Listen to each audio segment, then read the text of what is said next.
Hey everyone, welcome to FanFic Canon. Thanks for hitting play. I'm thrilled to bring this fan-made story to life for you.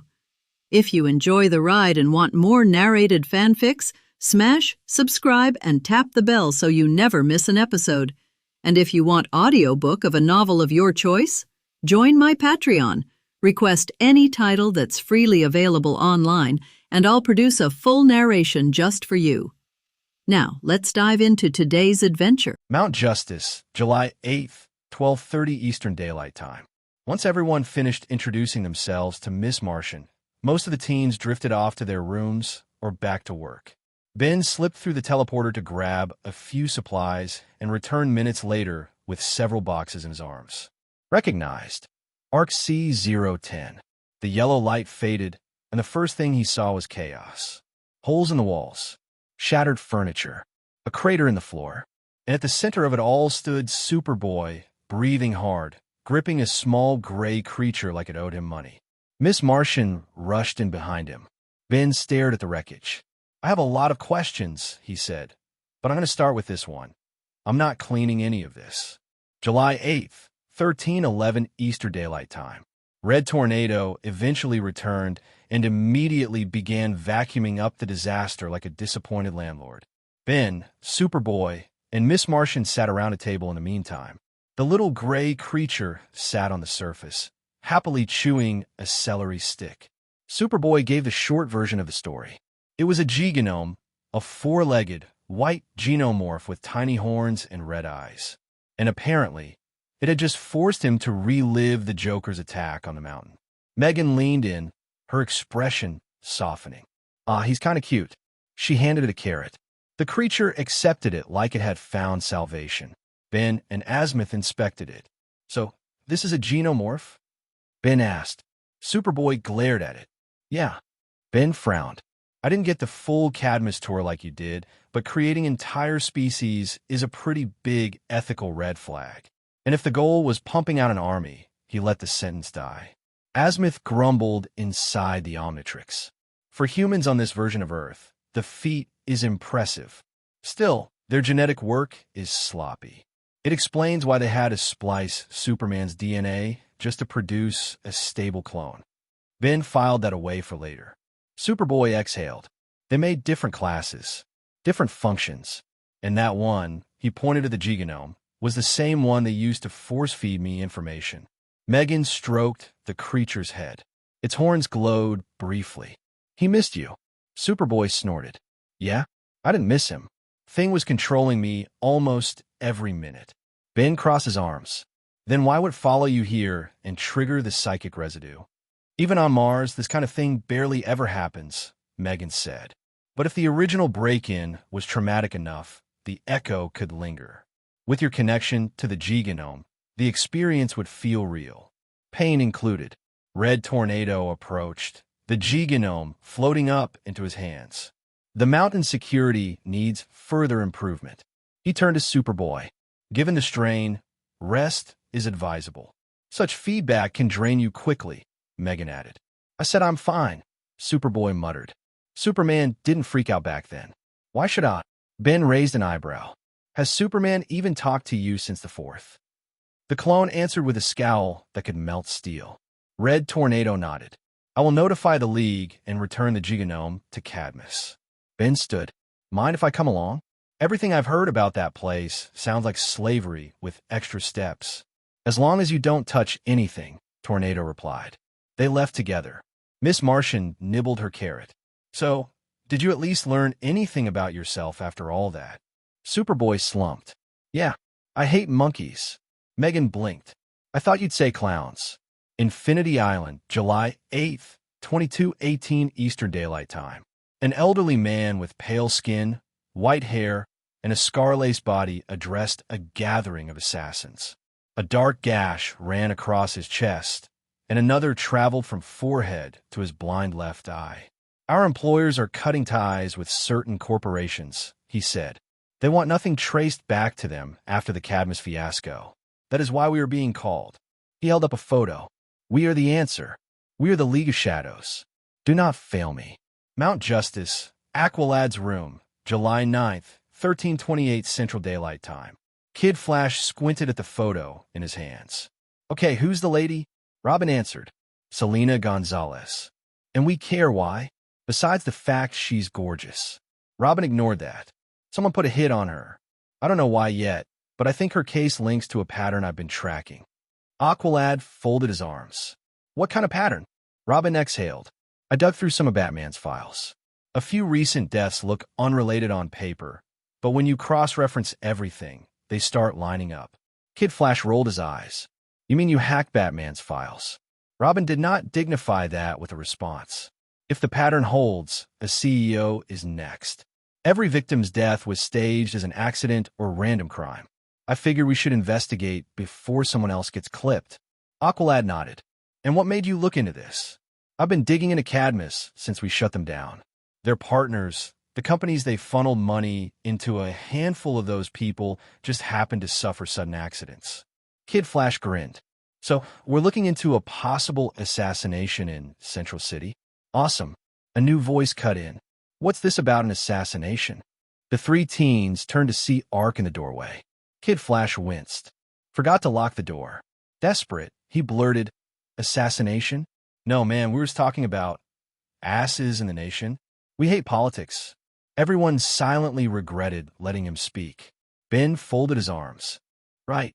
And if that's true, then you won't mind handing me that headshot sitting on the nightstand. They froze. Kid Flash groaned. Fine. We're investigating someone. Just please don't snitch. Ark shrugged. Relax. I'm not calling Batman. Just show me what you've got. Robin shared the files. Azimuth immediately began cross-referencing them. There's a 70% chance Ms. Gonzalez is the next target, Azimuth said. Her CRISPR breakthroughs tie back to Cadmus. Ben nodded. Makes sense why you couldn't go to the DOJ. Robin relaxed. Exactly. Without a criminal investigation, there's no witness protection. And all my evidence is circumstantial. In that case, Ben said, I'm helping. They all looked at him. He shrugged. Better to check and find nothing than stay quiet and feel guilty later. And let's be real, you three were going either way. Robin smirked. You say that like it's a problem. Ben raised a brow. Last time you went off on your own, you ended up locked in a basement with Dr. Stranger Danger. Robin and Kid Flash both looked away. Aqualad cleared his throat. Should we involve Superboy and Miss Martian? Speaking of, Ark said, where are they? I sent Megan to take Superboy shopping, Robin explained. He needs more than one outfit, and the evidence is thin. We don't want to drag the rookies into trouble before we've even formed the team. Ark smirked. So, this isn't your first unauthorized group mission? Kid Flash gave a proud thumbs up. Nope. Bats teamed up with Flash and me when one of our rogues tried something in Gotham. Ben looked to Aqualad. And you? I trained for years under Atlantis' military and with my king.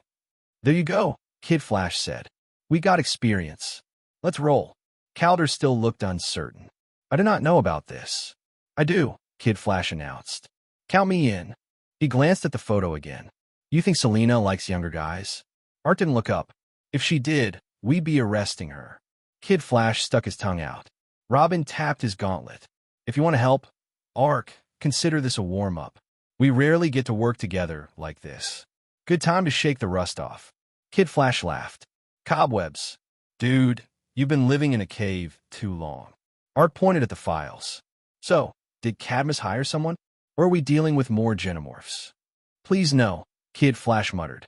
Robin shook his head. Hard to tell, but I do have a suspect. If someone is staging these accidents, it's probably the League of Shadows. KF's eyes went wide. Seriously? Seriously. Ark blinked. Who? Kid Flash stared at them. How do you not know who the League of Shadows is? Aqualad shrugged. I live underwater. And I live off-world, Ark added. Fair enough. Robin projected several articles. They've got global reach. Batman's suspects' involvement in political conspiracies. Assassinations are just one part of their business. Kid Flash crossed his arms. I'm still convinced they were involved with JFK. Robin continued. No government has enough proof to expose them. Anyone arrested either denies everything or dies before interrogation. Ark narrowed his eyes. Then we start small, one member at a time. Aqualad stood. Let me summarize. We're about to investigate a possibly sanctioned assassination attempt by a covert group with a reserve member and no permission from Batman or the League. Ark raised a hand. With no solid evidence yet. We'll call for backup the moment we find something real. Robin nodded. Exactly. No Cadmus repeat. Kid Flash shrugged. If no one dies, we're good. Flash lived in constant fast-forward, so patience was already rare. Right now, he was fresh out. He pinched the bridge of his nose, standing in front of 3 very nervous teens. I'm going to ask this one more time. Can you please explain this? He gestured at the TV. On screen, a red-haired reporter with sharp green eyes stared into the camera. This is Iris Westallen with GBS, bringing you breaking news. Central City woke up to the destruction of the Ferrano Enterprise complex. While officials haven't released a statement, eyewitnesses report seeing several masked men fleeing the scene before the blast. Some are already speculating terrorism as the cause, but for now, that's unconfirmed. We'll keep you updated as this develops. Wally lifted his hands in a half shrug. I mean, technically, they're not wrong. Yeah, Robin added. Depending on your definition, the League of Shadows definitely ticks the terrorist group box. That's not what I'm asking, Flash said flatly. Why were you there? Silence. 3 sets of eyes found very interesting spots on the floor. Flash sighed and turned to Arkansas. You want to jump in here? Ark shrugged. They wanted the mission. They deal with the fallout. I just made sure nobody died. That part good, Flash said. Still not answering my question. He looked back at the teens. Well, Kid Flash cracked first. Please don't tell the League. They'll never trust us again. Robin exhaled.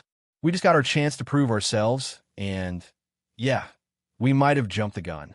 A bit, Flash replied. Calder kept his tone formal. The threat was greater than anticipated. Regardless, we completed the mission. Barry groaned. Fine. I'm not going to rat you out to the League.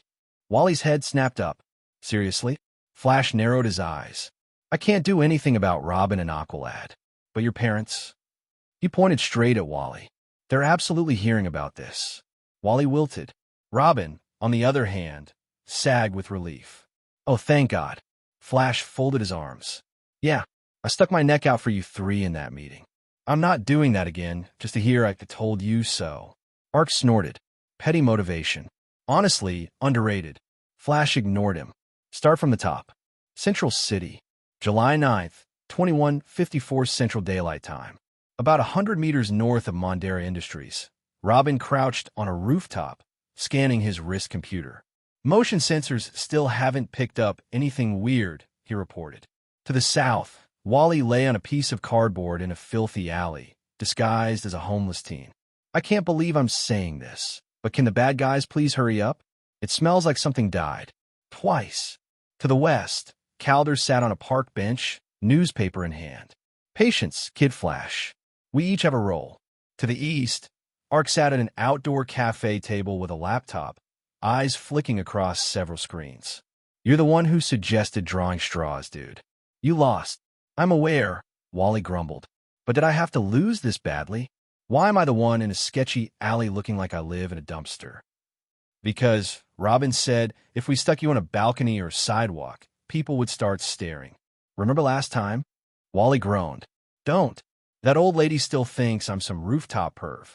Robin had patched into the building's external security cameras. Anything deeper was on a closed internal network, which he'd need to physically access. Binoculars up, he watched Selena Gonzalez in her office near the top floor. Kid Flash sighed. Why is she still there? Everyone else bailed hours ago. Ark zoomed in on the office feed.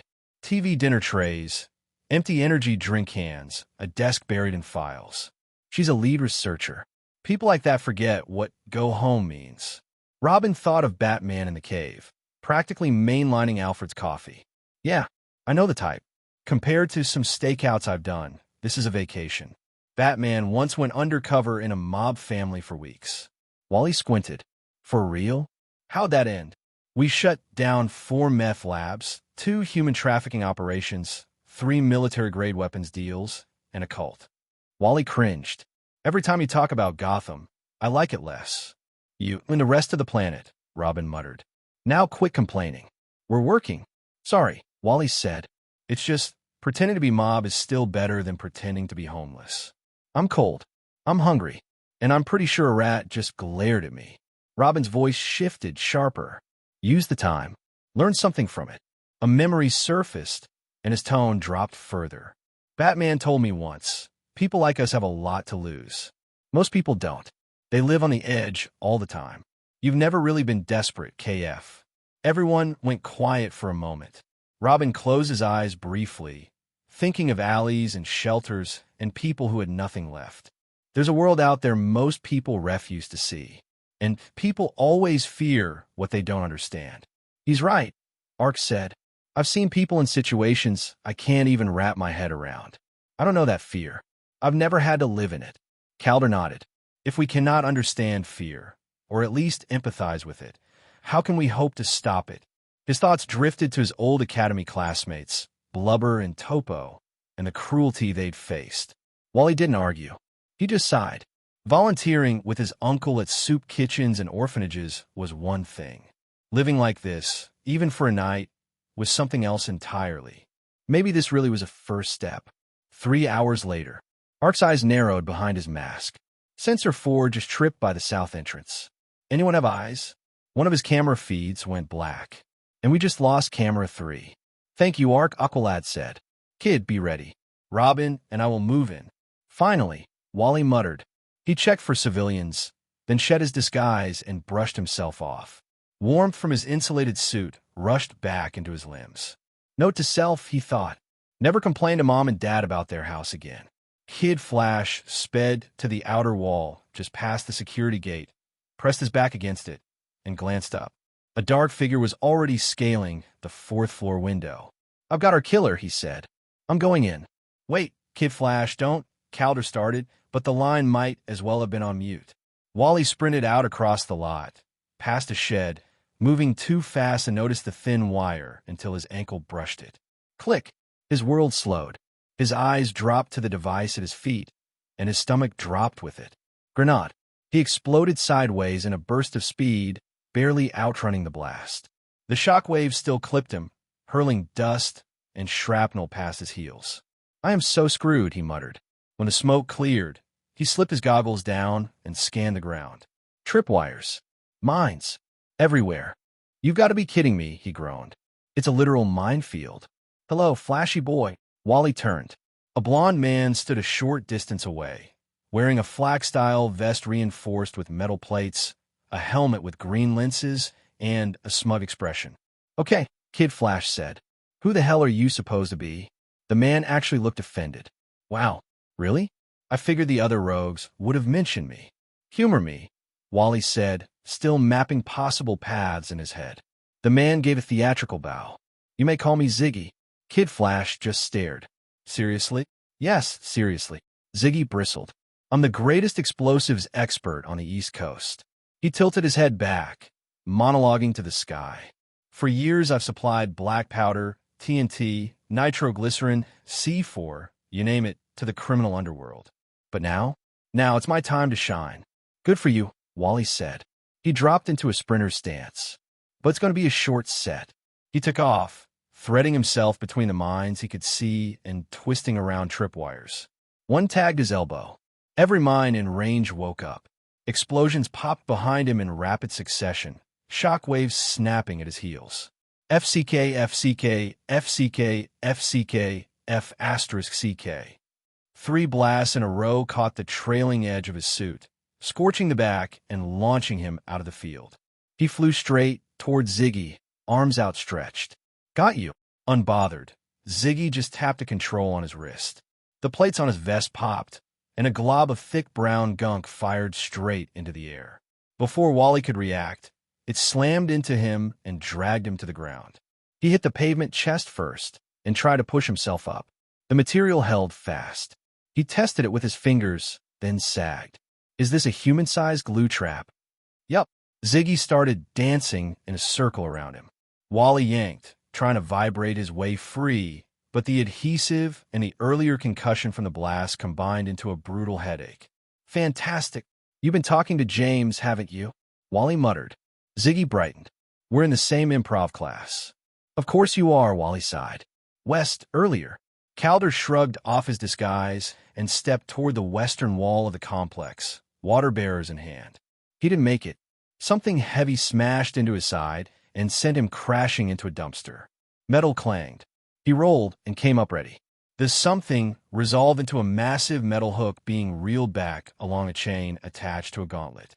Its owner stepped into view, a muscular man in combat gear, white hair, and a permanent smirk. The oversized metal hook that served as his right hand scraped a line of sparks along the wall. He noticed the gills on Calder's neck and chuckled. Would you look at that? An Atlantean.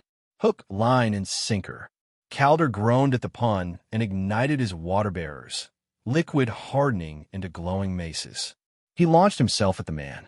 The assassin caught the maces on his metal forearm and drove his other fist into Calder's chest, forcing him back. This is troublesome, Calder thought. He blocked another hook strike with an aqua shield and countered with a water blade.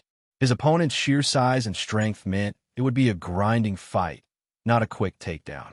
Exactly what they didn't have time for. North, earlier. The first explosion echoed across the property, and Robin immediately fired his grapple, swinging toward the building. As he arced toward a window, something red flashed in the corner of his eye. He jerked the line and veered away just in time to dodge a red projectile. He barely caught a ledge, pulling himself up and crashing through a window. Damn it! As glass settled, his attacker landed lightly across from him. Purple and black spandex, a stylized spider emblem on the forehead, red-eye lenses glowing behind the mask. Robin groaned. Seriously? You? I should be asking you that, the man snapped. What are you doing outside Gotham, Brat? Don't tell me Bats is here too. He glanced behind Robin, then back again. Relax, Robin said. He's got bigger problems than you tonight, Black Spider. A grin curled under the assassin's mask. So the big guy's not coming to save you. Good to know. A bead of sweat formed at Robin's temple. That's assuming you beat me, which you're not. He spun his staff into his right hand and palmed a pair of birdarangs in his left. Black Spider clucked his tongue. Kids these days. No respect. A man just trying to do his job. You kill people, Robin said. Yeah, for money. I'm not seeing how that's my problem. He shrugged, then leveled one of his wrist guns at Robin. You're not the contract. I really don't want Batman on me for killing his sidekick, so I'll settle for blowing out your kneecaps. Robin moved before he finished. He tossed both birdarangs and sprinted sideways, weaving through the bullets. One birdarang clipped Black Spider's forearm, the other nicked his leg. That's it, Black Spider barked. He jumped back, ready for close combat. He ducked under a staff swing and snapped a right hook toward Robin's jaw.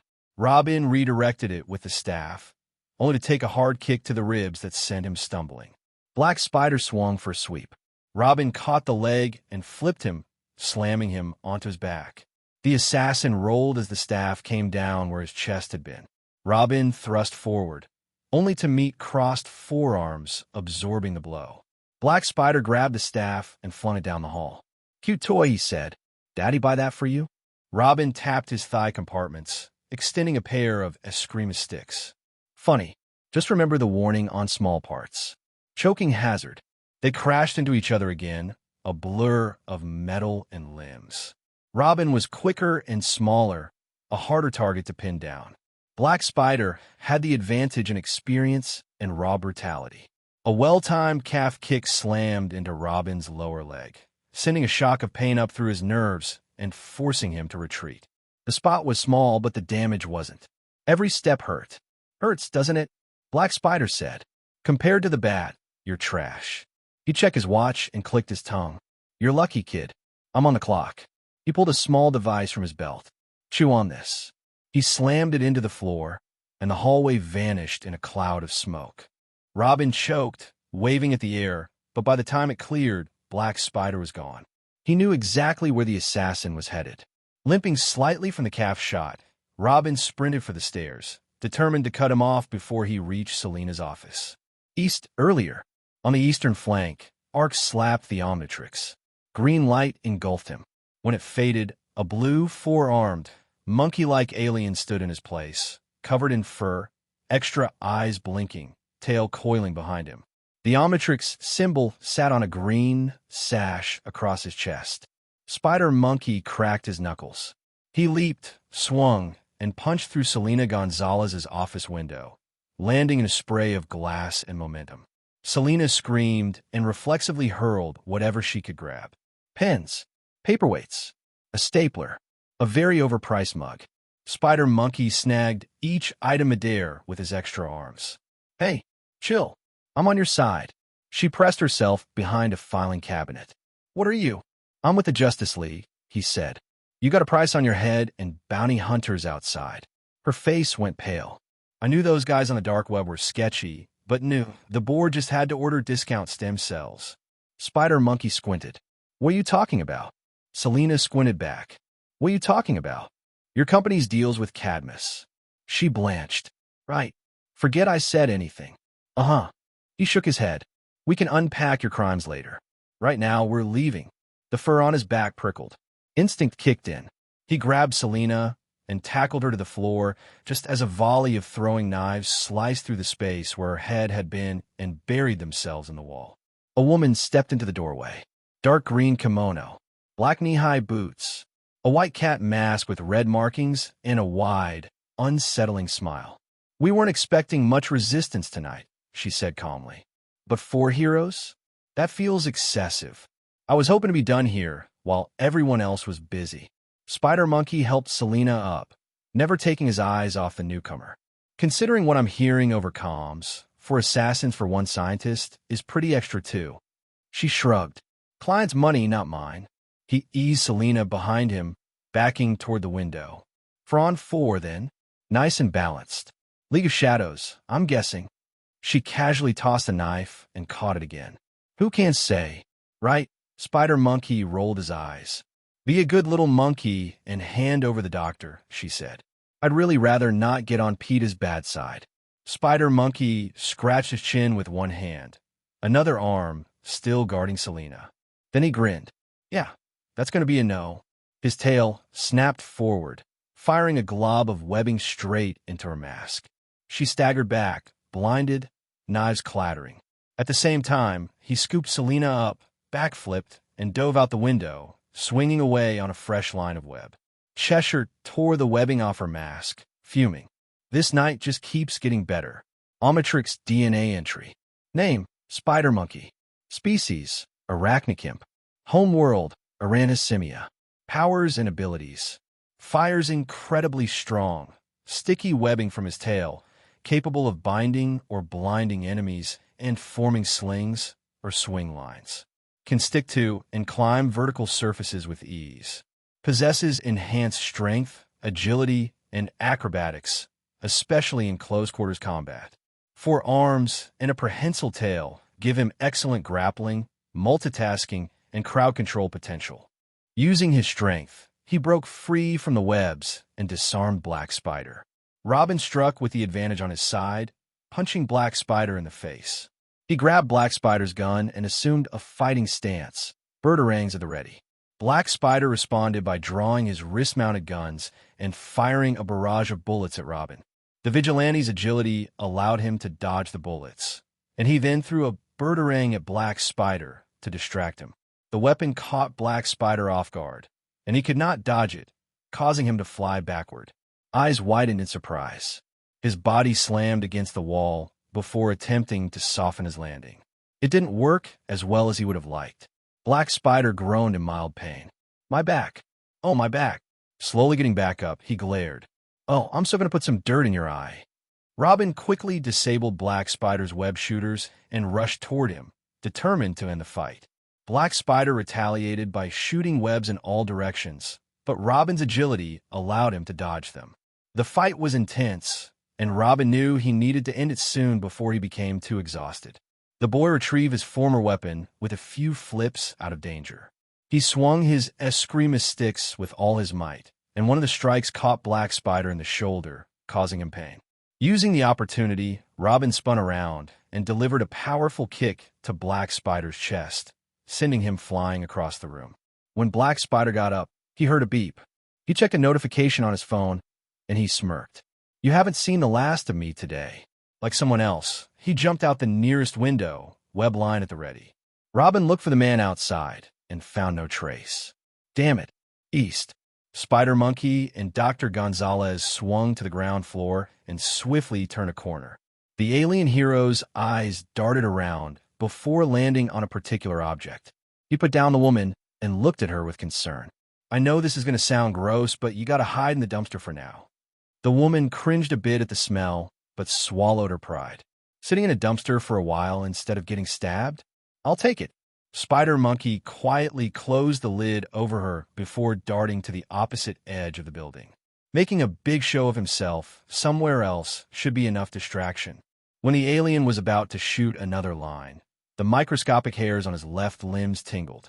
In reaction, he contorted and dodged a pair of sais embedded in a nearby wall. From above, Cheshire landed with a pseudo-zipline. Raising a dagger to the hero, the woman looked around for her target. Where is she? Safe. Spider Monkey lowered his center of gravity.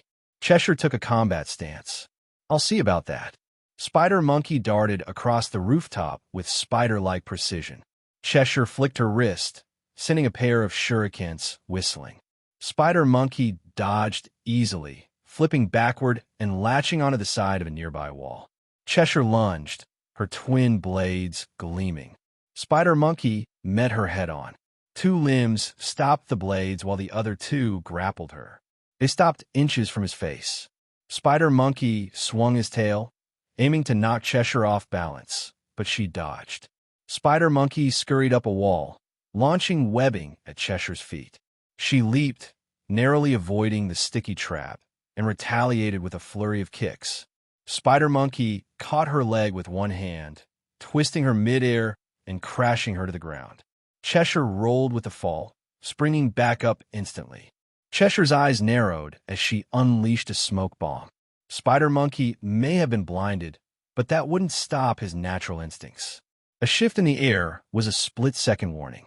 He twisted just as Cheshire's blade sliced through the haze, grazing his side. Ignoring the pain, he countered with a web shot, pinning her arm to the wall. Cheshire yanked her arm free with a growl, the wall cracking under her strength. She charged again, her strikes becoming a blur. Spider Monkey parried and weaved, using his limbs to deflect and counter. A sharp kick to Cheshire's midsection sent her stumbling back. Seizing the moment, Spider Monkey spun a web, capturing her legs. Cheshire sliced through the webbing with a swift motion. She threw another smoke bomb at Spider Monkey's feet and then disappeared into the shadows. Spider Monkey scanned the rooftop, his multiple eyes darting around. The hairs on his body stood to detect another shift. A sudden blur of motion from behind. A trap. Cheshire's blade nicked a shoulder, but Spider Monkey whipped around, catching her off guard with a powerful punch. She staggered, but before she could recover, Spider Monkey bound her arms with his webbing and yanked her off her feet, slamming her into the rooftop. Cheshire struggled, hampered by the sticky webs. Spider Monkey raised his forearms triumphantly. He did a little dance, as if to rub it in her face a bit. Monkey, monkey, monkey, ooh, ooh-ah, ah. Cheshire attempted to reach for a blade to try, and cut herself loose, only for it to be 2 inches away from her restrained fingertips. Oh, shut up. Later, following the detainment of one of the assassins, Ben contacted the others. No longer held up, Robin and Aqualad reached Spider Monkey's location. Robin raised a brow at the assassin wrapped in a cocoon. Huh, you got one. Yup, a feisty one. Is the doctor safe? Asked Calder. Spider Monkey turned to Cheshire and felt her glare. Safe. However, it seems we're missing someone. The boy wonder face-palmed. So, Kid Flash was kidnapped. Art crossed his arms at the teen. And whose fault was that? Robin shrugged. Frankly, it's all on him. He didn't follow the plan. And that plan was? Asked Calder. The Atlanteans didn't appreciate how their encounter started. Robin gave both of them an exasperated look. Follow my lead. It was obvious. Now we gotta save his butt. Art gave him a dry look. Sure. Suddenly, they heard a ringing coming from their prisoner. Spider Monkey reached inside, followed the vibration, and moved aside some of the webs. Hey, watch where you're grabbing, complained the woman. Spider Monkey rolled his eyes. Don't flatter yourself. Soon, his fingers latched onto the object and pulled it out. A burner phone? Robin nodded. Pretty standard in this line of business. The hero answered the call. Hello. A grunting voice spoke. Listen very carefully. We've kidnapped your friend. Do not bother calling the rest of the Justice League. By the time they do anything, it'll be too late. If you want to see him alive, you'll do exactly as I say. Is that understood? Spider-Monkey frowned in confusion. I'm sorry. Who is this? God damn it. The person on the other line grew agitated. Seriously, I practiced that line between improv sessions for just sort of occasion. I was flowing, and you go and kick the dramatic tension. Sorry. No, you're not. Don't give me that. Someone else on the other line yelled out. Guys, you gotta help me. Robin clenched a fist. KF, give me that. The phone rustled. This is Black Spider.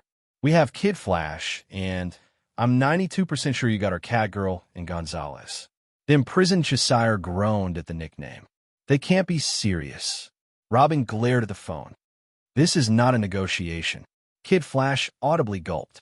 Please negotiate. A metallic hook was pressed against his neck. Please, let me go. It would appear so, Calder added. A higher-pitched voice spoke up. Yeah, what were you thinking? This is Hook and Black Spider you got here. We're good at what we do. We're professionals. Yeah, professional hitmen for the League of Shadows sent to kill an innocent woman, sassed Robin. I wouldn't go throwing around names of deadly groups like that if you know what's good for you, kid, voiced Hook. Oh, please. They have been harassing Batman for a long time. Ark scratched his chin. What are your demands? Simple. You give us Gonzalez or your friend dies. The heroes glanced back at Cheshire, who looked insulted. Is that all? Yup. Cheshire glared from her cocoon. Seriously? Sorry. Cheshire. Hook shrugged. You know how it is. You got caught. If we complete the mission, we get your cut. Let's hurry this up and get our million, cheered Ziggy. Black Spider turned his head to them. Wait. What? The calculator's ad said 3 million. Hook raised a brow. Did you read the fine print? Black Spider went silent for a moment. Maybe, if you did, you would know about the penalties. One of which includes getting interrupted, let alone by heroes. Man, that's some bullshit. What's done is done. Gonna cry. Cheshire closed her eyes to calm the aneurysm growing. I'm surrounded by idiots. Robin took the phone and spoke. Why is Selena Gonzalez targeted? Black Spider laughed. You're not in any position to ask questions, but we are. How did you know we'd be here? If that's how you're gonna be, then we do not have to answer any questions either. Yeah, but you're gonna cause you screwed up and got caught. Face it, you guys never even had a chance against us. What? We came here to stop you from hurting her, countered Ark. Ziggy spoke up with some dramatic flair. In any case, here are our demands. You're going to get us a helicopter. Robin frowned. We can't get you a helicopter. Hook shook his head. You're watching too many movies. Wait, what? I thought that was standard. It's not. And do you even know how to fly one? Asked Black Spider. No. Do any of you? No one raised a hand in the room. On the other side, Cheshire deadpanned. Yummy. Ziggy just sighed for a moment.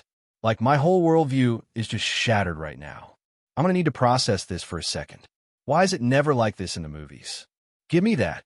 Anytime a Hollywood writer has a kidnapping that goes smoothly, you know the guy is totally full of shit. Black Spider took a breath. Listen, we meet at the Northwest Courtyard. No funny business. You give us Gonzalez, and you get the speedster. In the back of his head, he needed this to go through.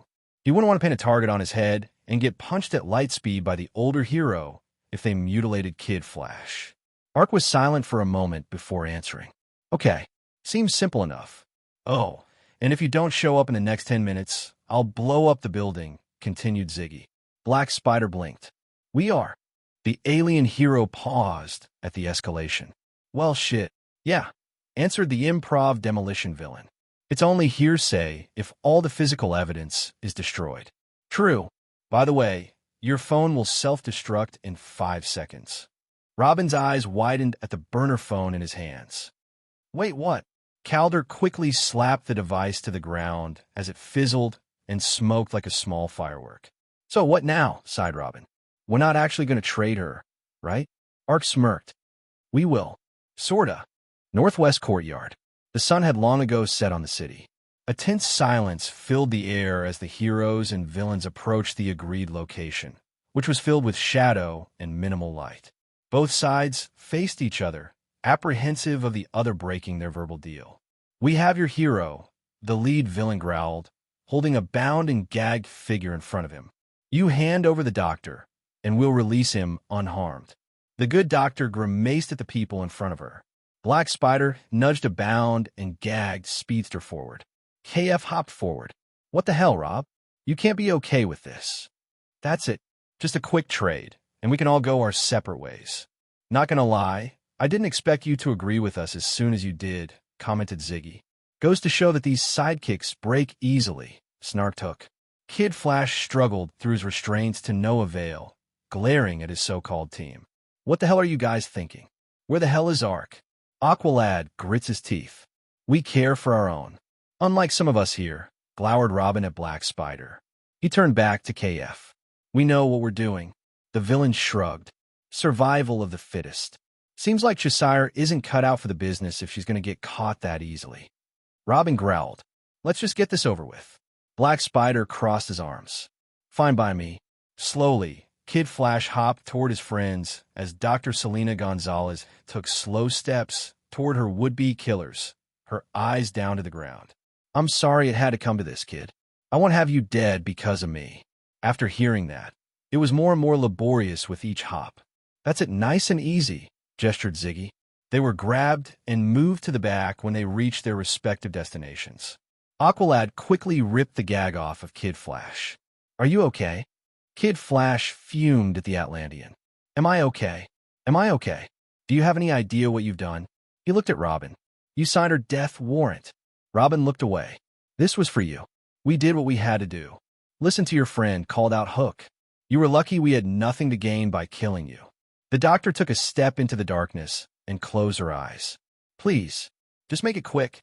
Black Spider raised his gauntlet to her head. A single gunshot echoed through the facility. Red liquid splattered into the shadows and spilled from the wound as the woman fell face forward to the ground. "No!" Kid Flash struggled to charge at the killers, but Robin and Aqualad held him back. They cried out in horror. Both of them grit their teeth away from the scene. "How could you? All of you?" Tears escaped from his mask. Black Spider dusted his hands. "Well, that concludes our contract." The trio started walking away. "Pleasure doing business with you." Minutes passed before Kid Flash stopped struggling. When Robin and Aqualad let him go, he hobbled to the doctor's body and fell to his knees. "Why? Why? Are they gone yet?" whispered the corpse. Holy shit. Kid Flash's instincts kicked in, and he ran away from the possible zombie. Both Aqualad and Robin let out deep breaths, which they held for a while. Tension finally released from their muscles. The body of the fallen doctor began to bubble and squirm. Within moments, it formed into a pile of mud before reforming into a round blob with green eyes and a mouth. Kid Flash stared at the familiar hourglass symbol. "Ark," the blob smiled. "Yup." KF fell to his knees, somewhat numb. "What the hell just happened?" Ark smirked. "To put it simply, we faked the doctor's death." KF stared at everyone. "Wait, so Dr. Gonzalez is alive? Alive and stinky. We had to hide her in a dumpster several blocks over," answered Robin. "What the fuck?" Kid Flash started mock-punching the other teens. "You guys knew all along. Honestly, I wanted to sneak in and extract you. But Ark put up his suggestion. We had to sell it as if it was the real doctor, or else the ruse would be exposed." Ark reverted to his human form. For what it's worth, the doctor offered to exchange. She couldn't handle knowing you gave your life for her. Still mad, Kid Flash lay on the ground and groaned. "No, not anymore." Robin nudged his friend back up. "Come on, let's check up on Cheshire." With Kid Flash in tow, the four heroes returned to their bound capture. However, when they turned the corner, they found a pile of burnt webbing. Ark picked up a piece. "Looks like Cheshire found an alternative way out. They may be like steel cables at a certain thickness, but they are still webs at the end of the day." Aqualad dug through the pile and found the remnants of a match. She must have been relieved to remember having this. Wally paled. "Is it possible she wouldn't find the doctor?" "Nah." Robin had pulled up his wrist computer displaying an EKG reading. I gave her a heart rate tracker to monitor if anyone else makes a surprise visit. Besides, I doubt she would waste time searching. She wouldn't have anywhere to start looking, argued Ark. Suddenly, a low rumble shakes the ground beneath their feet. Thick plumes of smoke begin to billow from the lower floors. The building's structure groans under the intense heat and pressure. Kid Flash started backing away. We forgot about Ziggy's bombs. Yup, Robin shot a grapple to an adjacent building. Run, run, run. Get the doctor, yelled Calder. A green flash and a blue blur ran ahead of them to a secluded dumpster. With a deafening roar, the building's supports give way, and the entire structure begins to collapse. Glass shatters, steel bends, and concrete cracks as the once proud skyscraper crumbles into a chaotic heap of rubble. Chunks of debris rain down onto the streets below. Dust and smoke fill the air. Star Labs reception room. July 10th, 6:45 Central Daylight Time. The mood is tense yet relieved after a successful mission. Flash shook his head in amusement. That is the most reckless plan I've heard. Robin, Kid Flash, and Aqualad sat around, their expressions a mix of exhaustion and nervousness. But it worked. Flash crossed his arms. For what it's worth, great work out there, everyone. Plan A failed, and you were put through some tough odds. Your priority was to save the doctor, and you did just that. Robin chuckled. Yeah, but it wasn't easy. We were expecting 2, maybe 3 assassins, but 4 came. It was no joke. Barry glared at his nephew again. Still can't believe you fell for the human glue trap. The redhead threw his hands up in exasperation. He was a demolitions expert. How was I supposed to know he went to improv classes? Fair. But still, you should have known how to get out of those after seeing all the times I had to deal with them. Wally still couldn't phase through objects yet. I'm working on it. We'll also be working on your hostage negotiation skills. Art chimed in. If I ever get an afternoon with you guys, we can talk training and stuff. Barry nodded. Thank you. Perhaps a different perspective will help. It's still fucked up that you made me think we got the doctor shot dead, grumbled Wally. We had to make it look convincing, argued Robin. You already know about the acting training Bats gives. This is just me using it in action. It is unfortunate that we had to resort to faking Dr. Gonzalez's death to throw off the assassins. It was a risky move, but it still had the least risk thanks to Ark volunteering. Aqualad rubbed the back of his neck. I didn't have the same experience. I was trying my best to hide my rather novice expressions. Robin's sweat dropped. The lab building was destroyed, but at least we're all alive. Bar rolled his eyes. Maybe you should start taking improv classes with James as a civilian. It might give him hints on possible relapse. On another note, I'm surprised you were willing to play out the fake death. Last year, I proposed the same idea to Martian Manhunter before Batman shot it down. Come on, the man is bulletproof. It would have been fine. Robin raised a brow. Batman has used that tactic before. In fairness, the one taking the killing blow is proposing the idea in the first place, answered Aqualad. Ark waved a hand in the air. Sometimes a hero's got to trick a villain in the long term. Robin raised a brow. How many times have you faked someone's death? Ark sighed.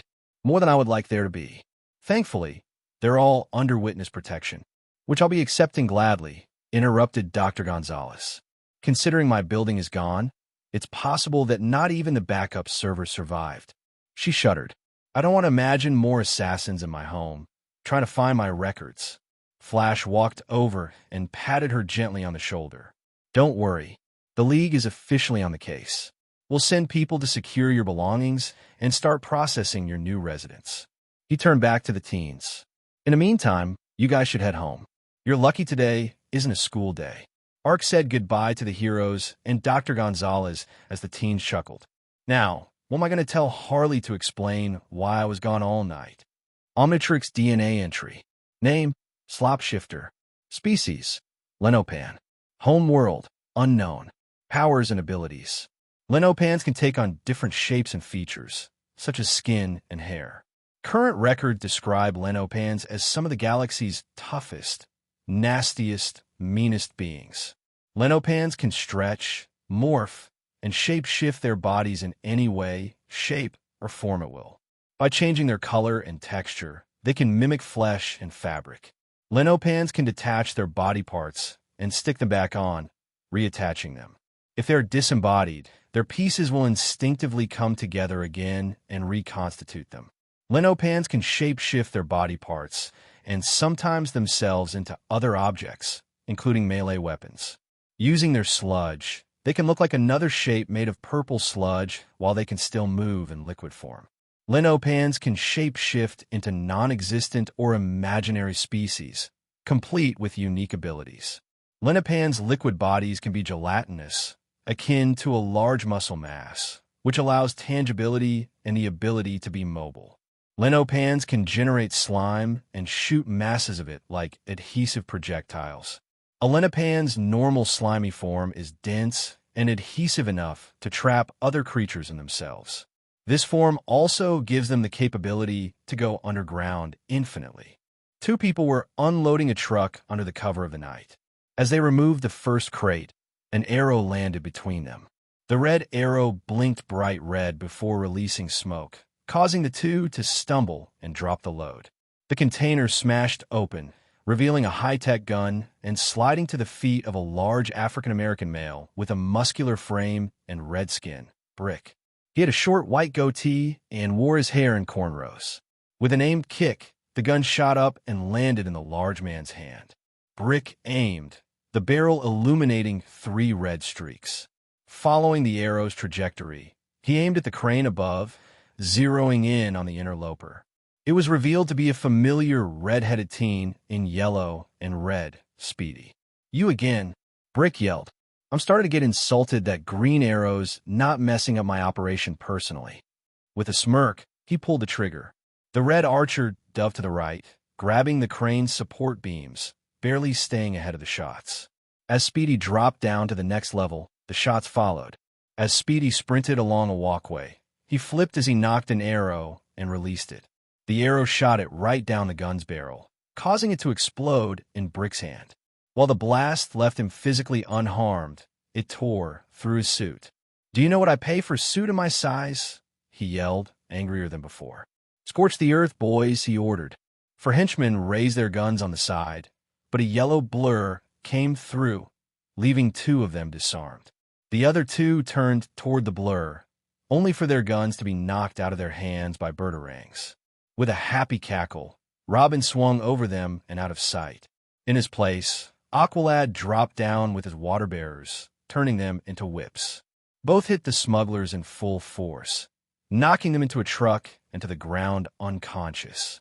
Brick gripped the ground and lifted a chunk of concrete, throwing it Speedy. The running archer ducked under the attack with an already knocked arrow.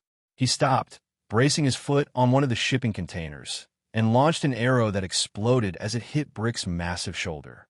However, it didn't stop the metahuman from throwing another piece of concrete at Speedy. As Speedy jumped out of the way, Aqualad intercepted it with a mace and sword, chopping the concrete in 2. This gave Speedy the opening shot Brick with a smoke arrow. Speedy walked to the slightly out-of-breath Aqualad, who retracted his water bearers. "The cave is perfect. It has everything the team will need," the Atlantean told the older hero. Robin dropped down behind Speedy. "For covert missions. Spy stuff." Kid Flash ran up the crates and landed just shy of the edge.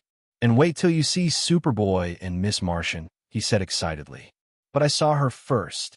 Brick emerged from the smoke below and threw another piece of concrete at the 4 conversing teenagers. Speedy, Robin, and Kid Flash all dove out of the way while Aqualad stood in place and smashed it with twin maces. Speedy shot 2 arrows that stuck to Brick's chest and released 3 spurts of flame, knocking him back. On one knee, the villain just chuckled. Tell Arrow he shouldn't send boys to do a man's job. Speedy aimed another arrow. Brick stood tall, his arms out wide. "Go ahead." Speedy ground his teeth as he shot another arrow. It landed on the man's chest, and for a moment, nothing happened. Then red foam spread from the capsule and hardened, trapping Brick. Kid Flash stopped and crouched next to Speedy. High-density polyurethane foam. Nice. Ignoring him, Speedy turned to walk away. Robin and Aqualad stood ahead of him. "So, Speedy, you in?" The archer stopped to give him the answer. Pass. I'm done letting Arrow and the League tell me what to do. Wally frowned. Seriously, dude. I was willing to tolerate it back at the hall since you needed to cool down. Now, what's with the attitude? Robin deadpanned. You're 18. He gestured to KF and Aqualad, barely 2 years older than them. You're not even allowed to drink. Speedy narrowed his eyes. That's beside the point. I don't need a babysitter or a clubhouse to hang out with the other kids. Your Junior Justice League is a joke. Robin gaped at that. Wow. Wow. Wally crossed his arms with a scowl. Dude. Robin walked a few steps away and glared at Speedy. All 4 of us agreed to enter the hero's life. We get shot at and face death daily. You started when you were 15. Kid Flash debuted at 14. Aqualad frowned at Speedy. I started my mandatory military service at age 12. Robin's expression went slack. You think you're so mature to distance yourself from the League, but I know you haven't graduated college yet. I was younger than 10 years old when I started. You think I don't notice the looks people give me? Heroes, villains, and civilians. Speedy seemed to regret his words for a moment. No, I didn't mean Dash. Then what did you mean? Asked Aqualad. Robin continued. They disapprove of me. They think I'm weaker than everyone else. Heroes like Wonder Woman look at me with pity at times. She might think Batman is pushing me into this life, but he's not. Then you should know how I'm feeling, argued the archer. They are treating us like we're kids. It's something to keep you busy and in your place. We've only been in the hero business for a few years compared to them, added Kid Flash. Superboy and Miss M are getting started too. Aqualad stopped leaning against the crate. I may have given my life for my king, but working with others on the surface world is still new. Aqualad sighed. Considering what happened on our previous rescue mission, perhaps they were right. Both Robin and Wally went downcast at their assisted victory. Dr. Gonzalez may not have made it out alive had they only gone with the 3 of them. They were lucky that Ark overheard them and joined. Speedy raised a brow at the change, but didn't push. Did it hurt that they hit a base in space from us? Yeah, a bit. Wally sighed, but I can at least understand what they were trying to do. Do I like it? No, but they are giving us a chance to prove ourselves now. Speedy growled. Maybe, but I don't want any part of it. Robin scoffed. I thought we were friends. But you know what? The boy wonder turned around and started walking off. You do you, Speedy. I'm going home. Join us or don't. I don't care at this point. Calder and Kid Flash looked back at Speedy and saw him walking away. The 2 sighed. So much for getting the gang back together. Smallville, Kansas. July 18th, 10:03 Pacific Daylight Time. Clark Kent stepped out of his car, inhaling the Smallville air. The sun had just begun to set, casting a golden hue over the fields. He smiled as he saw the old house. As he approached the porch, the screen door swung open, and Martha Kent stepped out. Her face lit up with a radiant smile. Clark, you're home. She wrapped her arms around him warmly. I wasn't expecting you today. I know, Mom. Clark returned the hug. I wanted to surprise you and Dad. Well, you certainly did. Come inside. Dinner's almost ready. She led him into the cozy kitchen where the aroma of a home-cooked meal filled the air. Jonathan Kent looked up from his newspaper as Clark entered. Clark, it's good to see you, son. He stood up to give his son a hearty handshake and a pat on the back. It's good to be home, Dad. Clark sat at the kitchen table. Martha set another place at the table. So, what's the occasion? It's not every day we get a surprise visit from our big city reporter. Clark knew the conversation that was about to unfold would be anything but ordinary. I have some news. Martha and Jonathan exchanged glances. I have a new family member. Clark paused to gauge their reactions. Martha's eyes widened, and she clasped her hands together. Clark, you mean you had a child? Her voice trembled with surprise and joy. Jonathan's face broke into a wide grin. Well, why didn't you tell us sooner? This is wonderful news. Clark held up his hands to calm their excitement. Not exactly, he said. It's a bit more complicated than that. I didn't have a child. I was cloned. The room fell silent. Martha and Jonathan looked at each other, then back at Clark, their expressions a mix of confusion and concern. Cloned? Jonathan repeated, his brow furrowing. What do you mean, son? Clark tried to find the right words. Earlier this month, I discovered that a group had somehow managed to create a clone of me. He actually hasn't been named yet. He's always been referred to as Superboy, to be my replacement, and he's 16 years old. Martha put a hand to her mouth. Oh my, 16? Clark, this is... I don't even know what to say. Jonathan tried to wrap his mind around the concept. So this Superboy, he's like your twin brother, but younger? Exactly, Clark said. I've been struggling with how to think of him. He's technically me, but he's also his own person. He needs guidance, and he needs a family. Should I consider him a younger twin brother? Or should I think of him more like a son? Martha walked over to Clark and placed a gentle hand on his shoulder. Clark, whatever you decide, treating him with love and care is the most important thing. Whether you see him as a brother or a son, he's a part of you. He'll need your support to find his place in the world. Jonathan nodded in agreement. Your mom's right. It doesn't matter what title you give him. What matters is that you're there for him, helping him grow and understand who he is. And of course, he's welcome here anytime. Clark felt a sense of relief and clarity wash over him. Thanks, Mom. Thanks, Dad. I knew coming home would help. Martha pulled him into another hug. Always, Clark. No matter what happens, this will always be your home. Jonathan clapped him on the back. Now let's eat. We've got a lot to discuss, and it sounds like we've got a new family member to welcome soon. Clark felt a weight lift off his shoulders as he joined his parents at the table, grateful for their unwavering support and wisdom.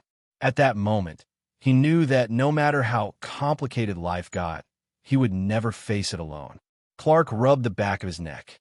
The league and I talked about it, and they suggested to have the Superboy settle into his new life before we start introducing him into our personal lives. He's been psychically learning and possibly programmed since he was born. It'll probably be a year or so. OA. On the vibrant emerald world of OA, the heart of the Green Lantern Corps, Salak stood in the central command, his four arms working over various holographic screens. The glow of the data streams illuminated his face. Kilowog, the massive Bolavaxian drill instructor, lumbered into the command center. Salak, you seen CHB lately? The little guy's been AWOL for a week. Salak paused. I've noticed his absence as well. I was just about to try another contact attempt. Salak manipulated one of the holographic screens. Green Lantern CHB, respond. The screen flickered. They caught a brief glimpse of CHP's worried face before the connection abruptly dropped. Kilowog clenched his fists. That ain't good. What's going on with him? Salak continued typing. The signal is weak. Kilowog nodded. All right. Who's the nearest lantern we can send? Salak brought up a list of nearby lanterns. Hal Jordan just completed his latest assignment and is currently on standby. Good old Puzzer Jordan. He can handle it. Hal's image appeared. Salak, Kilowog, what's up? Hal, we've lost contact with CHB. He's been unresponsive for a week, and his last known location was Sector 1014. Hal's smile faded. I'll head there immediately. Be careful, Jordan. Hal nodded. I'll keep you updated. Jordan out. Salak turned to Kilowog. I have faith in Jordan, but these new planets had to come from somewhere. Kilowog grunted. We'll be ready. Later. Sector 1014. Hal Jordan soared through space. His ring had picked up an anomalous energy signal from a newly appeared planet in Sector 1014, and it just so happened to coincide with a distress signal from fellow Green Lantern, CHB. Ring, a status report on CHBS location. Green Lantern CHBS signal is on the planet's surface. Hal descended to the surface, revealing a vibrant world covered in dense forests and rivers. The air was serene. Following the signal, Hal finally spotted CHB caught in a bizarre predicament. CHB was stuck in a large tree. Below him, a group of uniformed dogs were barking orders up at him. Why couldn't CHB just fly away? Unfortunately, the ring cannot be used without sufficient willpower. If the user is overcome by fear, they cannot use the ring. In this case, a primal fear was overtaking CHB. Hang tight, CHB. Hal landed near the base of the tree. The barking dog shifted their attention to him. A large mastiff with a scar across his snout stepped forward. Who goes there? I'm Hal Jordan, Green Lantern of Sector 2814. Hal raised his ring-bearing fist non-threateningly. I'm here to help my friend. The mastiff growled lowly but did not advance. "This squirrel is a spy," he barked. "He was caught snooping around our territory." CHB struggled to stay in the tree. "I told you, I'm not a spy. I'm a Green Lantern, just like Hal."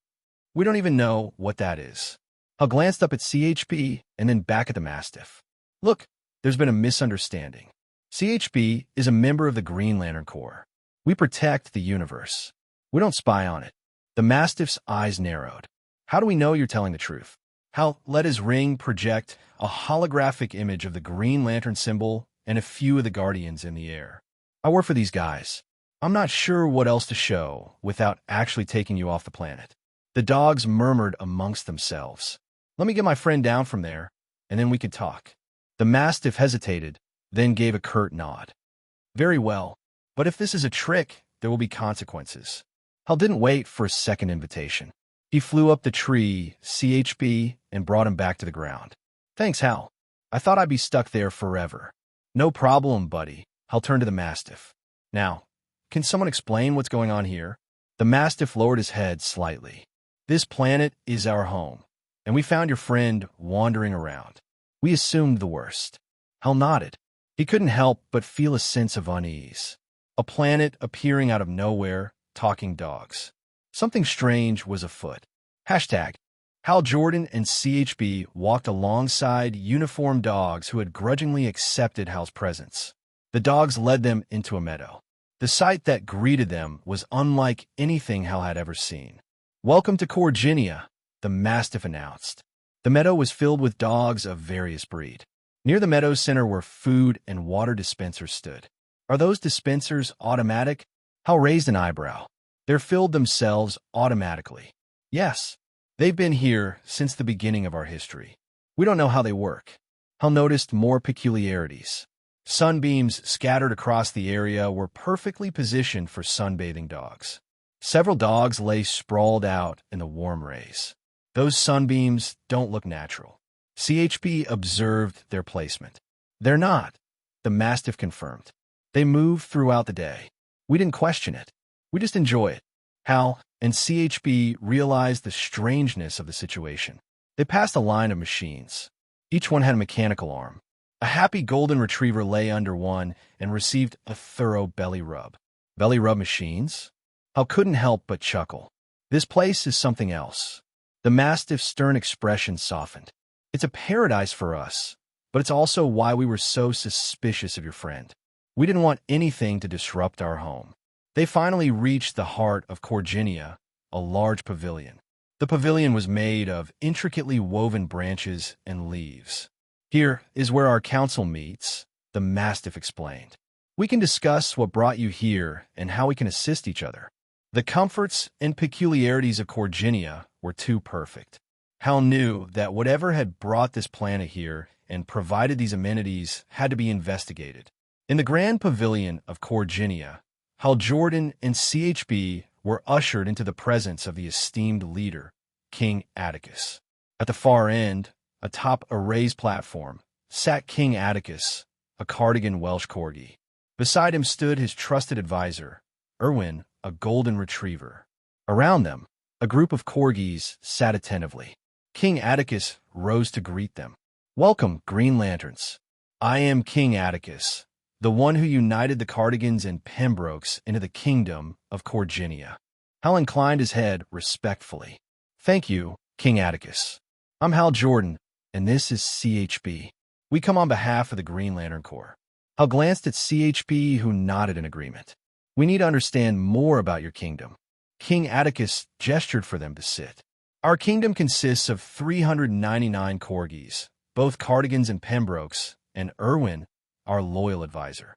After giving the two a brief history of their people, King Atticus led Hal Jordan and CHB through the winding paths of Corginia toward a secluded grove at the kingdom's edge. In the center stood an ancient, weathered temple. "This is our temple. It is a sacred place for all Corgis, where we seek guidance and solace." The entrance to the temple was framed by ornate carvings depicting scenes of unity and harmony. The walls were adorned with murals of Corgis in various states of worship. At the far end of the temple stood a grand statue carved from a single piece of dark stone. The statue depicted three mask-like entities. The first mask had soft, delicate features, radiating an aura of warmth and kindness. The second was fierce, with sharp lines and an expression of intense emotion. The third mask was neutral, its features calm and balanced, exuding an air of wisdom. King Atticus approached the statue, with Hal and CHB following closely behind. This statue represents our trinity of deities. They're the guiding forces in our lives. He pointed to the first mask. This is Serena, the goddess of love and compassion. Hal turned to the second mask. That is Bellicus, the god of rage and aggression. Atticus's expression grew thoughtful. The last is the god of reason. This deity remains unnamed, representing the balance and wisdom that guides us. It is through reason that we find harmony between love and rage. We seek to embody their qualities daily. We are peaceful yet strong. Hal raised a brow. Could these gods have anything to do with the sudden appearance of the planet, among others? Ben was busy behind the counter, wearing a green apron. Alongside him, Harley sported a red and black themed apron that matched her usual color scheme. The store was bustling, with customers eagerly waiting for their drinks. Ben was mixing a smoothie when he called out, "Okay, Harley, the next order is a tropical tornado with an extra shot of protein. Can you grab the protein powder?" Harley, more cheerful after a well-deserved vacation, nodded. "Sure thing, Benji boy." She opened a nearby cabinet and playfully tossed the protein powder. As Ben added the protein, an impatient customer said, "Excuse me, I ordered strawberry slam 10 minutes ago." Ben smiled apologetically and said, "Sorry about the wait, ma'am. Coming right up." After completing another order, he started blending the strawberry slam. Harley sighed. "Relax, hun. It's the morning rush. You aren't the only one." The customer rolled their eyes and asked them to hurry. The next customer approached nervously and ordered a green machine with a double shot of wheatgrass. Harley enthusiastically started tossing ingredients into the blender, saying, "One green machine coming right up." Turning to Ben, she continued their earlier conversation. "As I suggested, I have some new flavors on the menu. Have you given any thought to hot sauce havoc? It's at a kick like a hyena on caffeine." Ben chuckled and replied, "It can work, but I'll probably reserve that for a morning after hangover drink. My grandpa had something like that for himself." Harley grinned and handed the green machine to the nervous customer, who quickly walked away after thanking her. Ben finished the strawberry slam and handed it to the impatient customer, who finally softened after taking a sip and said, "This is good." Ben smiled, "Glad you like it." Harley leaned on the counter. "Let me whip up something wild for us. We could use the energy boost." Ben grinned. "Maybe later, since we still have the breakfast line to get through." Harley pouted playfully, then turned to the next customer with a big smile. "Hey there, what ya having?" The excited customer ordered a banana blast with extra peanut butter. Harley smiled. "Now that's what I'm talking about. Extra peanut butter, coming right up." She started picking up bananas by juggling them toward the blender. "Hey, you think this banana's ripe enough to become a boomerang?" Ben rolled his eyes in amusement. "Careful, the last time you threw fruit around, you had to clean the ceiling." As Ben and Harley continued working, their contrasting personalities created a lively and entertaining atmosphere, much to the delight of the casual customers. Central City, July 13th, 1312 Eastern Daylight Time. Wildvine swung from one building to another, his vine-like limbs propelling him through the air. Below, the Flash zipped through Central City at lightning speed. Heat Wave and Captain Boomerang were robbing an armored treasury convoy downtown. "Looks like they're up ahead, Ark," Flash shouted. Wildvine extended a vine to catch a street lamp, flipping to the ground. "It's Wildvine. Let's cut these guys down a peg," Wildvine quipped. Brandishing his flamethrower, Heat Wave turned to face the heroes, duffel bags over his shoulders. "Flash in some kind of plant? This should be easy." Wildvine grinned at the handicap. "That's the challenge." Captain Boomerang tossed his duffels into a car trunk, twirling a deadly boomerang in his hand. He sneered. "Let's see how fast you can dodge, Flash." The Flash sprinted toward Heat Wave. Barry dodged a stream of fire, then circled back to land a punch. But Heat Wave unleashed a wall of flame that forced Barry to retreat. Wildvine's eyes narrowed. "I'll take care of the firebug." Heat Wave aimed his flamethrower at the green hero. "Come here, you walking weed." He sent a jet of fire toward Wildvine. Wildvine's vine-like limbs wrapped around a nearby lamppost. He swung himself out of the path of the flames, landing gracefully a few meters away. "You'll have to do better than that." With a flick of his wrist, Wildvine sent several vines snaking toward Heatwave. They twisted and writhed through the air, aiming to disarm the villain. Heatwave turned the flamethrower towards the approaching vines and incinerating them. Undeterred, Wildvine sprouted thicker vines. He charged forward, using the momentum to launch himself at Heatwave. He dodged another blast of fire, rolling to the side and coming up in a crouch. "You're persistent. I'll give you that," Heatwave growled. He adjusted the setting on his flamethrower, and the flames intensified. He launched his vines towards Heatwave, wrapping them around the flamethrower. With a powerful yank, he disarmed the villain. Wildvine seized the moment. He shot a cluster of seeds from his palm at Heatwave's feet, and instantly sprouting into thick roots. Heatwave cursed as he found himself suddenly immobilized. The roots tightened around his legs. Heatwave managed to free one arm. He reached for a hidden weapon. Wildvine closed the distance between them with a powerful leap and sent a vine-encased punch to Heatwave's jaw. The villain staggered. "You're finished." Wildvine tightened the roots around Heatwave's body until he could barely move. The fire-wielding villain slumped in defeat. His resistance snuffed out like a candle. Ben lifted Heatwave off the ground using his vines and slammed him into a nearby wall. "Stay put, hothead." Meanwhile, Captain Boomerang grinned as he twirled a deadly boomerang between his fingers. "You're too slow, Flash." Captain Boomerang launched the weapon with a flick of his wrist. The boomerang arced through the air, slicing towards the Scarlet Speedster with lethal precision. Barry Allen watched the trajectory of the boomerang. In a split second, he dashed to the side, the projectile missing him by mere inches. But he knew Captain Boomerang too well to think it was over. The boomerang doubled back and aimed for his back.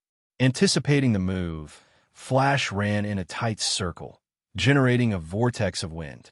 The swirling air caught the boomerang, sending it spiraling off course. Captain Boomerang gritted his teeth, pulling out another weapon. "Nice trick, Flash. Try dodging this." He threw a boomerang that split into multiple smaller ones in midair.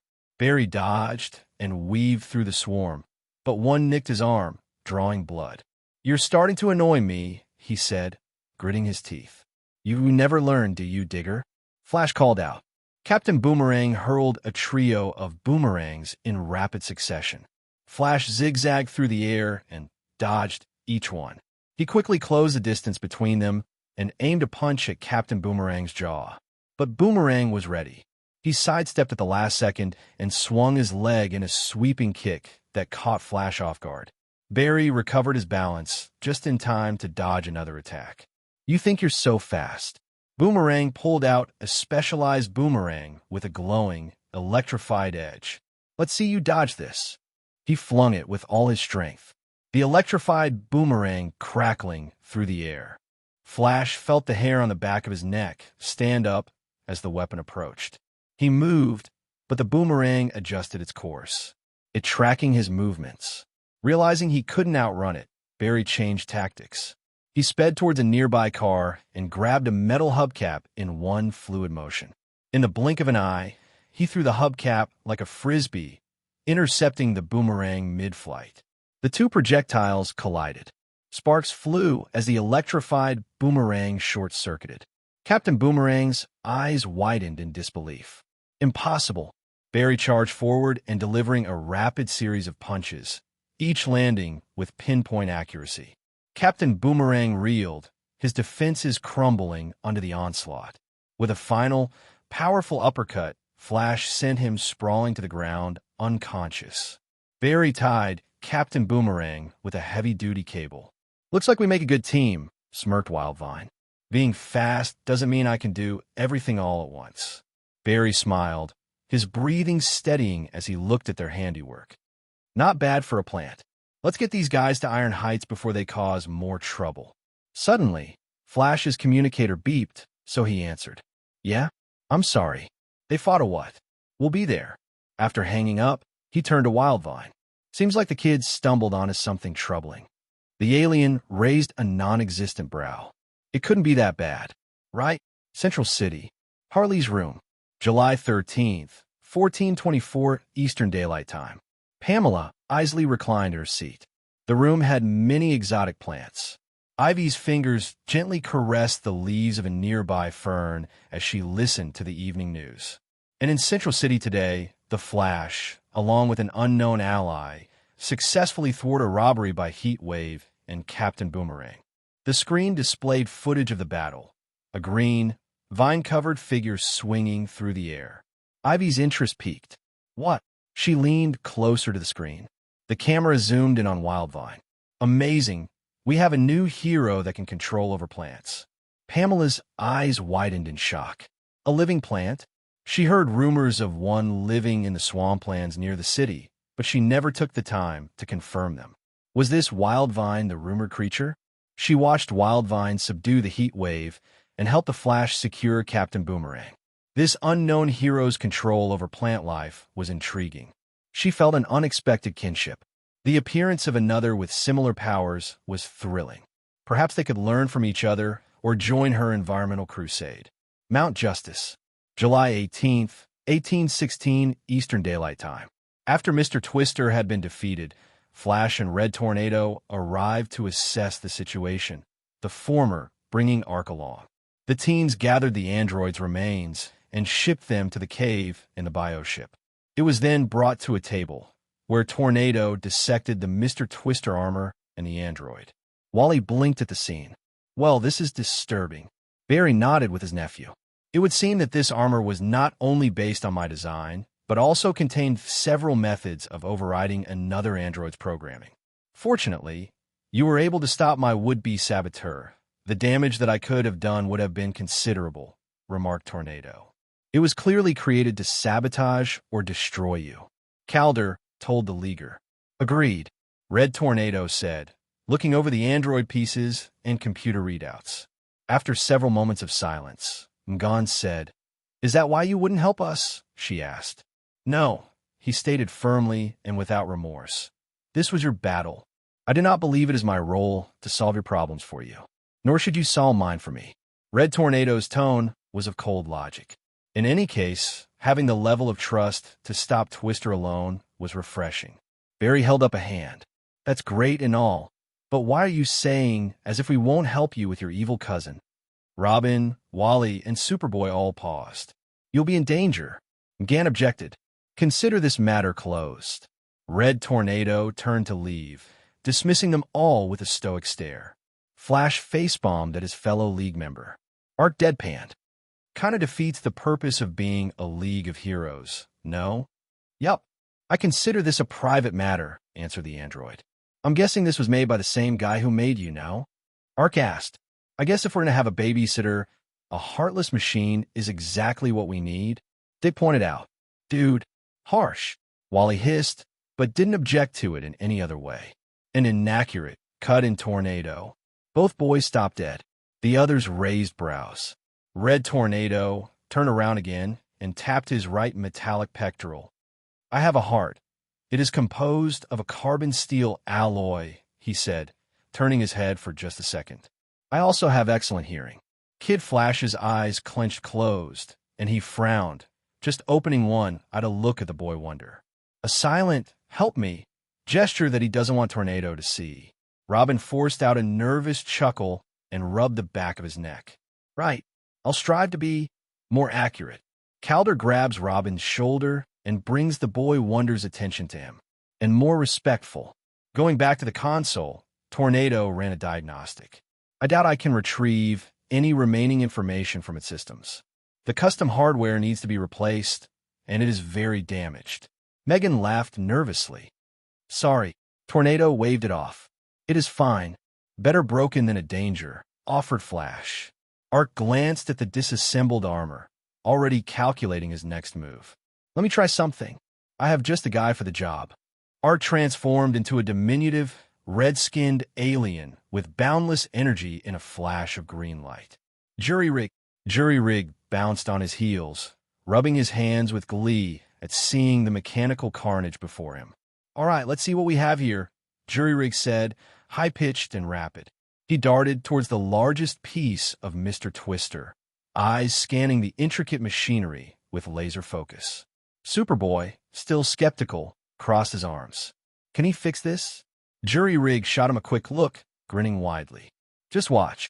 He moved with lightning speed, his hands a blur as he reconnected wires, welded broken metal, and realigned circuits precisely. His fingers seemed to know exactly where everything belonged, driven by an instinctual understanding of technology. As he worked, he muttered, "The circuit board's fried. We need to bypass the auxiliary power and adjust the gyroscopic stabilizers. There we go. Fix, fix, fix, fix, fix." The rest of the team watched in amazement as, piece by piece, Mr. Twister began to take shape once more. Sparks flew, and the hum of reactivating systems filled the air. Jury-rig reassembled the mainframe within minutes, leaving the android looking brand new and with interesting modifications. Jury-rig stepped back, wiping his brow with exaggerated relief. And done. That should do it. Red Tornado stepped forward, tapping a few commands into the console to interface with Mr. Twister. The armor's eyes flickered to life, the systems booting up smoothly. Almost everything is operational. Jury-rig looked at everyone with a satisfied smile. I know. Sadly, the external transmitter and receiver were fried. We won't be able to triangulate anything. He changed back to normal. By the way, I called dibs on the first test run. Barry grinned.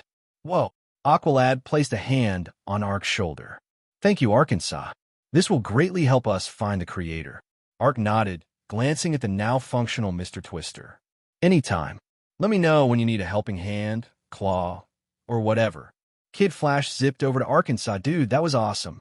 You fixed that bucket of bolts like it was nothing. Ark chuckled and nodded. Jury-rig's pretty handy with tech. I'm glad I could help out. He crossed his arms. For what it's worth, you guys did great out there. Flash chuckled. Yup, you guys handled Mr. Twister pretty well, he said, his voice filled with pride and a hint of teasing. Not bad at all.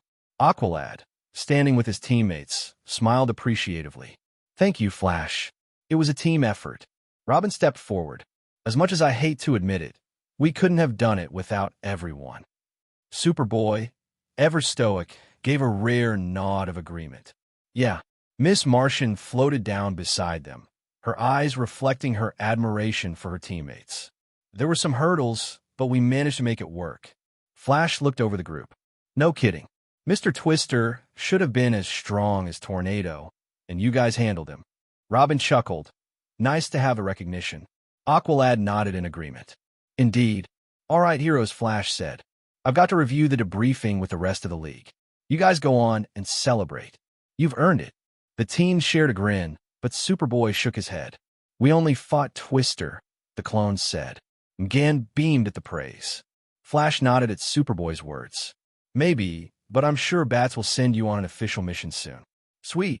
Our team's first mission. Speedy was so wrong, Wally said happily. This team thing might just work out. Calder agreed. The teens headed to the teleporters to head home, save for Superboy, who was staying at the cave for the conceivable future. Superboy stopped as he caught M'Gan looking at him. He looked down before he looked back at her. About before, he said, not looking her in the eye, I'm sorry. He turned and left. M'Gan ended the day with a huge smile on her face. Mount Justice, July 21st, 10:05 Eastern Daylight Time. Superboy stood in the main hall of Mount Justice, gazing at the holographic globe that displayed the world he was created to protect. He looked down at his hands. He was supposed to replace Superman if he ever turned. He had dreams of destroying Superman. Both didn't sit right. It didn't feel like himself.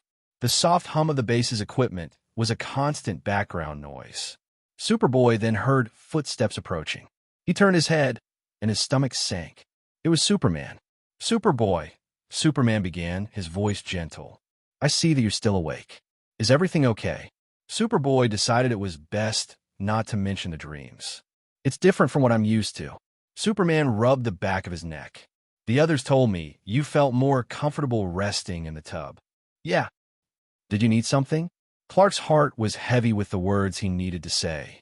Yes, that's the real reason I came tonight. There's something I've meant to talk to you about. Superboy, arms crossed defensively, nodded. Yeah? What's that? Superman took a deep breath, searching for the right words. When we first met, I didn't handle it well. I was shocked. Finding out I had a clone, someone created without my knowledge or consent, was overwhelming. Superboy's eyes softened, but he remained silent, allowing Superman to continue. I didn't take the time to understand what you were going through, Superman said, his tone full of regret. For what the other kids said, you looked up to me. Superboy looked away. You could say that. I came off the wrong foot. Superman pinched the bridge of his nose. He was kind of an ass, brushing the boy off at the time. It must have been incredibly confusing for you. I should have been more understanding. Superboy's posture relaxed slightly, the tension easing from his shoulders. It was confusing, he admitted quietly. I didn't know who I was supposed to be or where I fit in, and I wanted your approval so badly. This time, Superman's stomach dropped. He was so used to cheering up other kids around the globe, but he failed in this regard. Superman stepped closer, placing a reassuring hand on Superboy's shoulder. It's normal to feel that way. It took a few days to process, but you're like my younger brother. I've never had siblings before, so the feeling was new. What I do know is that I let you down. You needed help. Family shouldn't ignore you like that. Clark looked down in a bit of shame. For what it's worth, I'm sorry. Superboy felt the swirl of emotions in his gut. He was elated, of course, but there was still the lingering resentment from their first meeting. Still, he came. He's trying. Superboy looked up, meeting Superman's earnest gaze. You mean that? I do, Superman affirmed, a small smile breaking through. We're family, Superboy, and family looks out for each other. I want to be there for you, help you find your path, and understand who you are. Not just as Superboy, but as yourself. Superboy composed himself as best he could and gestured to the mountain. I appreciate you saying that, but I need time to think about all this. Superman smiled softly. He slowly reached out and pulled him into a brief, heartfelt embrace. Take all the time you need. For the first time in a while, Superboy thought maybe things would turn out okay. Omnitrix DNA entry. Name, Wildvine. Species, Florina. Homeworld, Floors Verdance. Powers and abilities. Florina possess chlorokinesis, which allows them to telepathically interface with plant life. Florina can alter parts of their bodies, growing and extending their arms, legs, and fingers into prehensile vine-like tendrils to grab and restrain others. They can also enlarge their fly traps to a size that can fit an entire person. Florina can swing around with great agility and quickly tunnel underground. Florina can grow black spore pods on their backs that contain a whole host of substances, allowing them to use the spore pods as explosives or smoke bombs. Their pods can also grow vines. Florina also can tame grackle flints using their spore. Florina can regenerate their bodies if any part of it gets damaged. Florina can grow sharp thorns on their bodies and launch them at their foes. Florina are immune to the effects of flame retardant. If they exert enough willpower, Florina may be immune to a Vladit's corrupturus. Florina can trap people by closing their fly traps. Florina can communicate with sentient plants, make whips by extruding tendrils out of the palms of their hands, and fuse themselves to any terrestrial plant, such as earth trees. Name, Jury-Rig. Species, Planchicule. Homeworld, Alteran. Powers and abilities. Planchicule have the ability to completely disassemble any kind of machinery in mere seconds, fitting to their gremlin appearance. In contrast, they can also construct complex machinery from scratch at a similar rate. Despite their small size, they have enhanced strength and durability compared to humans. As in accordance with his break-it/fix-it attributes, Jury-Rig boasts an impressive intellect, describing himself as smart and stubborn. The Planchicule's small size makes him unsuitable for hand-to-hand combat against larger opponents, unless they happen to be machines, in which case he can dismantle them in seconds. Planchacules tend to have a habit of breaking and assembling machinery. Most of the devices Planchacule creates are basically on the fly or jury-rigged. They are not normally meant to last and will eventually fail. A Planchacule's creations can also be unstable and hard to control. The alarms blared in a warehouse, with red bubbling fluid in every tank. The source of the alarm was a group of intruders, Bane, and 2 other men. They were surrounded by guards on the ground and guards on the catwalks cocking their rifles.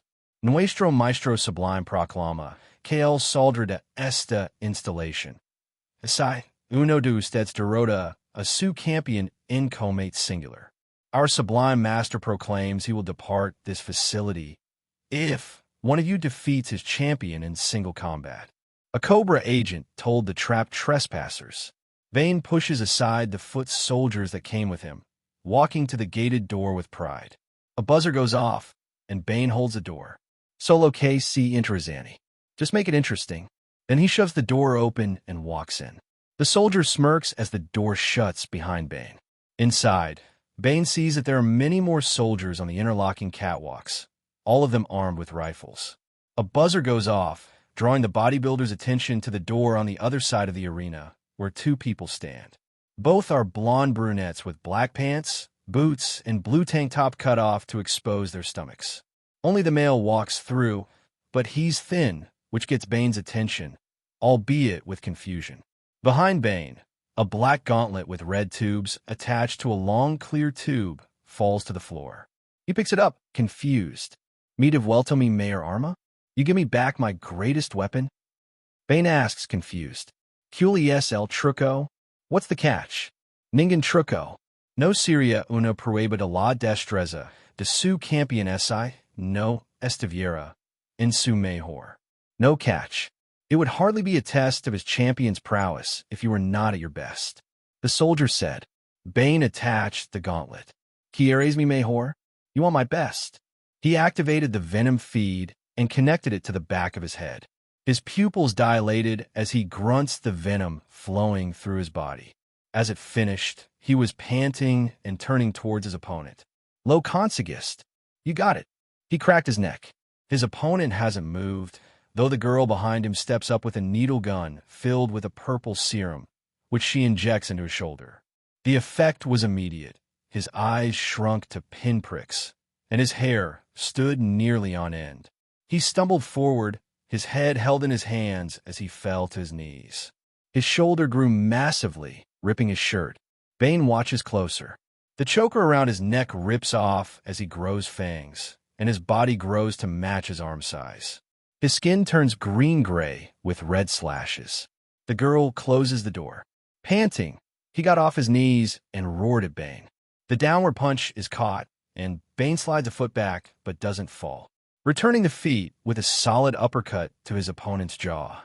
The cross Bane throws to his chest does nothing, and he smirks at Bane, grabbing the back of his neck in his hand before uppercutting him in the stomach hard enough to knock the wind out of him. Then, following up with another uppercut and across to Bane's face, Bane is grabbed by his wrist and thrown into the wall before he can fully fall back, landing on all fours and his head on his arm, leaving no room to react. Bane was hit again as he stood, denting the pipe behind him shut and increasing the pressure in the pipe exponentially. Steam enveloped the two as Bane was grabbed by the back of his neck again and thrown out of the steam. His opponent jumped after him, nailing Bane in the face hard enough to create a Bane-sized crater under him. The strike's power caused some people to stop, even if they looked away. Bane groaned, then fell unconscious. "Hail, Cobra," the soldier said. "Hail, Cobra," he says louder. All began to chant, "Hail, Cobra! Hail, Cobra! Hail, Cobra! Hail, Cobra! Hail, Cobra! Hail, Cobra! Hail, Cobra!" Above them, Cobra stood, arms crossed and pleased. Outside the facility were even more Cobra followers guarding the entire island. Gotham City, July 20th, 1:15 Eastern Standard Time. The Gotham City docks were eerily dark. Shadows moved. At the far end of the docks, a group of Russian mafia members stood guard around a warehouse. Inside the building, crates were stacked high. The triads had been watching for weeks and waited for the perfect moment to strike. A signal was given, and triad operatives emerged. An enforcer, Wei Shun, led the charge. The team split into two groups. The first group advanced toward the guards at the warehouse entrance, while the second moved to the rear. The triads disabled the security cameras to go unseen. The Russian guards remained oblivious. The triads completed the takedown of the first set of sentries. The second group moved in, setting small charges on the warehouse's back door. A controlled explosion opened the way, and the triads poured inside. The Russians inside drew their weapons and took cover behind the crates of venom. Gunfire erupted. The triads responded with bursts of automatic fire. Their numbers and surprise attack gave them an edge. Wei Shun's silenced pistol picking off targets. He ducked behind a crate, reloading before giving orders through a discreet earpiece. Consolidate at the center. Secure the venom. Leave no witnesses. The battle intensified. A Russian enforcer lobbed a grenade toward the triad's position. Wei shouted a warning as he dove for cover. The explosion rocked the warehouse. Wei rallied his men. Push forward. Now! The triad's combined firepower overwhelmed the remaining Russians. In minutes, the warehouse fell silent. Wei scanned the area for any sign of resistance.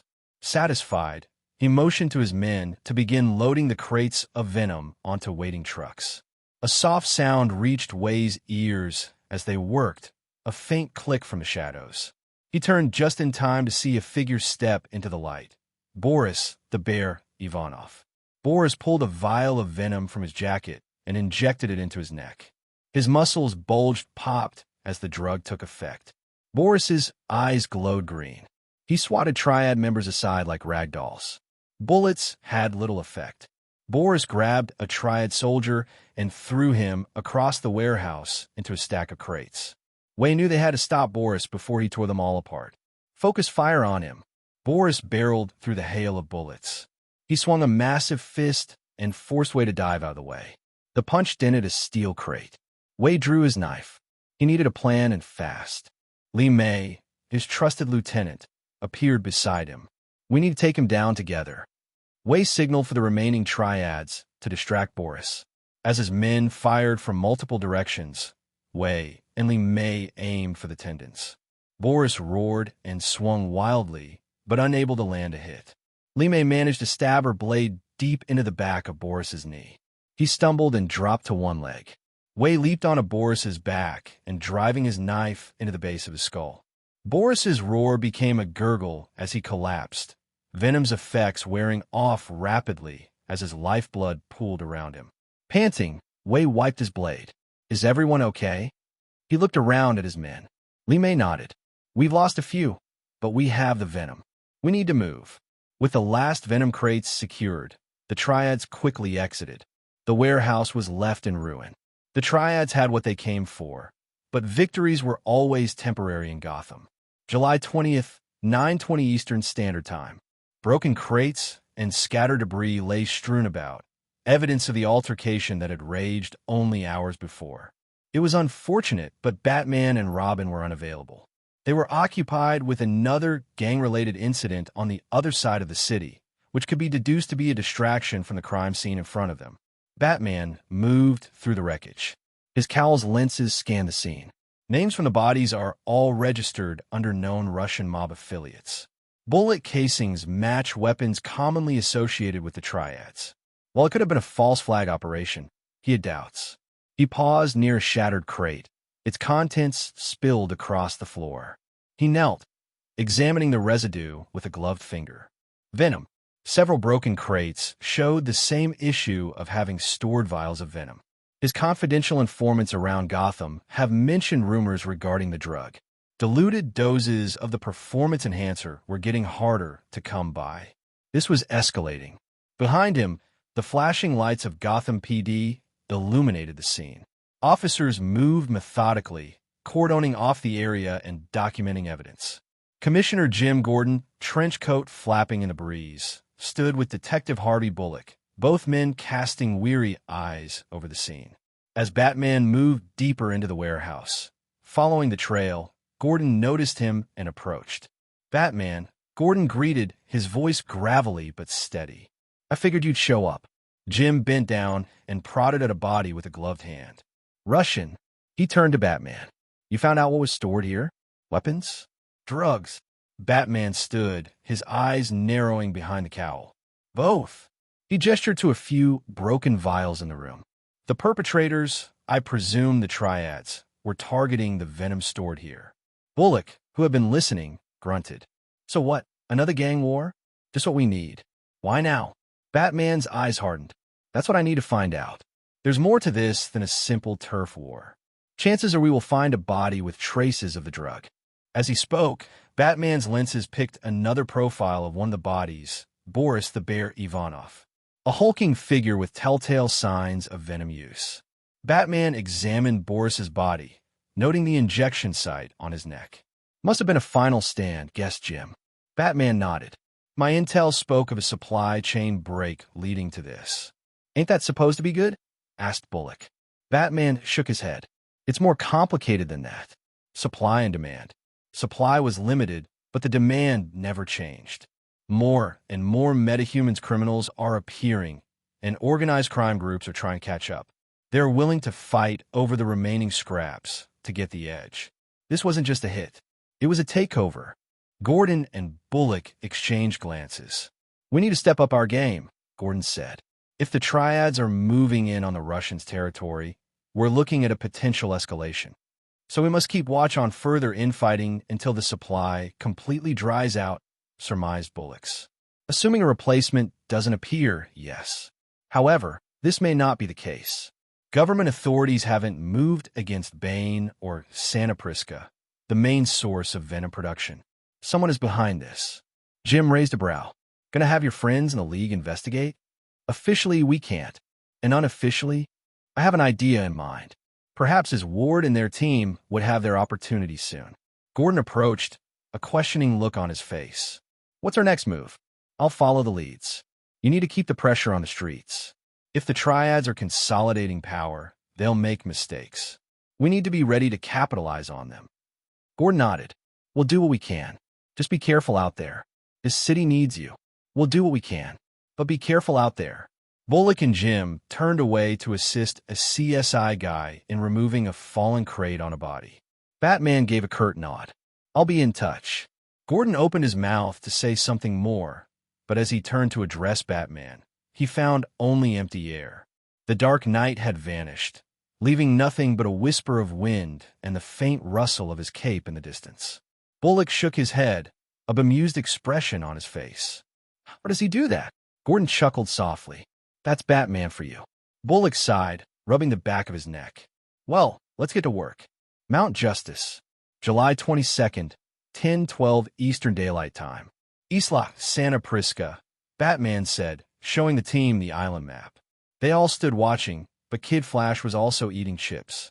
"This island nation is the primary source of a dangerous and illegal neurosteroid, a strength-enhancing drug sold under the street name Venom." The display changed to show shots of the warehouse. Infrared heat signatures indicate that their factory is operating at full capacity, but all shipments of venom have inexplicably cut off. The League and I are working with local authorities to stamp down on control organized crime, fighting over the scraps remaining in circulation. "And since Santa Prisca isn't under the League's preview," started Robin, "that's where this team comes in. This is a covert recon mission only. Observe and report. If the Justice League needs to intervene, it will." Once again, the profile changed back to the island map. The plan requires 2 drop zones. Said drop zones appeared on the map. "So who's in charge?" Robin asked, getting Batman and Red Tornado to whip around and face the Boy Wonder before exchanging glances.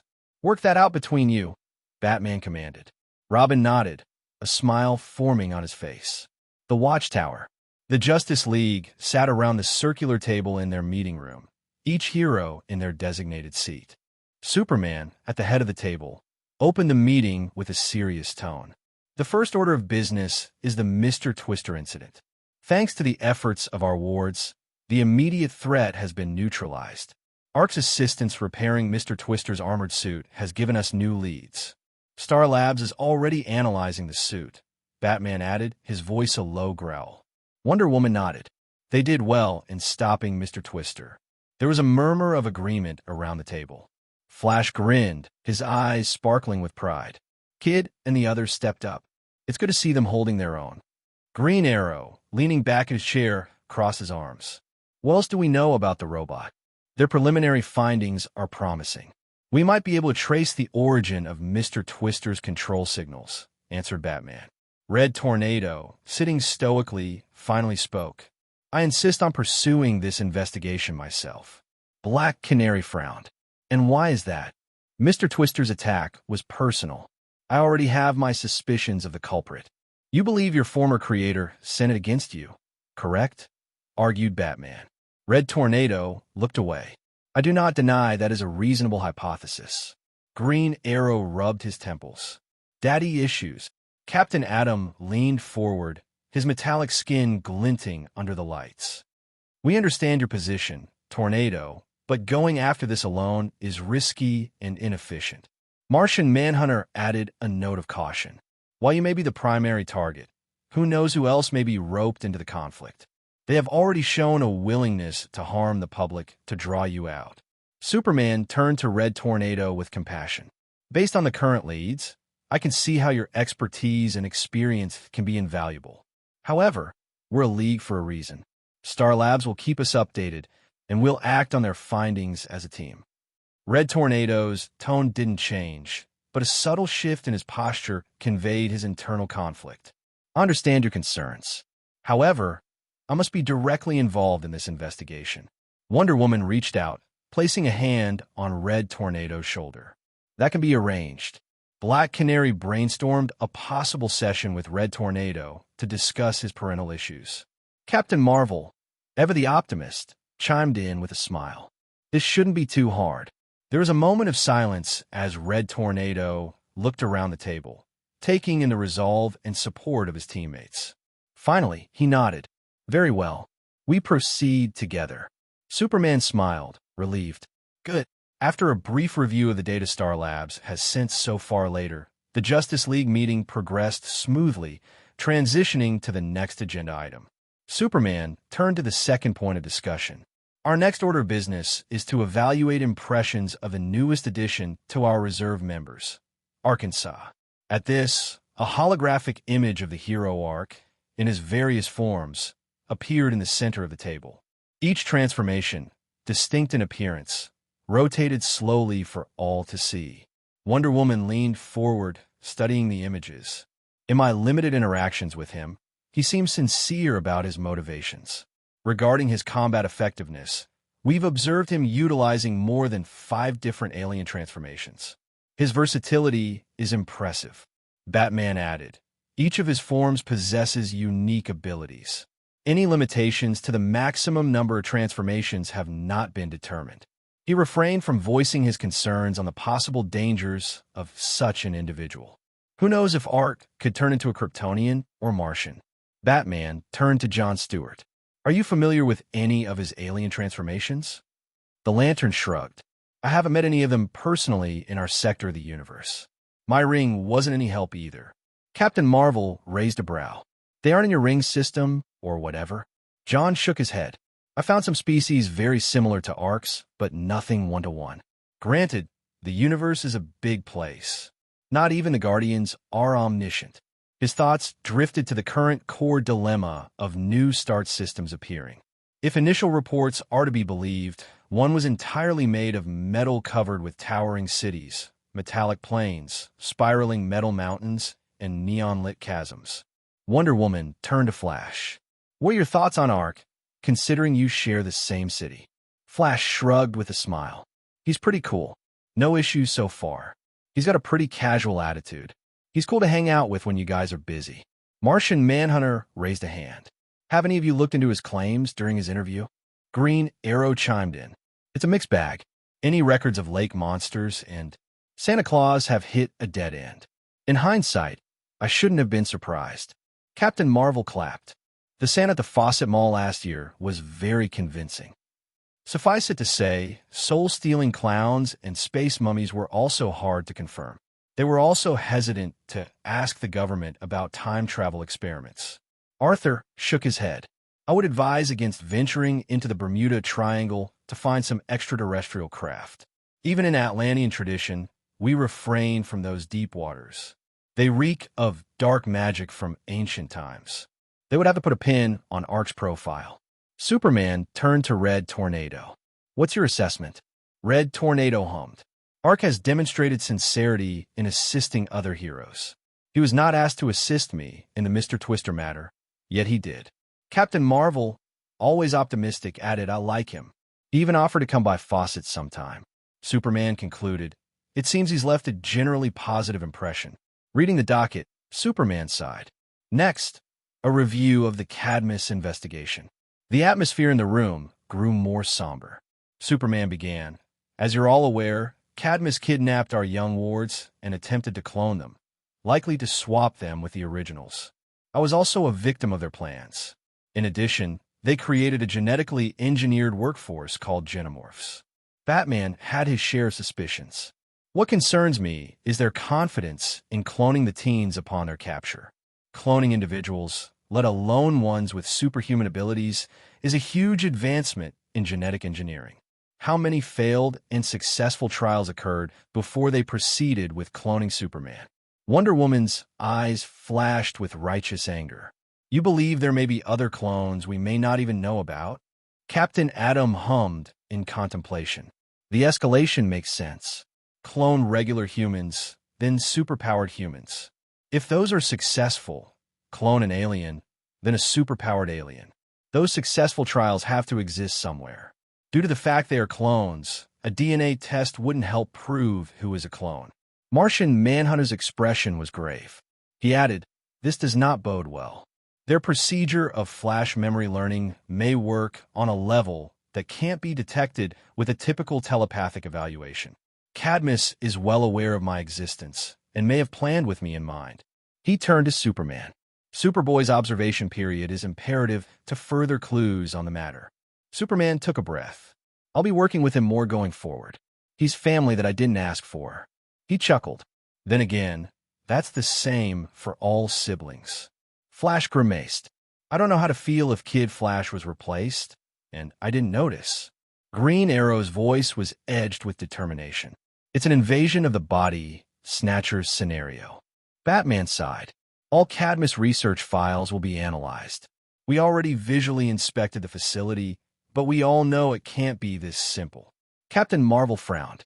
They hid for this long under our noses. Who knows what else they had under their sleeves? Central City, July 22nd, 23:45 Eastern Daylight Time. Inside a dim warehouse, gang members, armed to the teeth, exchanged hushed words as they waited for their clients. Crates of product lined the walls. A ghostly blue, moth-like alien with bright green eyes landed silently on the rooftop. His breath fogged in the cool night air. Peering down through a skylight, his sharp eyes scanned the activity below. Flash, they're here, he whispered. I count at least 20, heavily armed.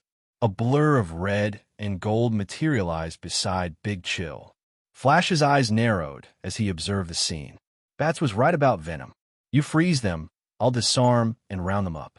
We need to make this quick and clean, he whispered back. Big Chill nodded. Hashtag. The gang members heard a faint, eerie whisper inside, and then the temperature dropped sharply. They looked around in confusion as their breath began to fog.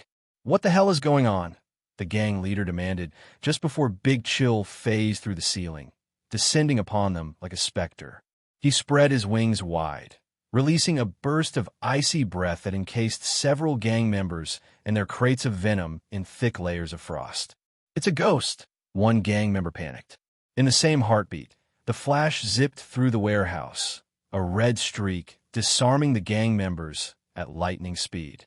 Guns, knives, and bats were pulled from hands and discarded in a blur of motion. Sorry, but this shop is closed, Flash quipped as he moved.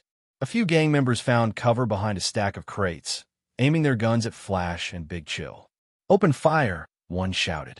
Bullets ricocheted off the frosty floor as Big Chill became intangible, the bullets passing harmlessly through him and into the wall.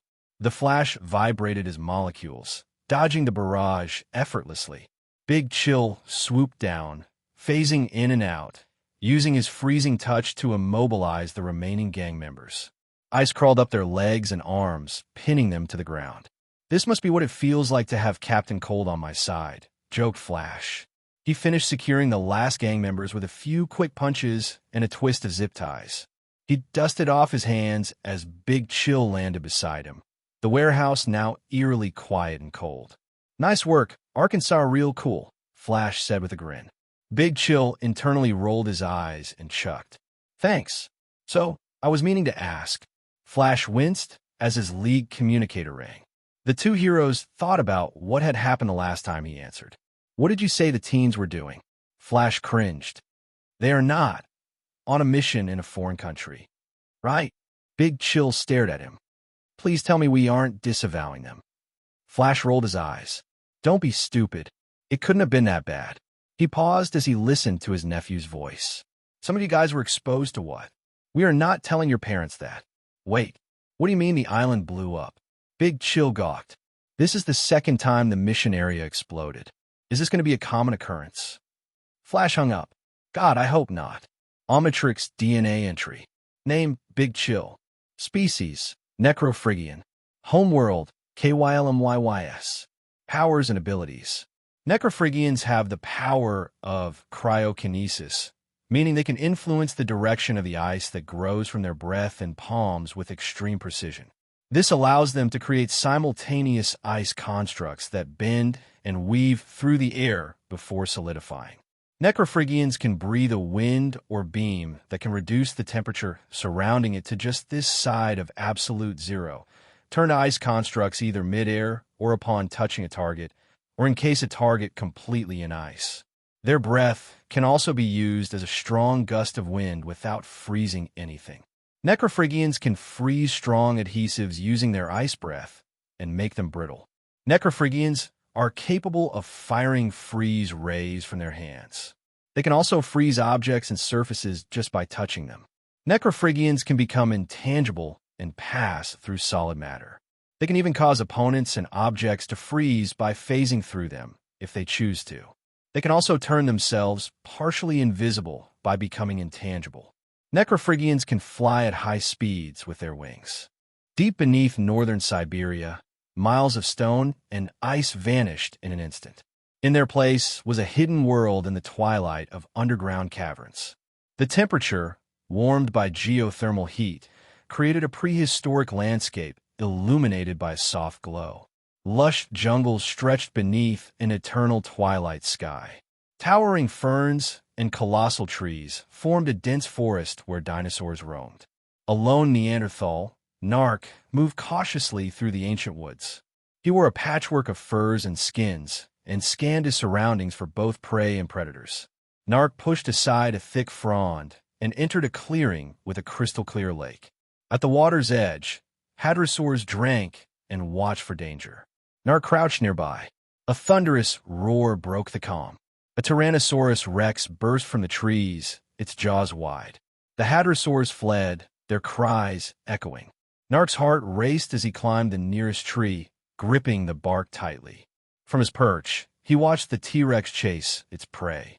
One hadrosaur stumbled, and the predator struck, ending the hunt quickly.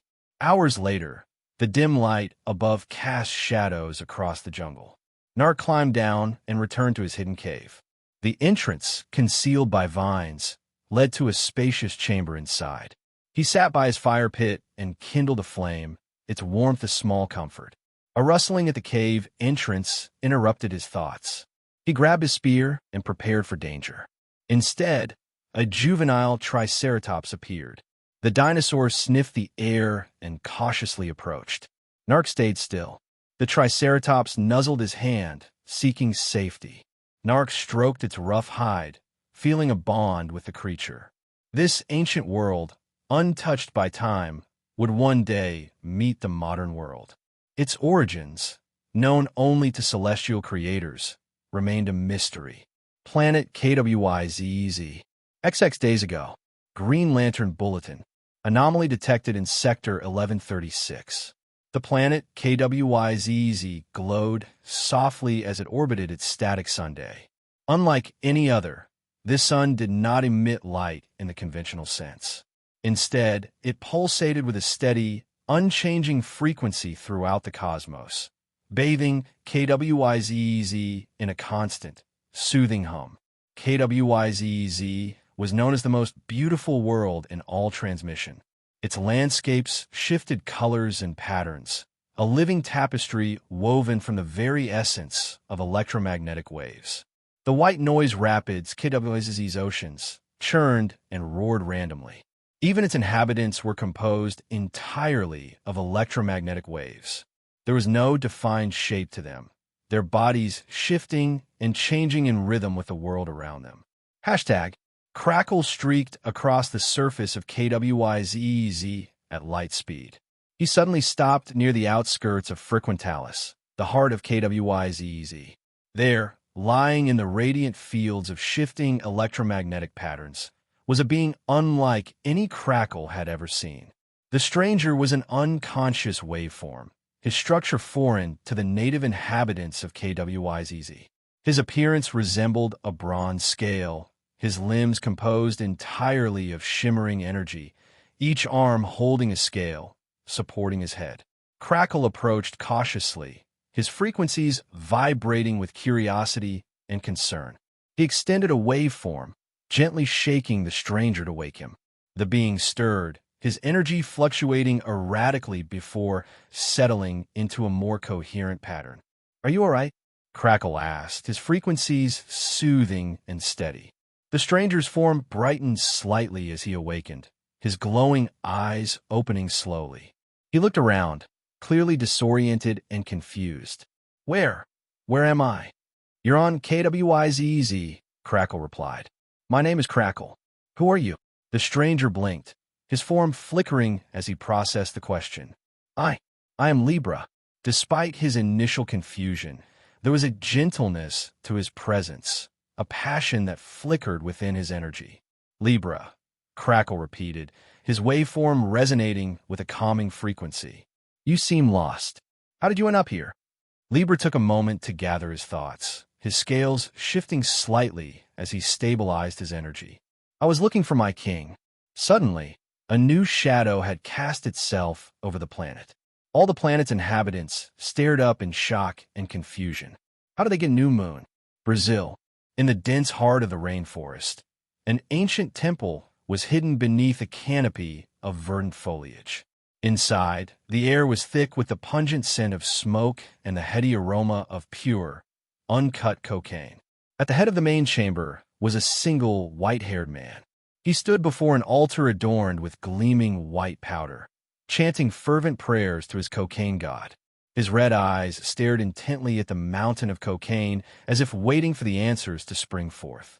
He fixated on the swirling patterns in the powder. His devotion was absolute.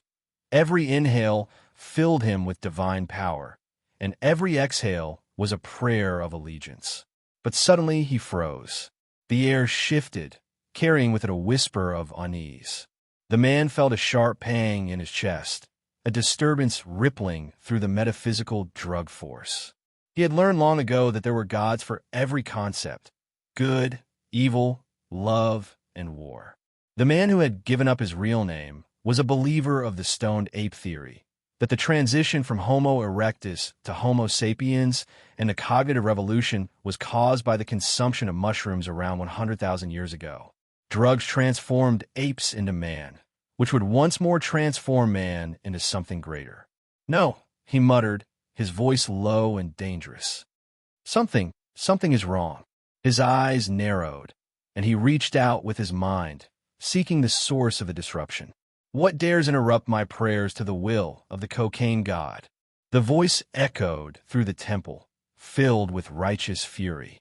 In his mind's eye, he could sense them all: ketamine, MDMA, Adderall, bromo dragonfly, heroin, coke, crack, codeine, oxys, perks, vikes, PCP, LSD, dilaudid, mescaline, mushrooms, bath salts, cortisone, Toradol, Molly, her sister Sandra, Big Frank, steroids, birth control, Plan B, morphine, Viagra, ibuprofen, aspirin, venom, and Flintstone gummies. In an instant, he knew Venom was slowed. He clenched his fists, feeling the surge of power course through him. He would not allow this insult to stand. He would find the source of the disturbance and crush it beneath his heel. The man slammed his face into the cocaine mountain. Like a human vacuum cleaner, he snorted at least double his body weight in cocaine. An infidel would argue that he was more cocaine than man. As soon as the last bit of cocaine disappeared up his nose, the man shuddered a few times, and then he exploded into white and blue flames. He walked outside the temple, cocaine powder dropping from his body with every step. With a single, powerful leap, he soared into the sky, leaving a trail of shimmering white powder in his wake. Like a shooting star, he rocketed northeast, straight towards Santa Prisca. You now face the wrath of his lord's most loyal acolyte, Snowflame. Caribbean Sea, July 22nd, 2008 Ecuador time. In the bioship, Kid Flash turned towards Superboy, who wore a rather tight uniform. Are you comfortable there, SB? Instead of his usual black t-shirt with the Superman S on it, black pants, and boots, Superboy wore a black and navy blue version of his solar suit. Yes, I've worn this type of clothing almost my entire life. Dr. Desmond personally designed my solar suit. Wally pinched the bridge of his nose. Of course he did. It's fitting. Was it him, or did it seem tighter from the back? Thanks. Superman helped make it from the scraps of my old one. Robin raised a brow. He did. Yeah. He offered to loosen up the design, but I told him it was designed to be aerodynamic. Right. It's totally fly, chimed Miss Martian, who was clearly staring at the suit contours around his butt. Superboy glanced over at her, and she stood up straighter and stopped leaning her head on her hand. In that, it will totally help you learn to fly, she covered badly. Superboy smiled at the compliment. Want to hold my ankles while I stretch out my hamstrings? Sure. Miss Martian squeaked. Hashtag. She, Kid Flash, and Robin hit the ground with small thuds. Realizing Superboy was not beside them, they glanced up and yelped before diving to the side. They narrowly avoided Superboy as he hit the ground hard enough to create a boom and a 2-foot-deep crater. Nailed it, just like the simulations, he said confidently. And yet, creating a seismic event may not have helped us much with the covert. Robin grumbled as he stood up from the base of the tree he threw himself into. Kid Flash came out of the forest from the other direction, and Miss Martian returned to the ground. Aqualad, drop B's a go. Miss Martian says. Hashtag. It was supposed to be a covert recon mission only. The teens were only meant to observe and report the activity on the island. Unfortunately, disagreements over leadership had led to a failure on their part. Kid Flash activated his infrared goggles down over his eyes, immediately picking up on heat signatures further down the trail. Got a squad of armed bozos incoming. The three ran forward, ducking behind a rock and fallen tree to avoid being seen. Superboy looked in the opposite direction of Kid Flash. 2 squads, he corrected. Then he expanded his focus. But they'll meet each other before they find us. Gunfire started. They weren't on the same side. Miss Martian cringed. No super hearing required now. Kid commented. Superboy's eyes narrowed. They're spraying each other full of holes. Not how I would put it, replied KF. Swing wide. Steer clear.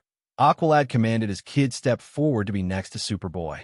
Yeah, just as soon as I find Rob. Instead, Kid Flash vaulted over the tree, running down the trail. Sadly, the trail was wet, causing him to lose his footing, falling down the hill and right into the middle of the firefight. Kid Flash took off his goggles and looked up, facing down the barrel of a gun wielded by Bane himself. So much for the stealthy. Suffice it to say that both criminal groups trained their guns on the hero. Bane started firing rapidly at Kid Flash, and it was only thanks to his super speed that he didn't get hit. Now, he was running away from both groups of gunfire. One by one, the teens appeared for support. Superboy charged ahead, taking Bane's blind spot and tackling him to the ground, or at least attempting to. Bane got himself over the teen and slammed him into the soft ground. He went for a wrist lock on his captive right arm, but found Superboy overpowering him, grabbing his shirt and throwing him into a tree. Robin dropped over a pair, uppercutting the other and following up with a sidekick. Kid Flash hit another assailant, backing him up into the clearing. He then hit him with a front kick to the chin and completed a full flip before landing on the ground again. Miss Martian threw another 2 assailants into the tree behind him telekinetically. A Cobra soldier was stopped short by Aqualad dropping right before him. The Atlantean placed his hand on his chest, and his tattoos glowed before he zapped him right in the chest. He crushed the communicator that fell out of his hand under his bare foot. It was clear that this new team still had kinks to iron out. Hashtag, with the assailants tied to trees, Robin recognized the uniforms. They belonged to the cult of the Cobra. Kid Flash groaned. At least we know who's causing the normal supply lines to be cut off. Considering the earlier gunfight, it was clear that Cobra came here uninvited. So, Cobra wants super cultists, Kid Flash said confidently. Now we can radio bats and complete the recon mission. These cultists aren't on Venom. Robin cut him off. Cobra's hoarding the stuff. The boy was adamant about staying and wanted to know why. Once more, things dissolved into bickering due to a lack of someone taking charge. Hashtag, to the side, Miss Martian and Superboy could only look on in silence. Until Miss M spoke up. Don't you want to lead?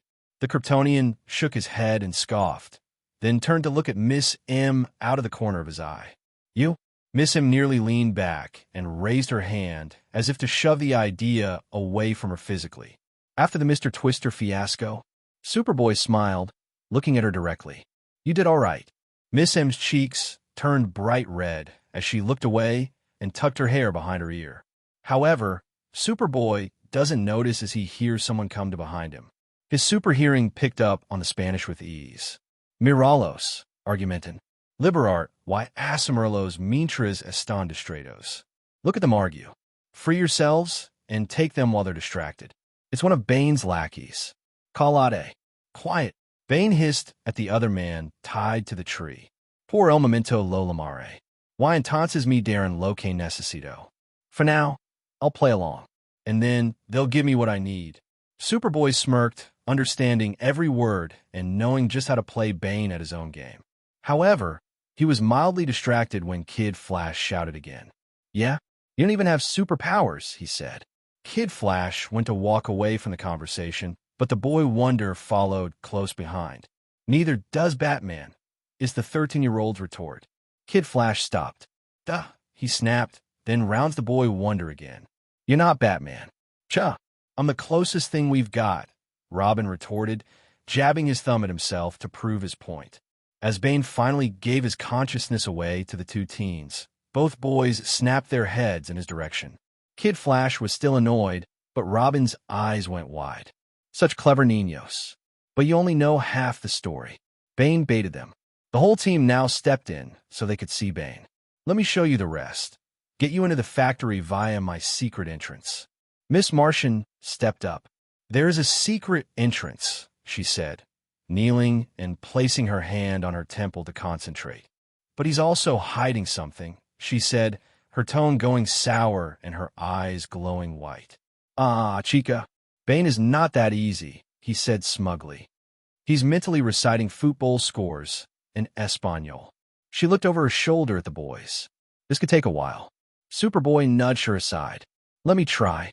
Dr. Desmond taught me how to perform advanced interrogation. Wait a minute, Superboy. He taught you what? Exclaimed Robin. Bane raised a brow at the challenge. Do your worst. He got down. When you look into my eyes, you won't be able to deny what I want. Bane blinked. Oh, what? Superboy got uncomfortably close. Come on, Bane. We both know how this is going to end. Try all you like. Whoa, whoa, whoa. The restrained Bane leaned away from the alien with each word, sweat dripping from his brow. Submit to my deep. Closer. Even the henchmen leaned away, believing they might be next. Hard. Closer. On the side, the others were apprehensive. Should we stop him? Asked Kid Flash. I think it's working. A red-faced Megan covered Robin's mouth. Hold on. Let him finish. Penetrating even closer. Superboy gazed down at the drug dealer with a sinister stare, the next word on the tip of his tongue. Bane was the first to look away. All right, I'll tell you guys. Just keep that monster in front and my field of view at all times. Superboy jumped to his feet with a grin. Huh, consider yourself penetrated. Bane shivered at that statement. Superboy. Robin pulled the Kryptonian away from the group as they prepared their next move. What exactly were you about to say to Bane at the end there? My gaze. Superboy tilted his head. Why? What did you think I was going to say? Robin opened his mouth, only for nothing to come out. He sighed. Never mind. Unfortunately, it would all come to a head when they had to make a temporary truce with Bane to secretly enter his facility under Cobra's nose. Bane needed to start his shipments. If he didn't, one of his major sponsors might retaliate. They were still creating venom in the factory. Sublime Master, he approaches, one of the soldiers said as Cobra stopped beside him. Activate the radio jamming net. Nothing must interfere. Cobra instructs. The soldier nods, bows, and leaves. On top of a cliff, the team and Bane could see the factory. Bane stopped about 3 feet from the edge, pointing. Both Robin and Kid Flash stepped up to get a closer look, Kid with his goggles, Robin with a pair of binoculars. What he saw was a forklift and containers by a helipad. Look at all that product, Robin muttered, shocked. A buy's going down. Bane walked away, but the team remained. But if Cobra's not selling to the usual suspects, then dash. We need to identify that buyer, Aqualad stated with conviction. All three were observing Bane as he lifted a giant rock away from the entrance to an old mine. The only point of his efforts was a few grunts while Miss M and Superboy exchanged a slight look of confusion. Answers are this way, Bane said simply, gesturing down the mine tunnel. All 5 teens joined him to look down the tunnel. Bane said nothing as he headed towards the tunnel. The team and Bane walked down the mine until they came to a metal door. Bane used his fingerprint to unlock it, leading them to a door on the factory floor. Bane propped the door slightly, giving Robin enough room to look around the now-confirmed, empty floor. All clear, he vocalized before running out of the doorway. The others followed, but Robin was nowhere in sight once they got to another hidden location. Has that little fool already been captured? Bane questioned, annoyance at the possibility of their infiltration being compromised rising. No, Aqualad assures, but his voice is giving away his annoyance. He just does that. Kid Flash slid his goggles over his eyes with ease. Stay put. I'll get our intel and be back before Boy Wonder. By the time he finished the sentence, he was already running. Aqualad reached out when he saw Kid Flash move, but couldn't stop him. Wait, kid. Bane watched as the gray and red streak disappeared, looking at Aqualad with a smug smile. Great chain of command. Inside the command center, a Cobra agent was working on the computers. A batarang hit the computer console beside him, sparking it. As he turned to look, green gas was released from the batarang. The agent coughed and then passed out. Robin held no qualms as he grabbed the back of his cloak and dropped his upper body to the ground with a thud. Then he took the chair and sat down at the computer. Aqualad, Miss Martian, and Superboy were all crouched behind an unused assembly line while Bane hid in the shadows of Crate Stack. It's a massive shipment, stated Aqualad. Yeah, but they're only taking new products off the line. Superboy observed. They're not touching this venom. Superboy's focus changed as he looked in the opposite direction they just were. Helicopters coming. Bane's eyes narrowed as all 4 looked out at the small skylight. It took a few moments, but then they started to be able to hear the helicopter's blades as it approached. The computer beeped away as Robin ran over the chemical formula for the agent, listing off HB2CA4, CS2HO4, PH4MO8, and CA1HG6. Kid Flash zooms in, skidding to a stop, taking a bite out of something, then talking with food in his mouth. Robin hunched closer to the keyboard, as if that would help him work faster. Ever the science nerd, Kid Flash joins him at the computer. Kid Flash took another loud bite out of the bar in his hand. This one's venom, Kid Flash said, as if he were talking to a 3-year-old and using his bar to point at the screen. As the screen showed another compound, he continued. This one's dash, he cut himself off. Whoa, the blockbuster formula from Cadmus. They watched as the two merged on screen. Mixed correctly, Cobra's new juice is 3 times stronger than Venom and permanent, he realizes, horrified. He turns to Robin. But how did Cobra get access to Project Blockbuster? Our mystery buyer must also be Cobra's supplier. Robin realized. Using the cult to create the Blockbuster Venom super formula. Robin stood up, his hand going to his ear. Robin to Aqualad, we got. Kid Flash turns away from the computer as he hears Robin stop. Static, he mutters angrily. Hashtag. The shadows cleared from the helicopter's opening doors, revealing a buff white man with blonde hair. He wore a black-on-black outfit, and a gray hockey mask covered his facial features. As he walked between 2 lines of the cult, his matching forearm and shoulder-upper arm guard showed. Lord Cobra, he greets. Sportsmaster. Cobra returned as the girl from before stepped up. The shipment is ready. She opens the box to reveal the blue vials. Sportsmaster took one, holding it up to examine it. The new Cobra Venom? He asked. Cobra gestures to Blockbuster. A complete success. Our friends will not be disappointed. This is a game changer. Sportsmaster proudly states, flipping the vial to catch it in his fist. Finally, we can go mano-a-mano with the Justice League. Above them, Miss Martian used her camouflage. Aqualad, sending you a telepathic image of the buyer now. Even though she was invisible, her eyes began to glow. Hashtag. In the factory, on a catwalk, Bane and Superboy watched while Aqualad closed his eyes to see Miss M's telepathic image. Sportsmaster, he said, opening his eyes. He is the buyer? He questioned, looking at Superboy shocked. Then, he brought his hand up to his ear. Aqualad to Red Tornado. Do you read? He got the same results as Robin. He huffed in annoyance. I can't reach the League, Robin, or Kid. Comms jammed. We need a plan now. Bane was all too pleased with his opening. I have a suggestion, he said, then jumped over the rail with a battle cry. 2 Cobra agents looked to the source, shocked to see Bane. He landed just before them, shoving one to the side easily and pushing the other's arm to ensure his aim was only to the ceiling. Hashtag. From outside, they hear the gunshots. What does he dash? Aqualad began, only to be cut off by Blockbuster's battle cry, and he charged at the window behind them, shattering it and taking down the catwalk. Both boys landed away from the rubble, but so did Blockbuster, who roared to catch everyone's attention. Destroy them, Cobra commanded. In an instant, Blockbuster charges at the 3 infiltrators. Superboy met him halfway. Unlike Blockbuster, he's plenty small enough to get under his arms and catch his torso. However, Blockbuster efficiently grabs Superboy's waist from behind due to the size difference. Aqualad's tattoos began to glow as he reached behind his shoulders to take out his water bearers.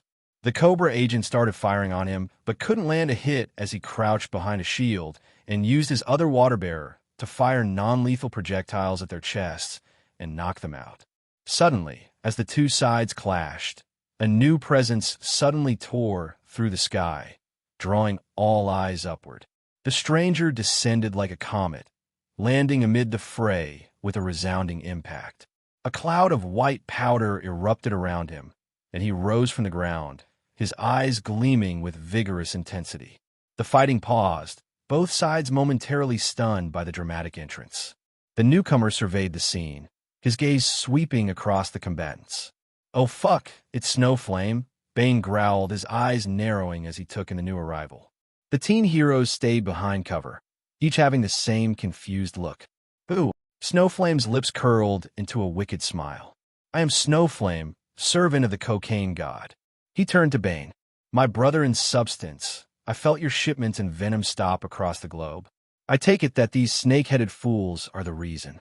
Doesn't he know crack is whack? Megan muttered to Superboy. A smile grew on Bane. Maybe this could work out, right? Yes. They took over my factory and stopped all exports. That simply won't do. Cobra stepped forward, his serpentine eyes narrowing. You dare challenge the Cobra? We bow to no one. Snowflame reached into his pocket and snorted a handful of coke. His smile widened, his eyes flashing with manic energy. Through the power of cocaine, I will give you only death. From that point onward, this mission had officially gone foobar. The warehouse echoed with gunfire. Bane, Aqualad, Superboy, and Megan huddled behind a pile of crates, bullets from Cobra soldiers zipping overhead. In the center of the chaos, Snowflame fought both Mammoth and a contingent of Cobra soldiers, his body blazing with a strange blue fire. Mammoth charged at Snowflame, fists raised. As soon as he made physical contact, his movements faltered, a look of confusion crossing his face. Snowflame grinned wickedly, taking advantage of the momentary lapse to deliver a bone-crushing punch that sent Mammoth reeling. The teens and Bane remained hidden, watching the spectacle unfold. Bane leaned against a crate, chuckling softly to himself. Aqualad glanced at him, brow furrowed. "You are familiar with this individual, Bane?" Bane shrugged nonchalantly. "He's a sponsor. He actually gave me money to keep distributing venom. Who am I to reject it?" The teens exchanged uneasy looks. Megan's eyes widened in disbelief. Did that man snort cocaine? Doesn't he know crack is whack? Bane laughed at the phrase. "Yeah, he does that a lot. Gives him crazy blue flame powers and shit. If you touch him in that state, you'll be tripping hard. I should know."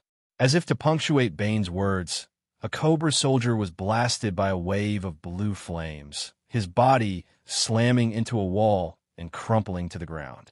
Superboy peered over the edge of the crate. Should we help him? Enemy of my enemy and all that. Bane's expression turned serious. "All I want is my island back.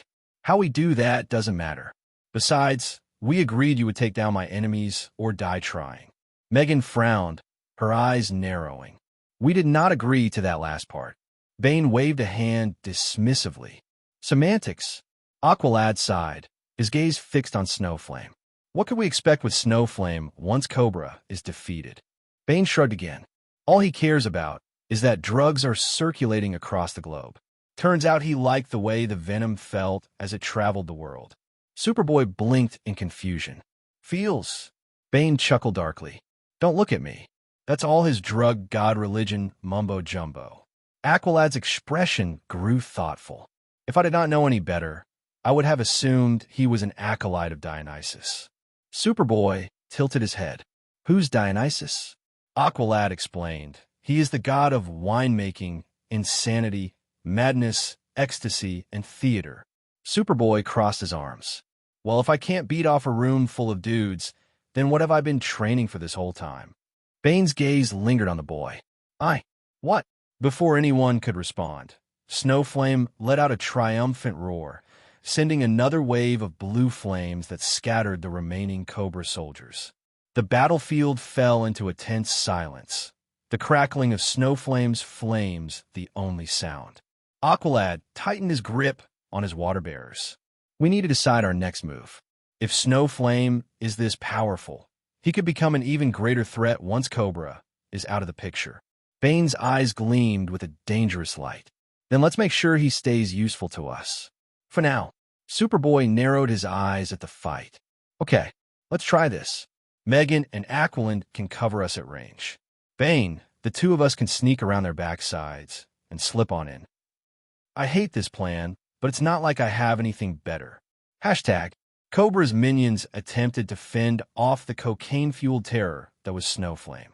Bullets ricocheted off his body, harmlessly flattening against his cocaine-enhanced durability. Each step left a powder trail in his wake, a testament to his unending supply of his god's divine substance. "Your pitiful attacks can do nothing to me." Snowflame roared, his voice reverberating through the space. "My body burns with a far greater power. Snowflame commands you to die." With a wave of his hand, Snowflame sent blasts of blue fire in multiple directions. Cobra soldiers were engulfed in the azure flames, their screams filling the air as they fell, one after another. The air thickened with the acrid scent of burning flesh and the unmistakable tang of cocaine. Suddenly, the ground shook as the enhanced mammoth charged toward Snowflame. The giant brute collided with Snowflame, and the moment their skin made contact, Mammoth's movements became sluggish, his strength waning. Snowflame grinned manically, recognizing the effect his touch had. "It is through my body that you have been blessed by my God," Snowflame declared, his eyes blazing with fervor. "By my oath, I shall show you the truth." Mammoth's eyes glazed over as the powerful contact high took hold, his mind fogging as if submerged in a narcotic haze. Desperately, he tried to grapple Snowflame, hoping to use his massive strength to overpower him. But Snowflame was too quick, his cocaine-fueled agility making him a blur. The two titans clashed, Mammoth managing to tackle Snowflame to the ground. A plume of white powder erupted from Snowflame's body, the cloud enveloping them both. Snowflame inhaled deeply, the cocaine surging through his system, amplifying his power. Blue flames burst forth, consuming them in a fiery explosion. "I'm on fire," Snowflame bellowed, his body a living torch. The intense heat seared Mammoth, the blue flames licking at his skin, burning him with an otherworldly intensity. Mammoth let out a roar of pain, his grip weakening as the flames overwhelmed him. Snowflame pushed Mammoth off. Standing amidst the inferno, his body radiating a terrifying, divine power, his eyes glowed with a blue flame, and his face twisted into a mask of ecstatic madness. Snowflame raised his hands, the blue flames dancing along his fingertips. "This is the power of the cocaine god. None can stand against me. None." Miss Martian flew invisibly overhead, her telekinetic powers tossing Cobra agents aside like ragdolls. Below, Aqualad stood firm, his water bearers transforming into powerful projectiles that he hurled precisely, knocking out soldiers left and right. Amid the fray, Snowflame and Mammoth clashed violently. With a mighty shove, Mammoth launched Snowflame into a large metal container, the impact reverberating through the structure. Mammoth closed the distance instantly, delivering a massive uppercut that pinned Snowflame against the container. Despite the force, Snowflame grinned manically, his body radiating with blue flames. "Your pitiful strength is nothing compared to mine," Snowflame roared, swinging a powerful punch that connected with Mammoth's face, sending him staggering back. With newfound space, Snowflame landed on his feet, eyes blazing with fervor. He charged at Mammoth, his speed and ferocity leaving his opponent little time to react. On the outer edge of the fight, Sportsmaster stood apart from the chaos, his keen eyes spotting the slight shimmer that betrayed Miss Martian's camouflage. His expression hardened as he pulled out a rod, extending it into a sharp spear. He wound up for the throw, muscles coiling with deadly intent. Just as he was about to release the spear, a sudden impact from behind sent him sprawling. "No, you don't." Superboy tackled Sportsmaster, throwing off his aim. The spear flew wildly, striking a Cobra soldier in the lower leg. The soldier screamed in pain, collapsing to the ground, clutching his injury. My leg." Superboy looked down at Sportsmaster, a bemused smile on his face. Wow, you have some broad shoulders," he commented, his grip unyielding. "Get off me, you freak." #. The chaos in the warehouse was a dizzying storm of violence and strategy.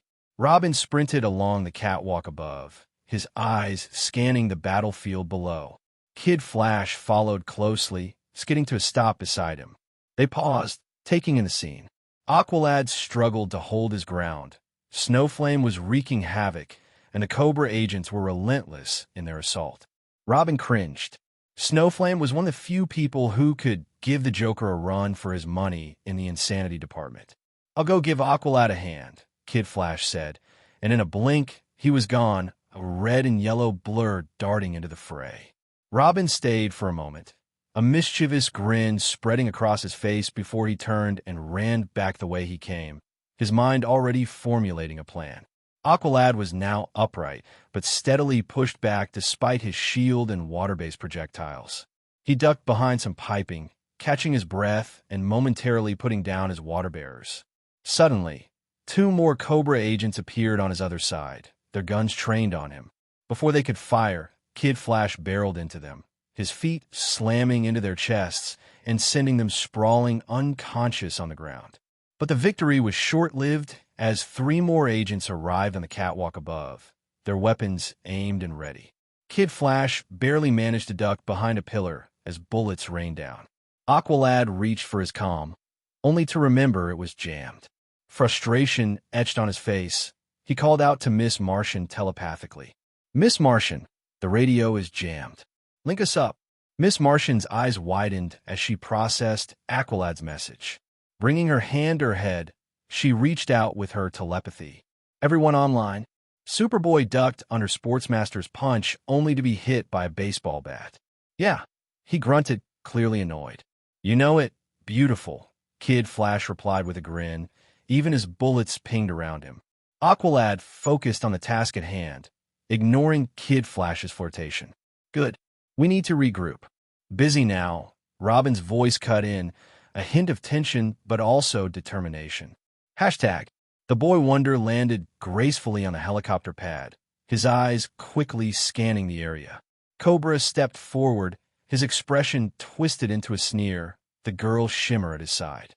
Robin turned to face them, instantly aware of their movement. "Batman must be desperate if he sends his whelp to apprehend me," Cobra taunted, his voice dripping with disdain. Robin shrugged off the insult, a smirk playing on his lips. "What's wrong, Kobe? You look disconcerted." Cobra's eyes narrowed. "This is beneath me." "Shimmer, take him." Shimmer charged at Robin, her movements swift and precise. Robin's only response was a confident smile. He flipped over her as she closed the distance, landing behind her and immediately dropping into a fighting stance. "Robin now." Aqualad's voice crackled through his earpiece. Robin gritted his teeth, momentarily distracted. Shimmer's punch was already on its way. Thinking quickly, he dropped a flash grenade. The explosion of light and sound disoriented his opponents, allowing Robin to disappear into the shadows, leaving Cobra and Shimmer alone. Just as they regained their bearings and thought they were clear, a massive figure emerged from the darkness. Bane stepped forward, cracking his knuckles menacingly. No one invades my island and gets away with it." He gestured to the distance where Snowflame and Mammoth were locked in combat. "And your little guard dog is preoccupied." Cobra handed Shimmer a case before disrobing, revealing his shaved head and pale, muscular body. "I loathe interacting with the peasantry, but I suppose even a god must deliver divine judgment personally." Bane smirked and charged at Cobra, bringing his knee to Cobra's gut. Cobra blocked it effortlessly with one hand. Bane's eyes widened in surprise, but quickly narrowed in determination. He dropped back down, sweeping his leg out to knock Cobra off his feet. Cobra simply lifted one leg, avoiding the sweep with ease. Undeterred, Bane attempted a roundhouse kick aimed directly at Cobra's face. Cobra caught it with a single hand, then delivered a powerful front kick to Bane's chest, sending him sliding back a few feet. Bane's teeth clenched, but he did not attack again immediately. "What's wrong, merchant? You look disconcerted," Cobra taunted, a cruel smile on his lips. Bane's smirk returned as he assessed his opponent. "You may be strong, Cobra, but I've faced worse than you." Hashtag. Sportsmaster shifted his focus from Superboy to Kid Flash. Sportsmaster, ever the strategist, saw an opportunity and shoulder-checked Kid Flash with surprising force, sending the young hero tumbling toward the epicenter of the battlefield, where Snowflame and Mammoth were locked in combat. Kid Flash collided with Snowflame, his hand brushing against the cocaine-fueled villain. Immediately, a surge of stimulation shot through Kid Flash's body. His eyes dilated, his thoughts accelerated to a blinding speed, and his body seemed to vibrate with an intensity that surpassed anything he had ever experienced. Sportsmaster immediately regretted his choice. At first, Kid Flash found himself jogging in place, his mind racing through formulas and theorems in a drug-fueled manic episode. His voice became a rapid-fire stream of consciousness, reciting complex mathematical equations and scientific principles at a breakneck pace. Pi to the 100th decimal, mass energy equivalence, E equals mc squared, quantum entanglement. The speed of light is 299,792,458 meters per second, Planck's constant. His body, unable to contain the influx of energy, launched into action. He sped across the warehouse, moving so fast that he was a blur of red and yellow. In the blink of an eye, he inspected every corner, crevice, and hidden nook. He was everywhere and nowhere, a whirlwind of motion that defied comprehension. Cobra soldiers, caught off guard by the sudden shift in pace, tried to take aim and shoot him. But Kid Flash was faster than their bullets, appearing behind them before they could pull the trigger. He easily dispatched them, his movements precise and effortless, each strike a blur of fists and feet. Despite the drug-induced frenzy, Kid Flash's actions were innocent. He moved through the warehouse, disarming and incapacitating the soldiers without causing serious harm. His ADHD-like hyperactivity was now his greatest asset, allowing him to outmaneuver and outthink his opponents at every turn. Hashtag. While her master and Bane were locked in combat, Shimmer slipped away, clutching the case tightly. She moved swiftly, her goal clear: keep the package secure until the chaos ended. Unfortunately for her, she unknowingly strayed into the path of a certain coked-out cleric. For years, Snowflame had scoured the earth, seeking the elusive substance that would elevate him to the next stage of human evolution. His devotion to the god of drugs had purified him, purging his body of the transient effects of lesser substances. Only the one true drug, the ultimate offering, could raise him higher. Nearby, Mammoth, veins bulging with the effects of the serum coursing through his system, swung a massive fist at Snowflame. But Snowflame sidestepped easily, delivering a sharp counterpunch that sent Mammoth staggering. A drop of blood flew through the air before landing on Snowflame's skin. Suddenly, Snowflame's drug senses tingled a sharp, almost electric sensation that cut through the haze of battle. He sensed something new, something potent in Mammoth's blood. His eyes narrowed, scanning the room. More of this drug was nearby, and it called to him with an irresistible allure. Disengaging from Mammoth with a powerful kick that sent his opponent crashing into a stack of crates, Snowflame turned his attention toward the source of the new drug.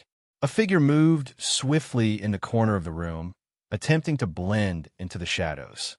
It was Shimmer, carrying a metal case tightly in her grasp. Snowflame's eyes locked onto Shimmer, a predatory grin spreading. He launched himself toward her, moving with blinding speed. Shimmer's eyes widened in panic as she tried to evade his approach, her movements quick and agile, but Snowflame was relentless. She ducked and weaved, narrowly avoiding his swipes, but Snowflame's speed was too much. His hand struck the case with a sudden, forceful swipe, sending it flying from her grip. The metal case hit the ground with a clang, popping open and spilling several vials of a glowing green liquid across the floor. Shimmer scrambled to retrieve the vials, but Snowflame was quicker. He snatched one from the ground, holding it up with a look of reverence. The vial glowed eerily in his hand, the contents shimmering with an unnatural light. Cobra venom. Snowflame breathed. He stared at the vial, entranced, feeling the power contained within. "Is this," he whispered, "the key? Is this what I have been searching for?" Before Shimmer could react, Snowflame uncorked the vial and drank its contents in one swift motion. The green liquid coursed through his body, merging with the cocaine already in his system. His eyes widened, and his body convulsed as the new drug took hold. Without hesitation, he reached into his pocket and snorted a mound of cocaine, feeling its familiar rush flood his senses. The Cobra forces around him are backed up and tense. The coke isn't my. He could feel his heart pump to the edges of his chest. Ba-dump, ba-dump, ba-dump, the being arguably more drugs than man spasmed. Control the drugs, control the universe. Control the drugs, control the universe. The drugs' muse flow. Ba-dump, ba-dump, ba-dump, the man froze. Shimmer was hastily gathering the remaining vials of Cobra venom. She moved with frantic urgency, knowing their only chance was escaping. She secured the vials in the case and sprinted away. A surge of fire erupted within him, his blue flames intensifying to a blinding brightness. Orbs of unholy cocaine fire pooled in Snowflame's own hands. Meteors of fire shot into the sky, igniting distant brush. Snowflame roared, the sound echoing through the warehouse. Soldiers could only watch in shock as Snowflame's transformation unfolded. But as the initial euphoria faded, a nagging doubt crept into his consciousness. Despite the overwhelming power he felt, something was missing. It was an imperfect solution, a temporary surge that lacked the permanence he sought. "No," Snowflame muttered, shaking his head. "This is not it. This is not the true substance." He clenched his fists, frustration gnawing at him. Though potent, the Venom and Blockbuster formula was not the ultimate drug. They would be purged from his system. Just like all the others, their effects fleeting and transient. His devotion to the god of drugs ensured that only the one true substance could grant him the elevation he sought. Snowflame closed his eyes, taking deep, measured breaths. He could feel the power already beginning to wane, the divine force within him rejecting the lesser drugs. He knew in his heart that his quest was not over, that the true substance was still out there. Still, he was here to deliver judgment on the heretics who dared stop the flow. Witness true power. It burns within my veins, and soon shall it burn in yours. Hashtag, things were getting out of hand. Aqualad used his water bearers to create long whips and remove many still-shooting Cobra agents. Strategic retreat. Kid, clear path. As expected, Kid Flash wasn't listening in his current headspace. In any case, Kid Flash continued to take out several Cobra agents. It wasn't until Superboy tackled the redhead that he showed some semblance of calming down. Getting back up, he hefted the speedster over his shoulder before punching an approaching baddie in the cheek. "Superboy, come on." Robin called impatiently as he ran ahead. "Coming," the clone answered, running toward their exit. "Just had to pop one in that guy's face." Robin glanced at Superboy briefly. "Just move." Aqualad ran first with Robin grappling above. Miss Martian flew in behind the Boy Wonder. She returned to the ground, and he dropped from his line. Superboy and Kid Flash made it through the metal door and then slammed it shut. Hashtag. Meanwhile, Snowflame continued to hold off Mammoth. Getting a proper hold, he throws Mammoth into amassing Cobra agents. "You have only tasted the sweet morsel of my divine grace. I have bathed in it, lived in it. I have taken it all within. I shall be the first to ascend to my snow goddess. You will be among the first of the acolytes." Hashtag. Aqualad snapped a glow stick to create a light source. Robin stood with his back to Aqualad, looking at the locked door. On the side, Superboy set Kid Flash down, leaning heavily on the wall. Miss Martian kneeled next to him. Kid Flash made contact with Snowflame. According to Bane, he experienced some sort of contact high. Robin frowned at his friend. "He'll be fine. Thankfully, it's mostly a psychic effect. He won't suffer any permanent damage." The non-lucid team member giggled. "This is the best mission ever." Megan raised a brow. "If it's psychic, should I try to clear it from his head?" He shook his head. "I don't want the lingering effects to spread through mental contact." "Just give him some water," gestured Robin. "He should be back to fighting condition in a few minutes." Megan patted the speedster on the back. "Let this be a reminder to say no to drugs. That's what the cartoon all-stars told me." Wally giggled, but it made me feel all tingly inside. Superboy pulled out a bottle of water from a pack. He tried to pour it into Wally's mouth, but Kid Flash pushed away the bottle with noodle arms like a child. "No, I don't wanna." Superboy grumbled. "Will you quit it? Just let me put the tip to your lips." Robin turned away from the scene and banged his head against the wall. How can my first mission as leader go so wrong? Aqualad set down the 2 pieces of the glow stick before looking at the youngest member. "You do have the most experience, but perhaps that is exactly what has left you unprepared." Kid Flash finally relented and started downing water. The rest of the group focused solely on Boy Wonder's body language. Fighting alongside Batman, your roles are clearly defined. You two do not need to talk. But this team is new, and a leader needs to be clear, explicit. He cannot vanish and expect others to play a part in an unknown plan. Robin turned and physically swiped the idea away. Oh, so I'm supposed to hold everyone's hands? He looked down with a pain groan.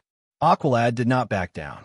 Did Batman not hold your hand when you first started working together? I mean, he did, but... who am I kidding? He questioned, entirely to himself, and with a note of pain in his words.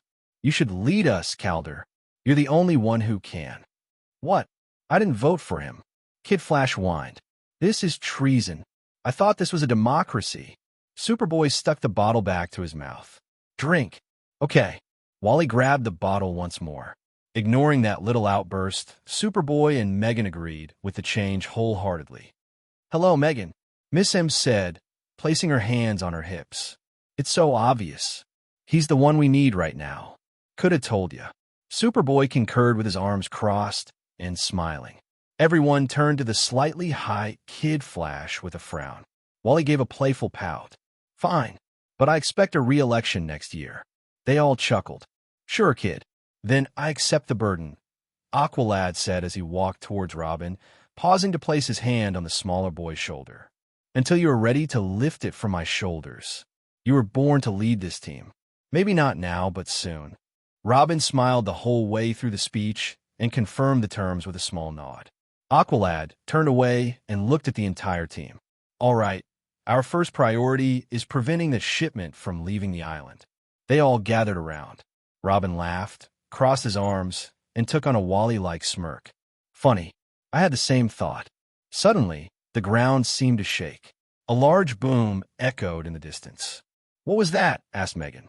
Superboy took the initiative and ran toward their locked door. Opening it took more effort than before, and he found out why. The entire warehouse had been leveled to smithereens. In the distance, they could see blue flames spreading. I think it's time we called the League for assistance. Robin stared at the result of their upturned mission. Right after we secure the shipments. Bane continued to fight Cobra.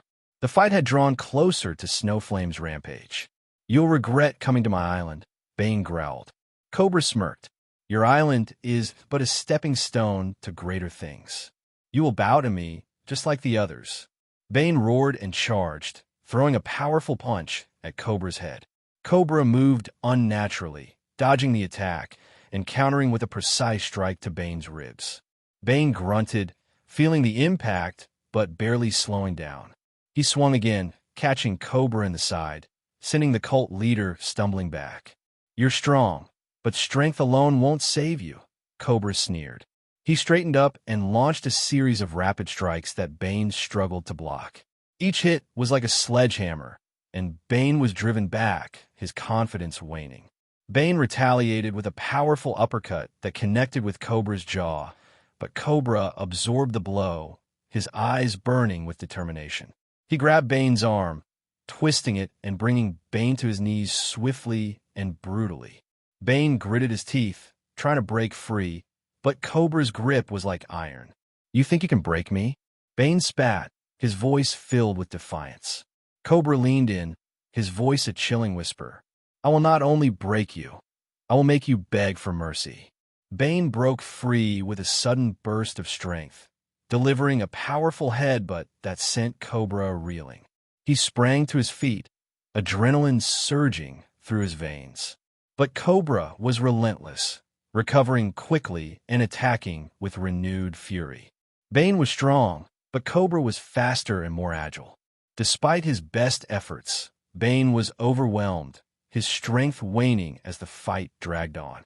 In a final, desperate move, Bane lunged at Cobra, aiming to crush him with his sheer weight. But Cobra sidestepped gracefully, delivering a devastating blow to Bane's spine.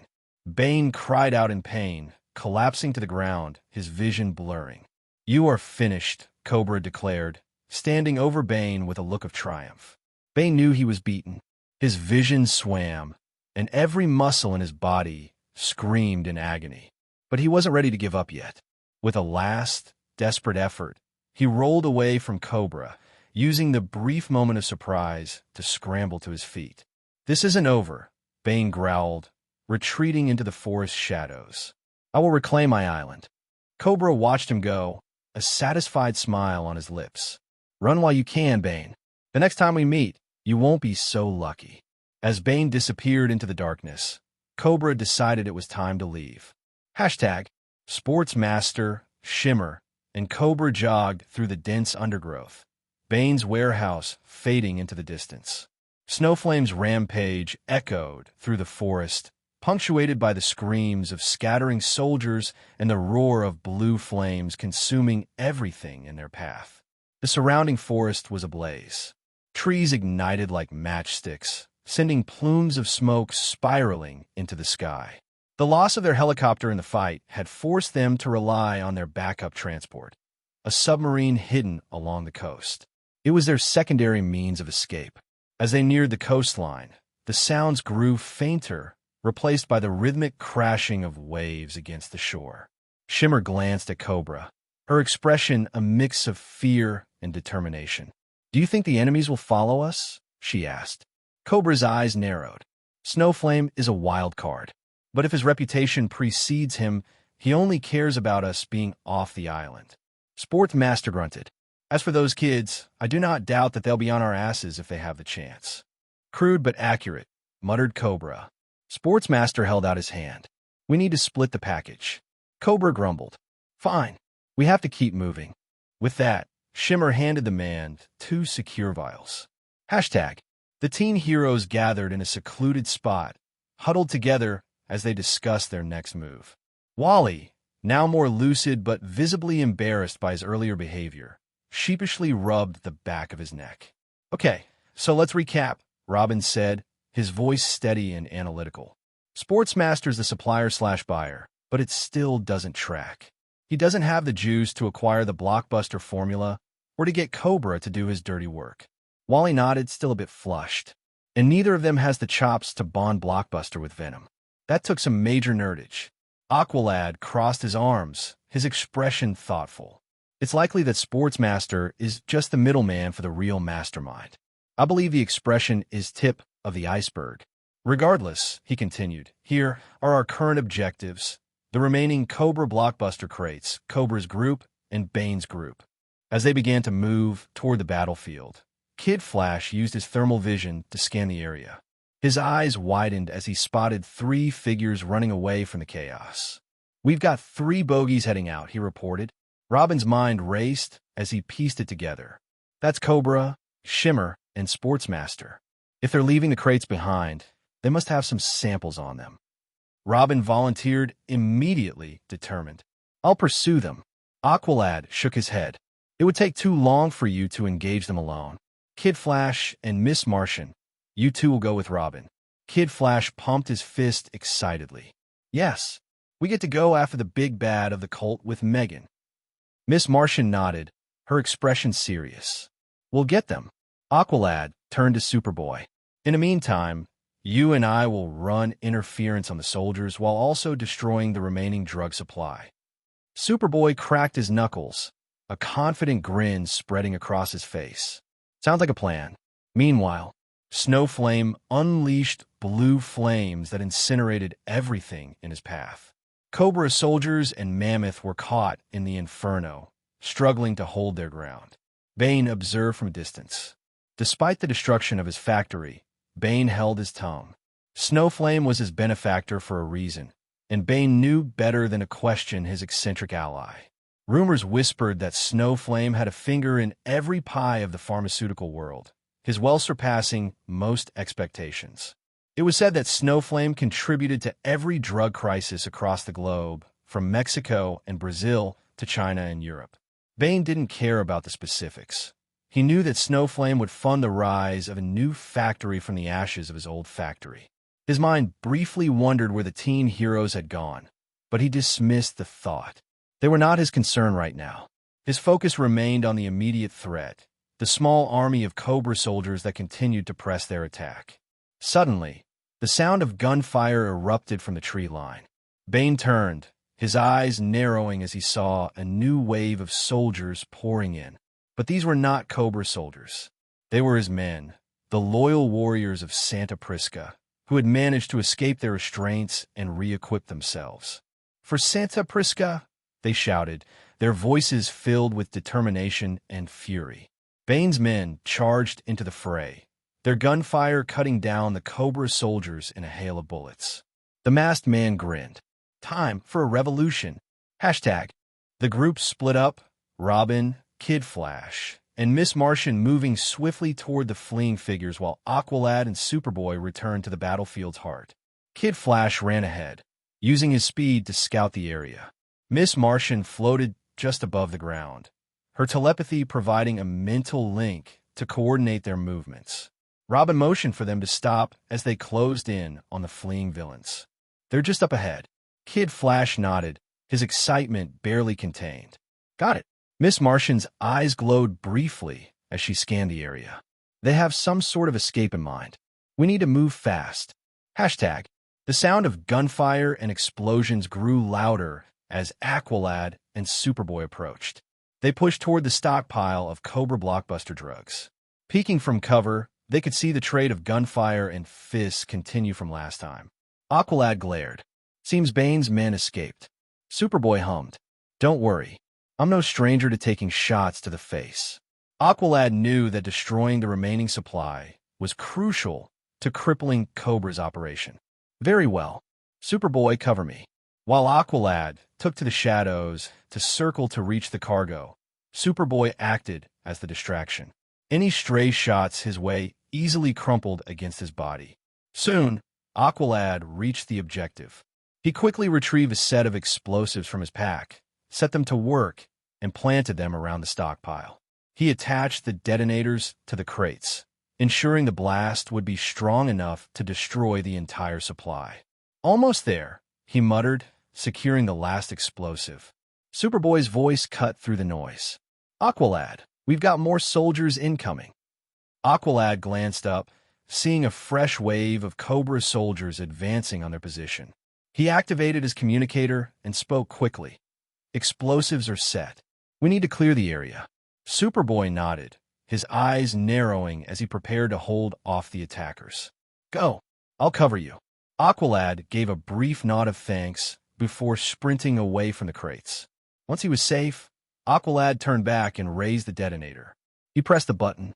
The explosion was instantaneous, a massive fireball erupting from the crates as the explosives detonated. The shockwave rippled through the battlefield, sending soldiers and debris flying. Aqualad shielded his eyes from the blast, feeling the heat wash over him. When the smoke cleared, the stockpile of drugs was nothing more than a smoldering ruin. The remaining Cobra soldiers looked on in shock and dismay. Superboy rejoined Aqualad. Nice work. Suddenly, the ground shook. Snowflame seemed more furious than before. You destroyed the baptismal product. The Percocet paladin seethed as he dropped an unconscious mammoth at his feet. Bane, his soldiers, and Cobra knew it was time to get out of Dodge while they had the chance. Aqualad and Superboy stared back at the charging crackhead with wide eyes. Well, shit. Hashtag. Soldiers who were stationed at the second extraction point saluted to their prophet. The sub is operational, exalted one. Sportsmaster walked back down towards the entrance, only to be stopped as Kid Flash ran in and took out the two furthest agents in the rows on both sides, then over to one of the agents now shooting at him, kicking him in the chest and knocking him away from the gun. Move, Cobra commanded. Two more agents came up behind him, and as Sportmaster went to leave, Kid Flash took out one other Cobra agent before dragging Sportsmaster away. In his distraction, Miss Martian goes unseen. With a wave of her hand, she pulls Shimmer away from her master. Cobra took a step back. Ebola flies through the air, but Cobra easily dodges. Looking to the source, Cobra glared at Robin, his cold eyes narrowing. I know you hate getting your hands dirty. The boy wonder snarled as if he had done the cult leader a favor. True, Cobra replied, and they shall bathe in your blood. Hashtag. Kid Flash skidded to a halt and threw the armored man into a tree, his eyes narrowing. Hasn't your mother ever told you not to work with snake people? Sportsmaster dusted himself off, his expression calm and collected. They may be freaks, but business is business. With a swift motion, he reached for his waist, and a collapsible polearm extended into a full-length staff. Kid Flash crouched lower, his eyes locked onto Sportsmaster. He started hurling stones at sonic speeds, each projectile aimed with precision. Sportsmaster twirled his staff with practiced ease, blocking many incoming rocks. The few that slipped through either glanced off his armor or failed to make a dent. When the barrage of stones slowed, Sportsmaster seized the opportunity and launched into a flurry of attacks. His staff blurred in the air, a whirlwind of strikes aimed at Kid Flash. The young speedster dodged and weaved, his reflexes keeping him ahead of the relentless assault. Kid Flash countered with rapid punches and kicks, his movements a blur. Despite his speed, Sportsmaster's seasoned experience showed. The villain anticipated Kid Flash's straightforward fighting style, parrying each blow. His eyes gleamed with amusement, a predatory smile tugging at his lips. "Not bad, kid, but you're going to have to do better than that." Sportsmaster taunted, swinging his staff in a wide arc. Kid Flash ducked under the swing, his mind racing as he searched for an opening. "You talk too much." With a burst of speed, Kid Flash darted behind Sportsmaster, aiming a kick at his back. But Sportsmaster was ready. Pot calling the kettle black, kid. He twisted the last second, catching Kid Flash's leg and using his momentum to throw him to the ground. Kid Flash rolled with the impact, springing back to his feet. His heart pounded, adrenaline surging through his veins. He knew he had to be smarter, faster. "You're fast, but you're sloppy," Sportsmaster sneered. He lunged forward, his staff whistling towards Kid Flash's head. But Kid Flash was prepared. He sidestepped the attack, delivering a swift punch to Sportsmaster's gut. The older man doubled over, gasping for breath. Sensing an opening, Kid Flash unleashed a flurry of blows, each strike faster than the last.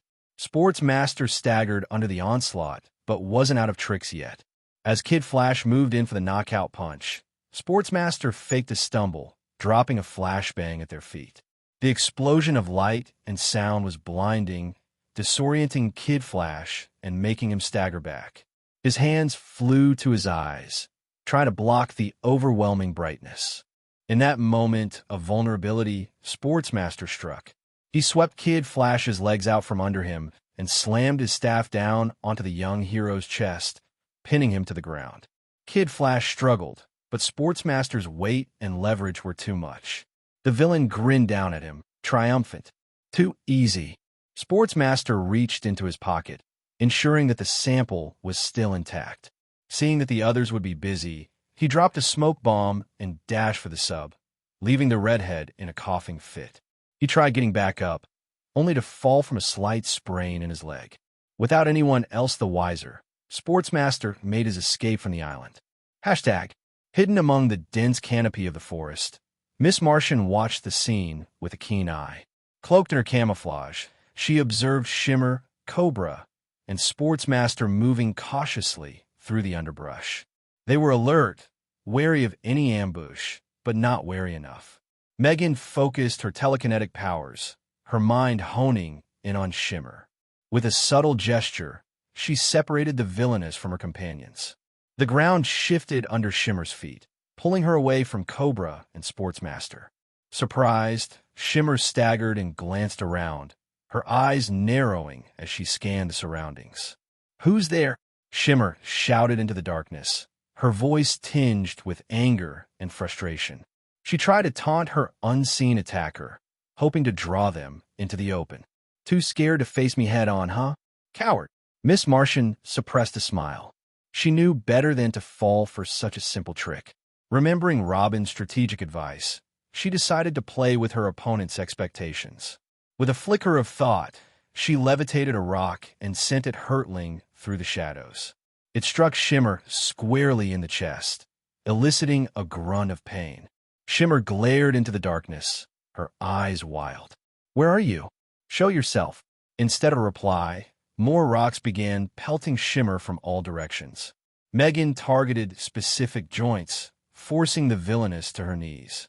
Shimmer screamed in fury, trying to shield herself from the onslaught, but failing to pinpoint the source of the attacks. Something's wrong with Wally. Amid Shimmer's ranting and flailing, Miss Martian dropped her camouflage and appeared silently behind her, a shadow among shadows. Leaning close to Shimmer's ear, she whispered with a smirk, "Boo." Shimmer's scream was cut short as her eyes widened in shock. Before she could react, Megan's fist grew enormous, swinging down with unerring precision. The last thing Shimmer saw was the giant fist descending. Then, there was only darkness. Robin smirked and charged at Cobra, launching himself into a high jump with a knee aimed at Cobra's face. Cobra moved with a speed that belied his size, blocking the knee with one hand. Robin's eyes widened, but he quickly adjusted, dropping down to sweep Cobra's feet. Cobra effortlessly lifted one leg, avoiding the sweep. Robin pushed off the ground again, pivoting into a roundhouse kick aimed at Cobra's face. The cult leader caught Robin's leg with a singular hand, then delivered a powerful front kick to the teen's chest, sending him flipping backward. Robin landed on his feet, sliding back a few feet, teeth clenched in determination. "What is a child to a god?" Cobra taunted, his voice dripping with disdain. Robin's eyes flashed with resolve. "Not mine." He darted forward, feinting a punch before spinning into a low kick aimed at Cobra's knee. Cobra shifted his weight, narrowly avoiding the kick, and countered with a backhand that Robin barely dodged. Robin gritted his teeth, refusing to back down. He reached into his utility belt, pulling out a smoke pellet and tossing it to the ground. The room filled with thick, obscuring smoke, and Robin used the cover to reposition himself. Cobra stood still, his senses heightened. "You cannot hide from me, boy." Robin's voice echoed from the smoke. "Who said I was hiding?" A batarang flew from the smoke, aiming for Cobra's head. He swatted it away, but Robin was already moving, striking from the side with a pair of rapid kicks that connected with Cobra's ribs. Cobra growled, swinging wildly, but Robin slipped under his guard, landing a punch to Cobra's gut. Cobra staggered back, momentarily winded, but his eyes burned with fury. "You will pay for that." Robin flipped over Cobra's head, landing behind him and launching a series of rapid punches aimed at Cobra's back. Cobra spun around, blocking and deflecting each blow with practiced ease.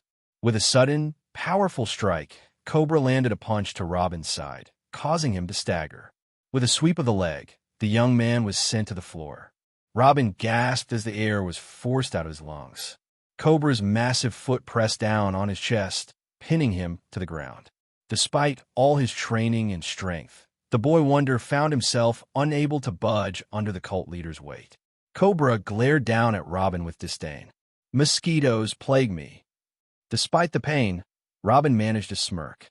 "Good," he retorted, voice strained but defiant, "because this mosquito is mighty concerned with your pain."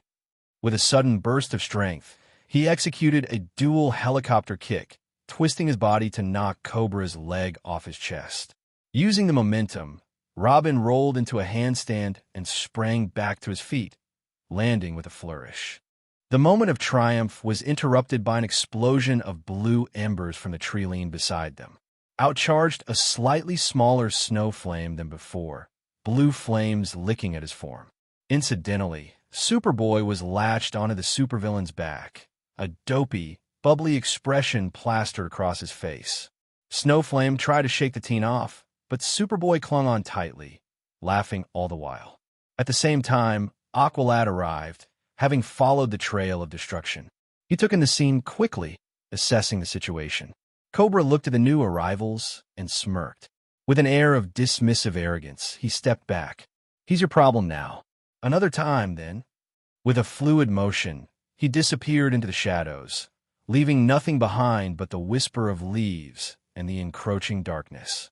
Robin immediately darted after him, but as he searched the area, he found only shrubbery and the stillness of the forest. His frustration mounted, but there was no time to dwell on it. Megan soon arrived, supporting a battered Kid Flash. Meanwhile, Snowflame was struggling to deal with Superboy's grip. In a fit of desperation, he slammed the teen into a nearby tree, trying to dislodge him. Superboy let out a surprised yelp, but still held on. Snowflame's body mass seemed to reduce with each passing moment, his strength waning.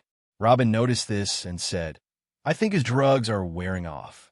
Realizing the situation, Snowflame desperately reached into his pockets, fumbling for another stash of cocaine. But before he could snort it, Robin quickly threw an explosive bird-a-rang, which detonated the powder into the air. Snowflame's eyes widened in horror. "Thou shalt not spill the powders of life," he screamed, his voice echoing through the trees. He swung wildly at the heroes. Still riding the high of Snowflame's contact, Superboy clung to the villain's back with an almost childlike glee. He swung his arms around, laughing as Snowflame struggled to shake him off. Despite the chaotic situation, Superboy's strength kept Snowflame in check, allowing the team to act. Seeing the opening, Aqualad moved quickly. With a fluid motion, he summoned a water mace, the liquid forming a solid, translucent weapon in his hands. He charged forward and swung with all his might, landing a heavy blow on Snowflame's side. The impact sent a shockwave through the villain's body, causing him to stumble. Taking advantage of Snowflame's momentary daze, Miss Martian focused her telekinetic powers. Her eyes glowed green as she lifted a large log from the forest floor. With a sharp gesture, she directed the log to crash onto Snowflame, pinning him to the ground. The villain let out a pained grunt, his energy visibly waning. A few steps away, a tired and winded Kid Flash took quick stock of the situation. Spotting some thick vines nearby, he zipped over to them. He quickly fashioned a makeshift restraint with nimble hands, using the vines to tie Snowflame's arms and legs. The speedster's movements were efficient, if a bit slower than usual, but he managed to secure the bindings tightly. Meanwhile, Robin kept his distance, his eyes never leaving the scene. He reached into his utility belt and pulled out a handful of projectiles. With precise aim, he peppered Snowflame with a flurry of explosive discs and smoke pellets. Each impact further weakened the villain, causing him to shrink as his drug-induced strength ebbed away. As Snowflame continued to shrink, his struggles became weaker. Seizing the moment, Robin pulled out a pair of bolas from his belt. With a practice throw, he sent them spinning through the air. The weighted cords wrapped around Snowflame's ankles, tangling his legs and sending him crashing to the ground. Snowflame lay there, panting and defeated, his once mighty form now reduced to its normal state. Snowflame struggled, but it was clear his powers were fading. The blue flames around him flickered and dimmed, and his form started to revert to its normal state. As the sacred flames died down, an unseen, supernatural force purged the drugs within him. Soon, Superboy had Snowflame pinned to the ground, his strong arms holding the struggling villain in place. Snowflame writhed and thrashed, but even in his drug-induced frenzy, he couldn't break free from Superboy's iron grip. The teen hero, still under the lingering effects of Snowflame's contact high, wore a strangely serene expression, oblivious to the full extent of the danger. Snowflame's eyes darted wildly, panic setting in as he realized his powers were fading.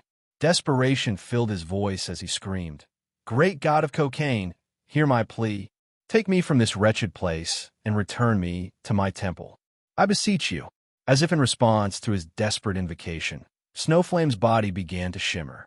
Superboy blinked in confusion as he felt the man beneath him start to change. Snowflame's skin took on a crystalline, powdery texture, and within moments, his entire form solidified into pure cocaine. The transformation was sudden and complete. Superboy's grip loosened, and he instinctively recoiled, staring in disbelief at the statue-like figure beneath him.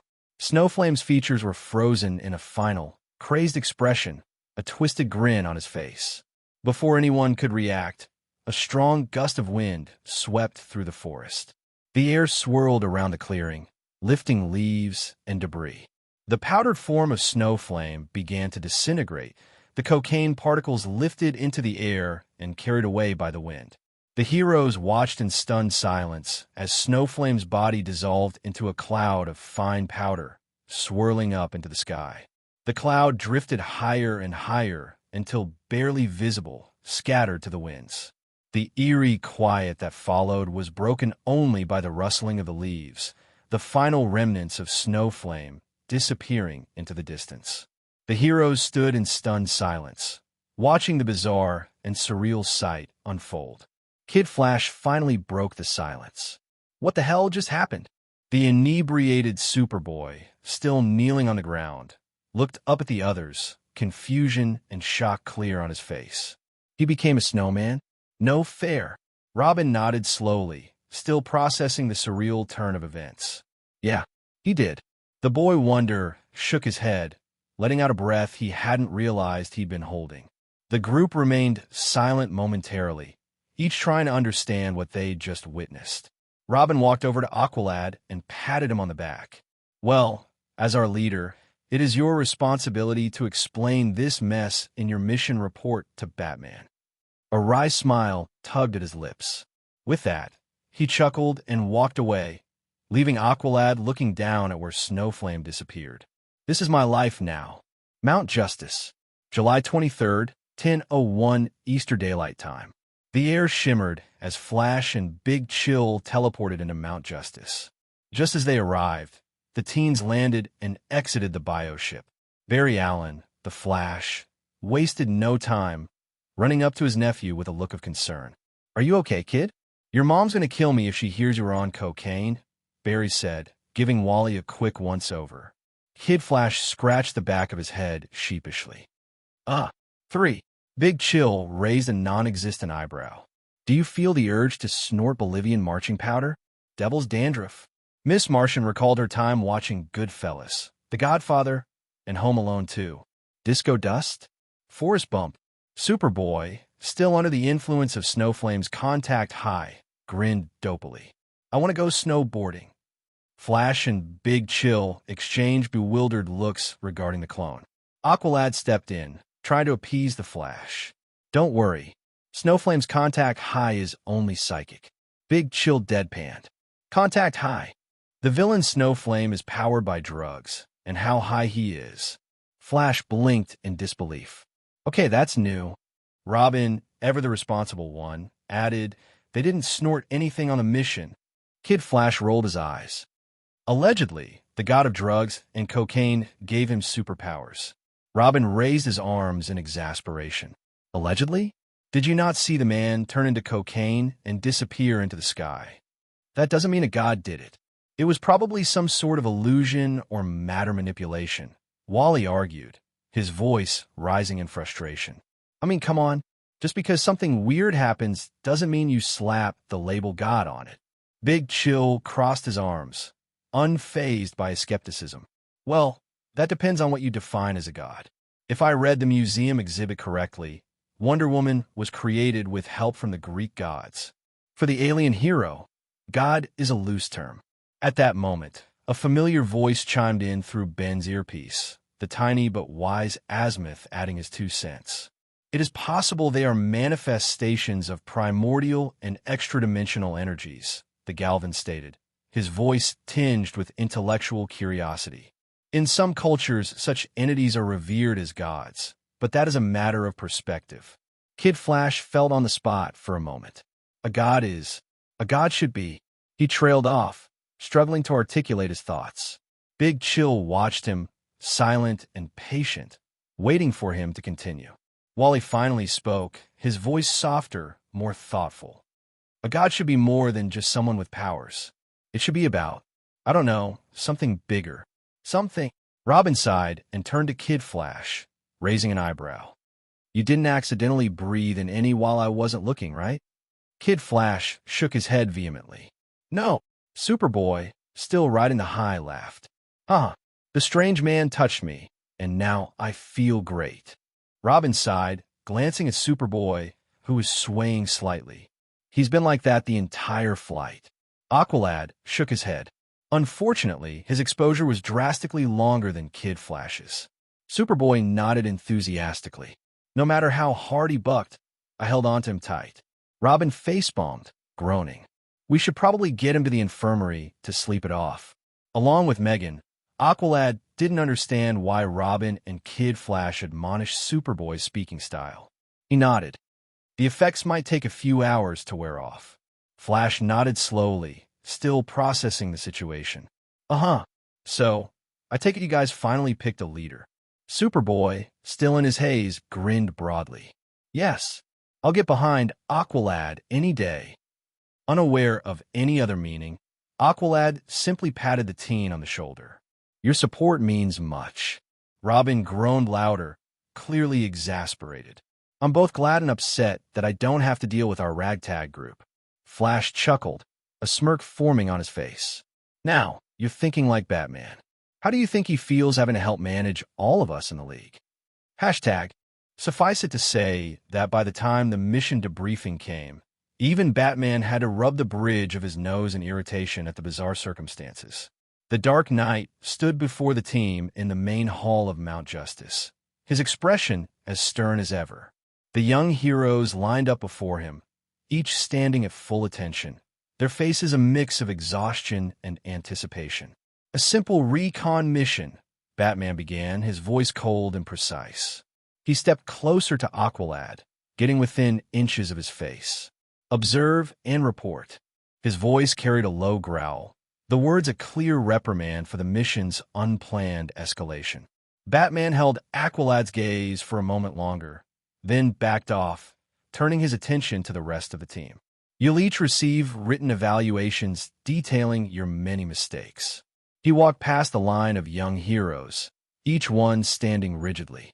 As he came to a pause beside Superboy, who was at the end of the line, Batman's expression softened ever so slightly. He placed a firm hand on the clone's shoulder, turning his gaze back to the group. Until then, Batman continued, his tone shifting. Good job. All their heads snapped up in shock, and their eyes widened as they looked at Batman out of the corner of their eyes. The unexpected praise left them momentarily stunned. No battle plan survives first contact with the enemy, Batman stated, his voice steady and calm. The team relaxed slightly, standing more comfortably as they absorbed the rare compliment. How you adjust to the unforeseen determines success, Batman continued, his gaze sweeping the young heroes. He began to walk away, but not before casting a final glance over his shoulder. And how you choose who leads determines character. Robin's lips curved into a small, proud smile, and Aqualad glanced down at him, sharing the sentiment. Elsewhere, Sportsmaster entered the dimly lit chamber, his expression a mix of frustration and resignation. The room was sparsely decorated, dominated by a large screen that projected the shadowy silhouettes of his employers. He approached the screen, holding a single vial filled with a glowing green liquid. All I managed to recover is a single vial of cobra venom, Sportsmaster announced, his voice hinting at annoyance. He lifted the vial to emphasize his point, the liquid inside shimmering under the low light. A figure on the screen leaned forward, the voice slightly distorted but carrying a distinctive accent. Put Etri, the formula can be reverse-engineered. The projected voice mused, the accent betraying a hint of French. The figure, obscured by shadows, seemed to contemplate the vial's potential. MIAs, what are these heroes? First Cadmus, then Mr. Twister. Now Santa Prisca. Another voice chimed in, laced with irritation. Don't even get me started on the appearance of Snowflame. Of all people, the figure complained, their tone exasperated. A third voice, deeper and more ominous, added to the conversation. Once his happenstance, the voice stated, each word dripping with foreboding. Twice is coincidence, but 3 times is enemy action, and enemies of the light must not stand. The room grew colder as the words settled in, a palpable tension filling the space. A younger, almost playful voice interjected, a soft cackle echoing through the chamber. A barely visible figure stroked a pet cat, the silhouette of the feline clear against the screen. It may not just be these children. For some time now, the universe has felled off. The voice carried a note of amusement, as if relishing the chaos. The other voices paused, considering the statement. Finally, the accented voice spoke up, curiosity piqued. Oh, what do you mean? The younger voice continued with a hint of excitement in its tone. There are subtle shifts, anomalies that don't align. It's as if something or someone is reaching out to the very fabric of existence. The voice trailed off, leaving a heavy silence in its wake. Machinery hummed within the lab. Flickering lights illuminated robotic limbs and half-assembled machines. Professor Anthony Evo gleamed with mania as he moved from one workstation to another. He was in the process of building the ultimate weapon capable of destroying the Justice League. He saw how his former rival, T.O. Morrow, had his work for everyone to see in the Justice League. Red Tornado.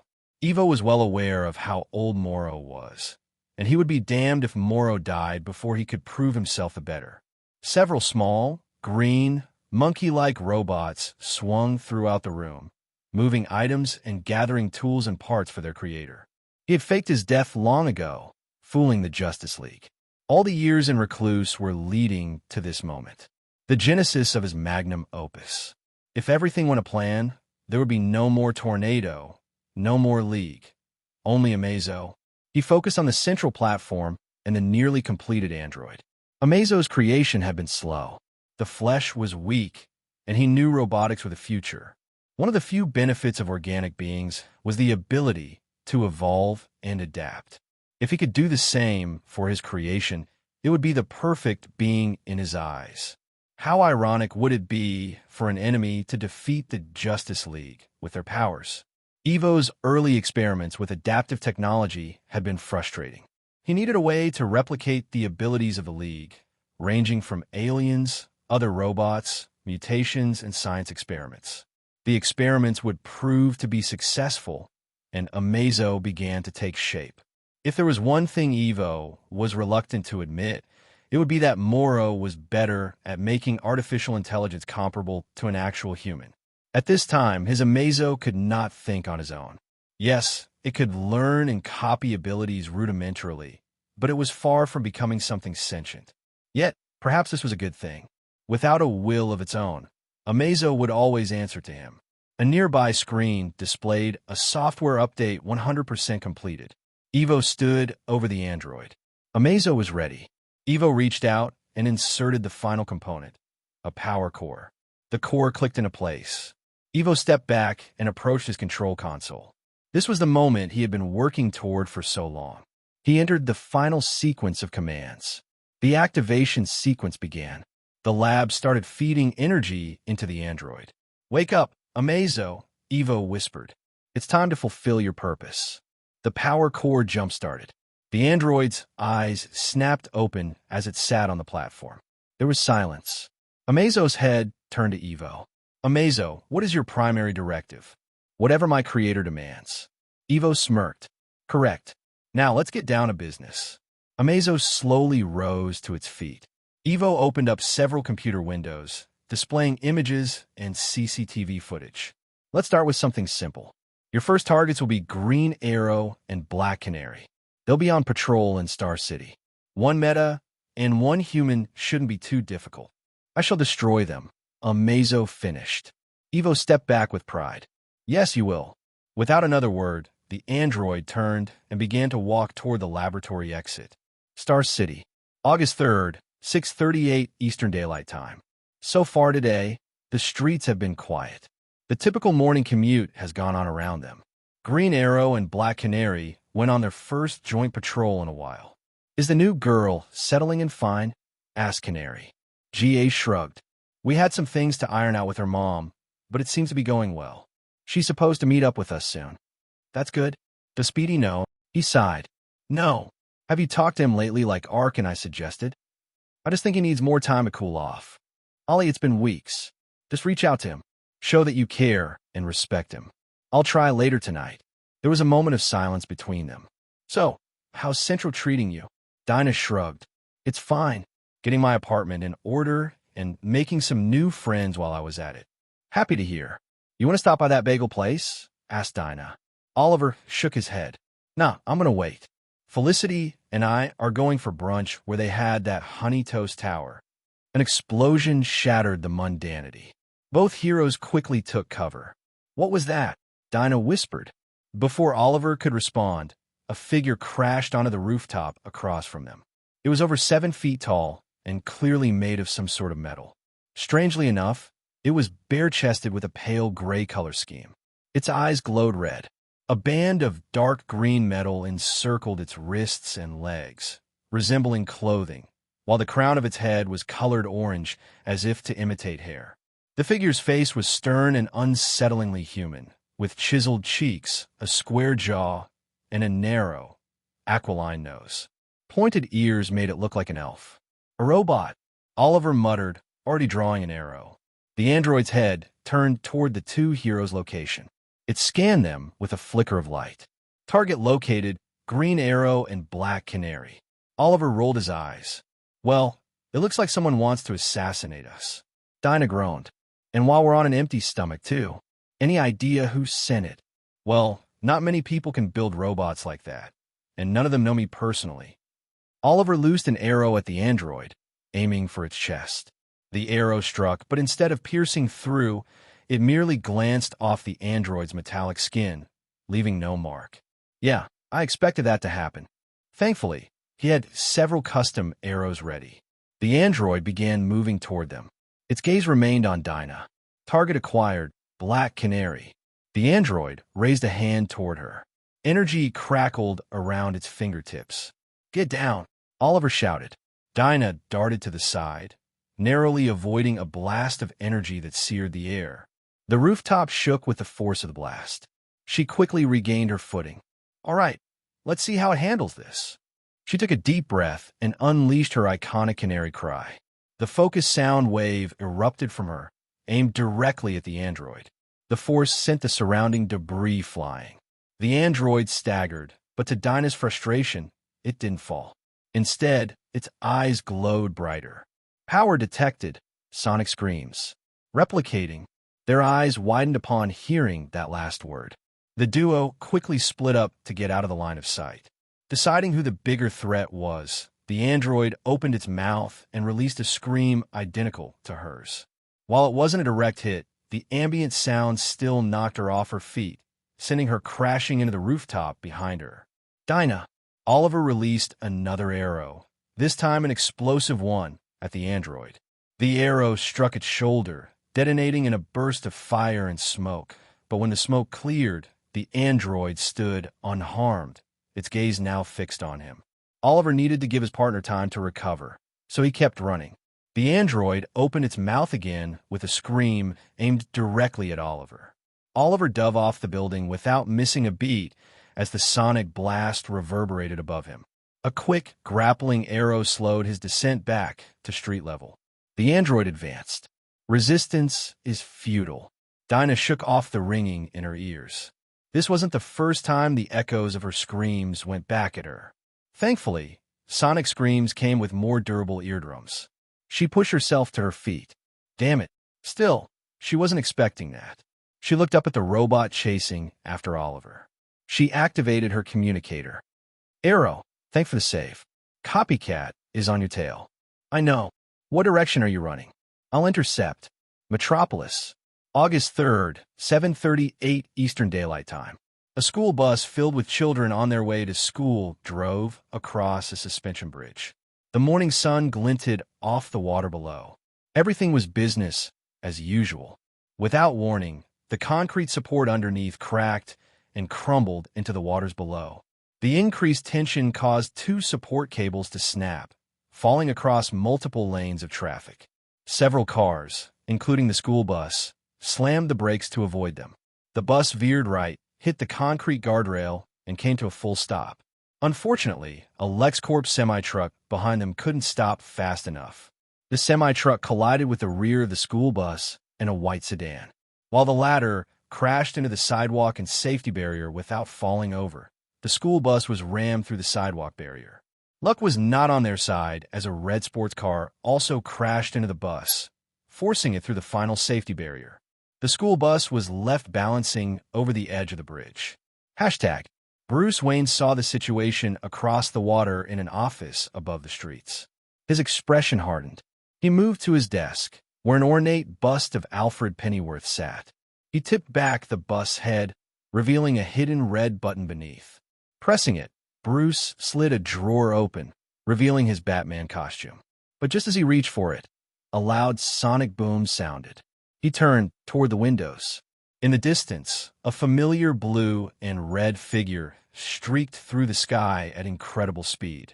Bruce recognized Superman flying directly toward the bridge. Hashtag, Superman flew past the bus and shot under the bridge to assess the structural damage. He had to stabilize the bridge before it collapsed completely. Holding up the crumbling section, Superman carefully mended the cracked horizontal supports with his heat vision. Meanwhile, Superboy easily jumped from support tower to support tower on the bridge, getting himself closer to the accident before landing on the bridge roadway. Unfortunately, the impact force undid some of the patchwork Superman was mending. With a raised voice, he tried to advise his newfound sibling. "Careful up there. I'm trying to keep the bridge together. Tend to the civilians." Superboy hesitated, a little self-conscious that he might have endangered some of the people if Superman hadn't been holding the road up. His eyes scanned the bridge, spotting the white sedan perched dangerously close to the edge. With renewed determination, he sprinted toward the car, gripping its rear end with a grunt and hoisting it back to safety. The car's tires screeched as he carefully set it down in the center of the lanes, far from the crumbling edge. High above, Bruce Wayne observed the scene through high-powered binoculars from his office. He watched as Superboy handled the situation with raw strength but little finesse.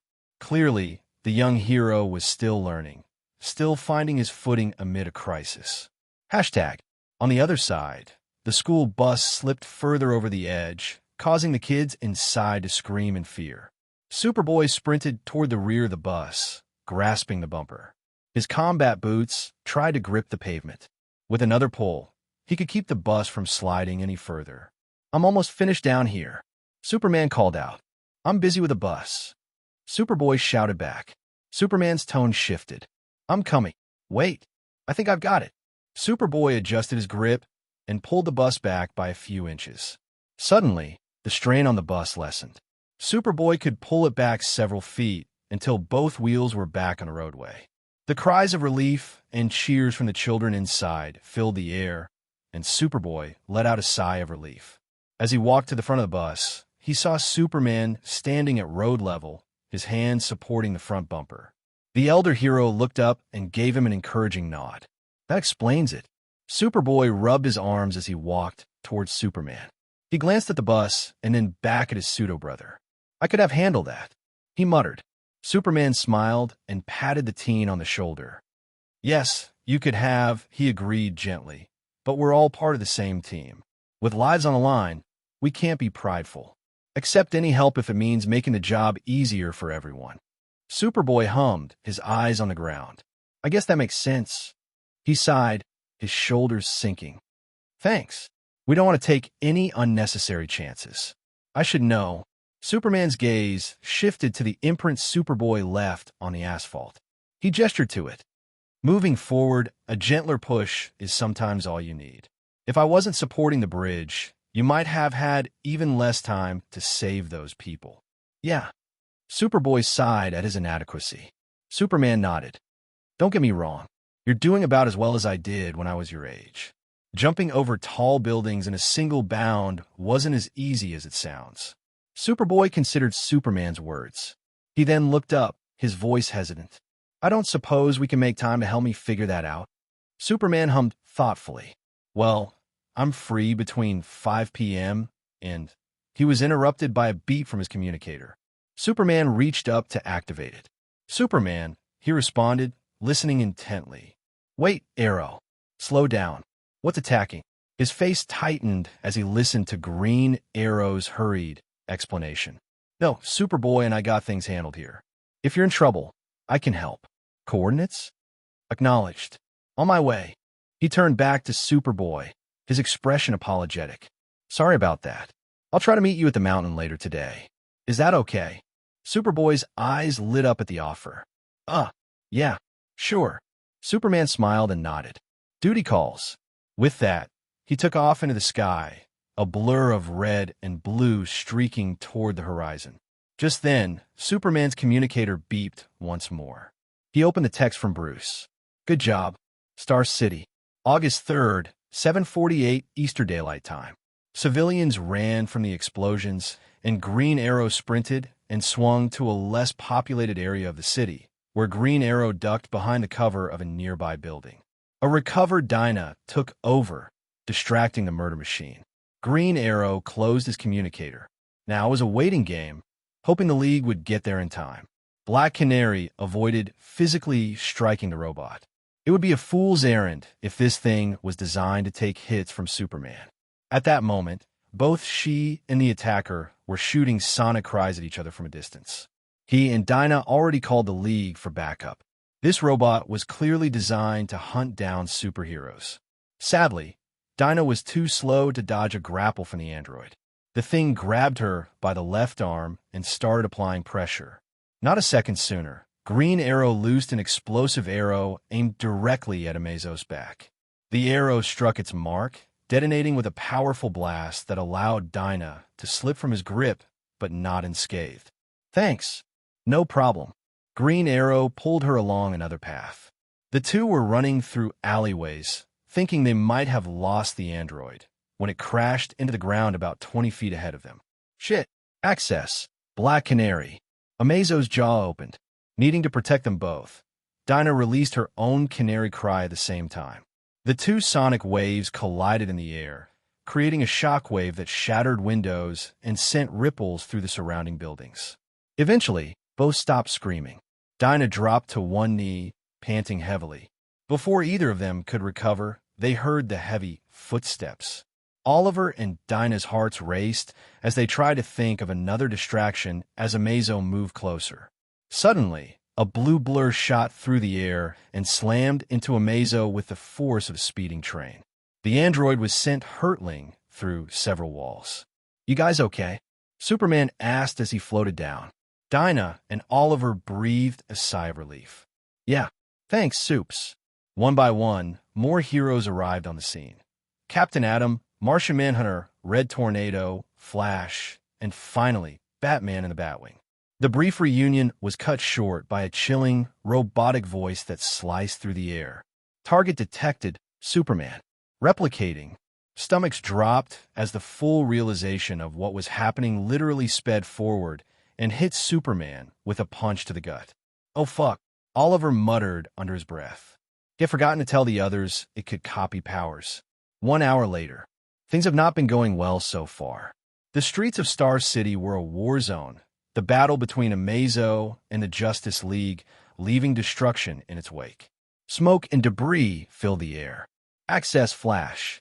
With a blinding speed, Amazo zipped around the League members. Access Captain Atom. Amazo's hand crackled with atomic energy as it fired a concentrated blast directly at him. Captain Atom barely managed to throw up a defensive shield, but the force of the attack sent him flying backward, crashing into a nearby building. "Damn it," Captain Atom grunted as he struggled to his feet. Superman flew in, trying to catch Amazo off guard. Access Superman. The two collided with a shockwave that rippled through the streets, the force of their clash shattering windows and sending debris flying. Amazo's eyes glowed red as it unleashed a blast of heat vision identical to Superman's. The beams cut through the air, forcing Superman to dodge and retaliate with his own heat vision. The two beams clashed in midair, creating a blinding explosion of energy. Meanwhile, Flash was circling Amazo at lightning speed, hoping to disorient it. But Amazo matched his speed effortlessly, and before Flash could react, the android struck with a punch that sent the Scarlet Speedster sprawling. "Flash!" Batman shouted, throwing a batarang at Amazo, hoping to create an opening.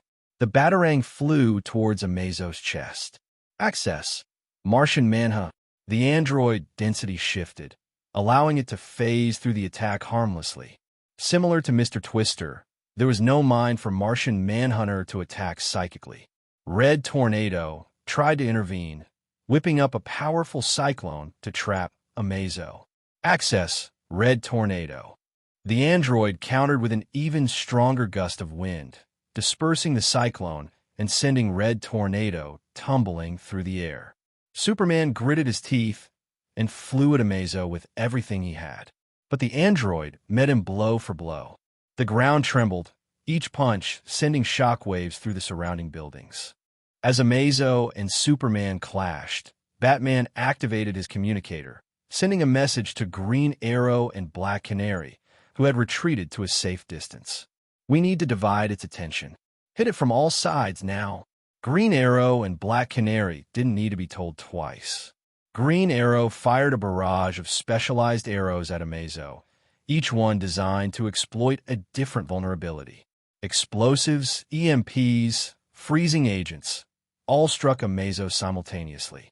At the same time, Black Canary unleashed a powerful canary cry, directing it at Amazo's head. The combined assault forced Amazo to momentarily divide its attention. Superman seized the momentary distraction, landing a devastating punch that sent Amazo crashing into the ground. But before the League could capitalize on the opening, Amazo's body began to glow with an ominous light. Amazo released a massive blast of atomic energy, forcing everyone to scatter. The blast tore through the city street, leaving a smoldering crater in its wake. The Flash ran across a battered city block before catching his breath outside the combat zone. Flash sighed as he activated his communicator. Watchtower, get me in contact with Arkansas.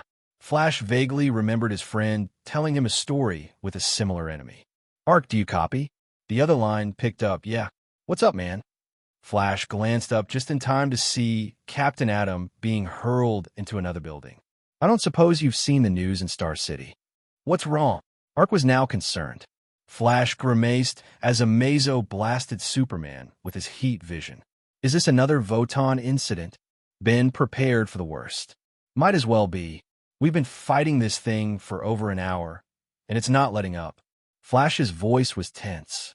This was turning into a battle of attrition, and he didn't want to see how much longer they could last before something or someone broke. Ben's voice came through again, more focused now. Thing? Is this another robot? Like the one you and I dealt with before? Flash let out a hollow laugh devoid of humor. I wish we were dealing with that one. So, random hypothetical. If the League were ever to fight a robot that can copy powers like that one you told a story about, what should I do? Flash, this isn't a hypothetical, is it? Okay, the robot we're fighting can copy superpowers. Ben narrowed his eyes. Well, the first thing you want to avoid is ganging up on it with superpowers willy-nilly. That'll only make it harder, right? There was a brief pause on the other end. Flash, how many heroes are fighting there? Flash hesitated. Black Canary, Green Arrow, Captain Atom, Martian Manhunter, Red Tornado, Superman, and Batman. A sigh came through the line. I take it that all their powers, including yours, were copied. Flash winced. Maybe. Flash. All right. Yes. We're running out of options. Ben groaned audibly. Unless a mother from a higher dimension is about to come down and pick up their child's toy, we're going to have to do things ourselves. You're lucky I've dealt with similar enemies after that. Flash blinked. The what comes down? Never mind. So, you're going to help out. I'm going to have to observe it before I do anything. Flash's heart skipped a beat, his hope rising. Is that a yes? Yeah, I'm on my way. With that, the line hung up. Another car thrown at the android was cut in half by heat vision. This was going to be a long day. Star City, Black Canary, Green Arrow, and Batman pulled back to get a breather. Hopefully, their heavy hitters could wear down the android more. Superman barely dodged a series of sonic blasts from Amazo, each one tearing through the air. His cape fluttered violently as he moved. Narrowly evading another scream, Superman clenched his fist and surged forward, landing a powerful punch on the android's chest. The force of the blow echoed, but Amazo barely flinched. Its eyes locked onto the hero. Access Superman. In an instant, Amazo retaliated, launching itself at Superman. Superman ducked and weaved, dodging a flurry of punches that blurred the air around them. Superman ascended, trying to gain distance, but Amazo grabbed his cape, yanking him out of the sky and slamming him into the ground with a sickening thud. The pavement cracked beneath the force, and Amazo swung him again, smashing him to the ground several more times before throwing him aside like a rag doll. Superman skidded across the street, creating a trench as he finally came to a halt. Red Tornado attempted to assist, summoning a powerful windstorm to disorient the android, but Amazo was faster. It closed the gap in a blink, delivering a crushing blow that sent Red Tornado flying through a nearby building, the structure collapsing. Captain Atom descended from above, striking fists glowing with nuclear energy. Amazo leaped high into the air, avoiding the attack, and came crashing down, its heavy frame shaking the ground. Captain Atom narrowly dodged the impact, the force creating a small crater where Amazo landed. Bruised, Superman took to the sky again to get some breathing distance. The android's eyes followed. The chase was short-lived. Amazo accelerated, cutting off Superman's escape route and meeting him head-on. With a powerful uppercut at the last millisecond, Superman staggered the android, sending it reeling backward.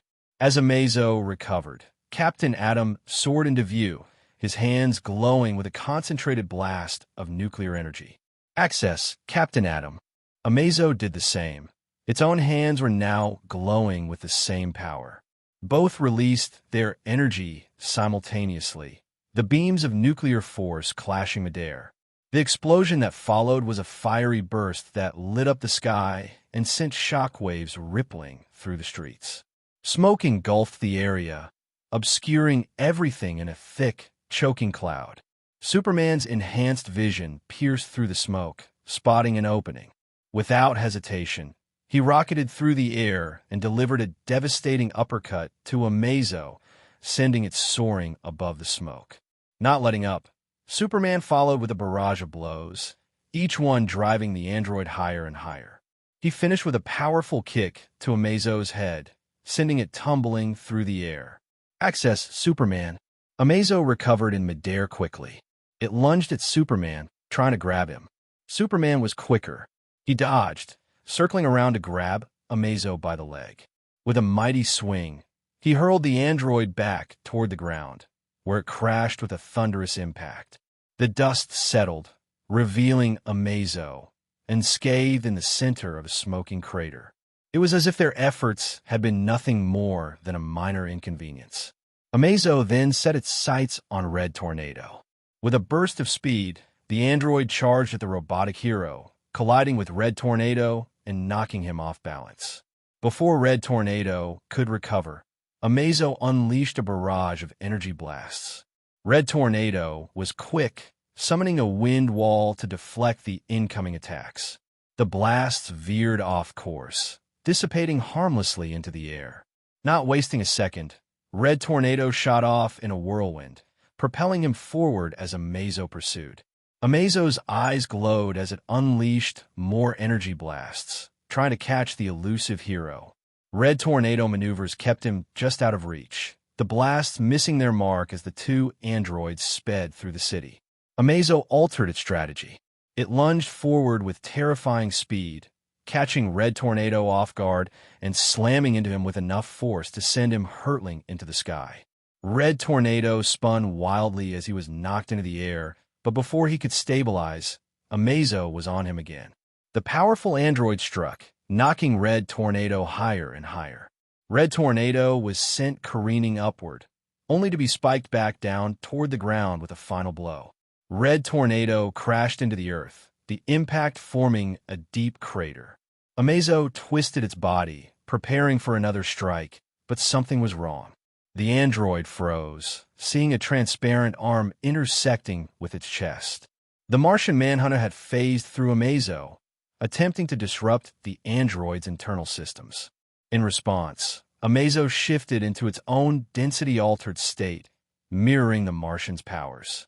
With a sickening crunch, Amazo headbutted John.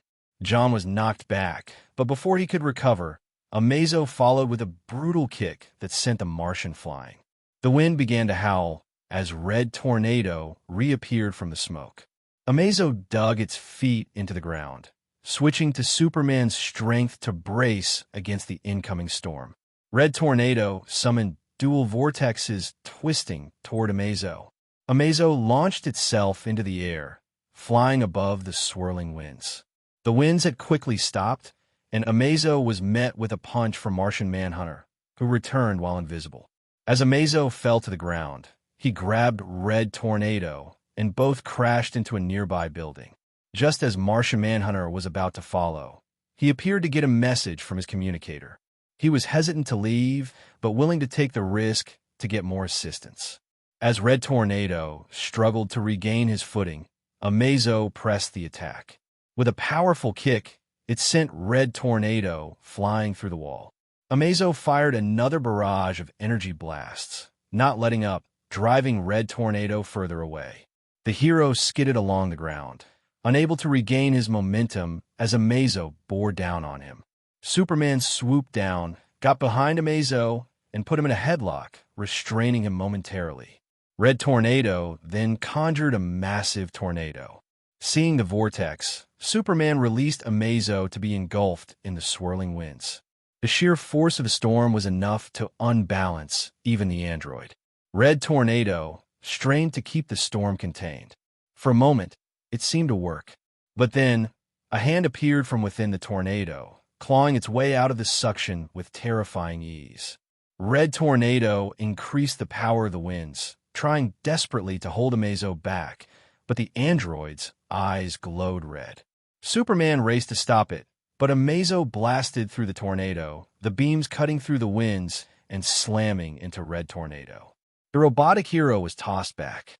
Avoiding Superman, Amazo leaped into the air, suplexing Red Tornado before hurling him across the battlefield. Red Tornado quickly crashed through 3 walls, shattering the structures like glass. Amazo seemed to look into the distance before flying off. Superman had stayed behind to get Red Tornado back up.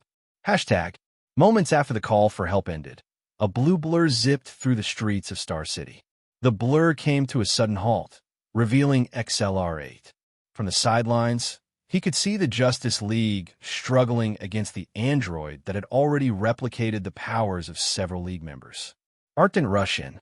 Experience had taught him the dangers of charging blindly into a fight, especially against enemies like this.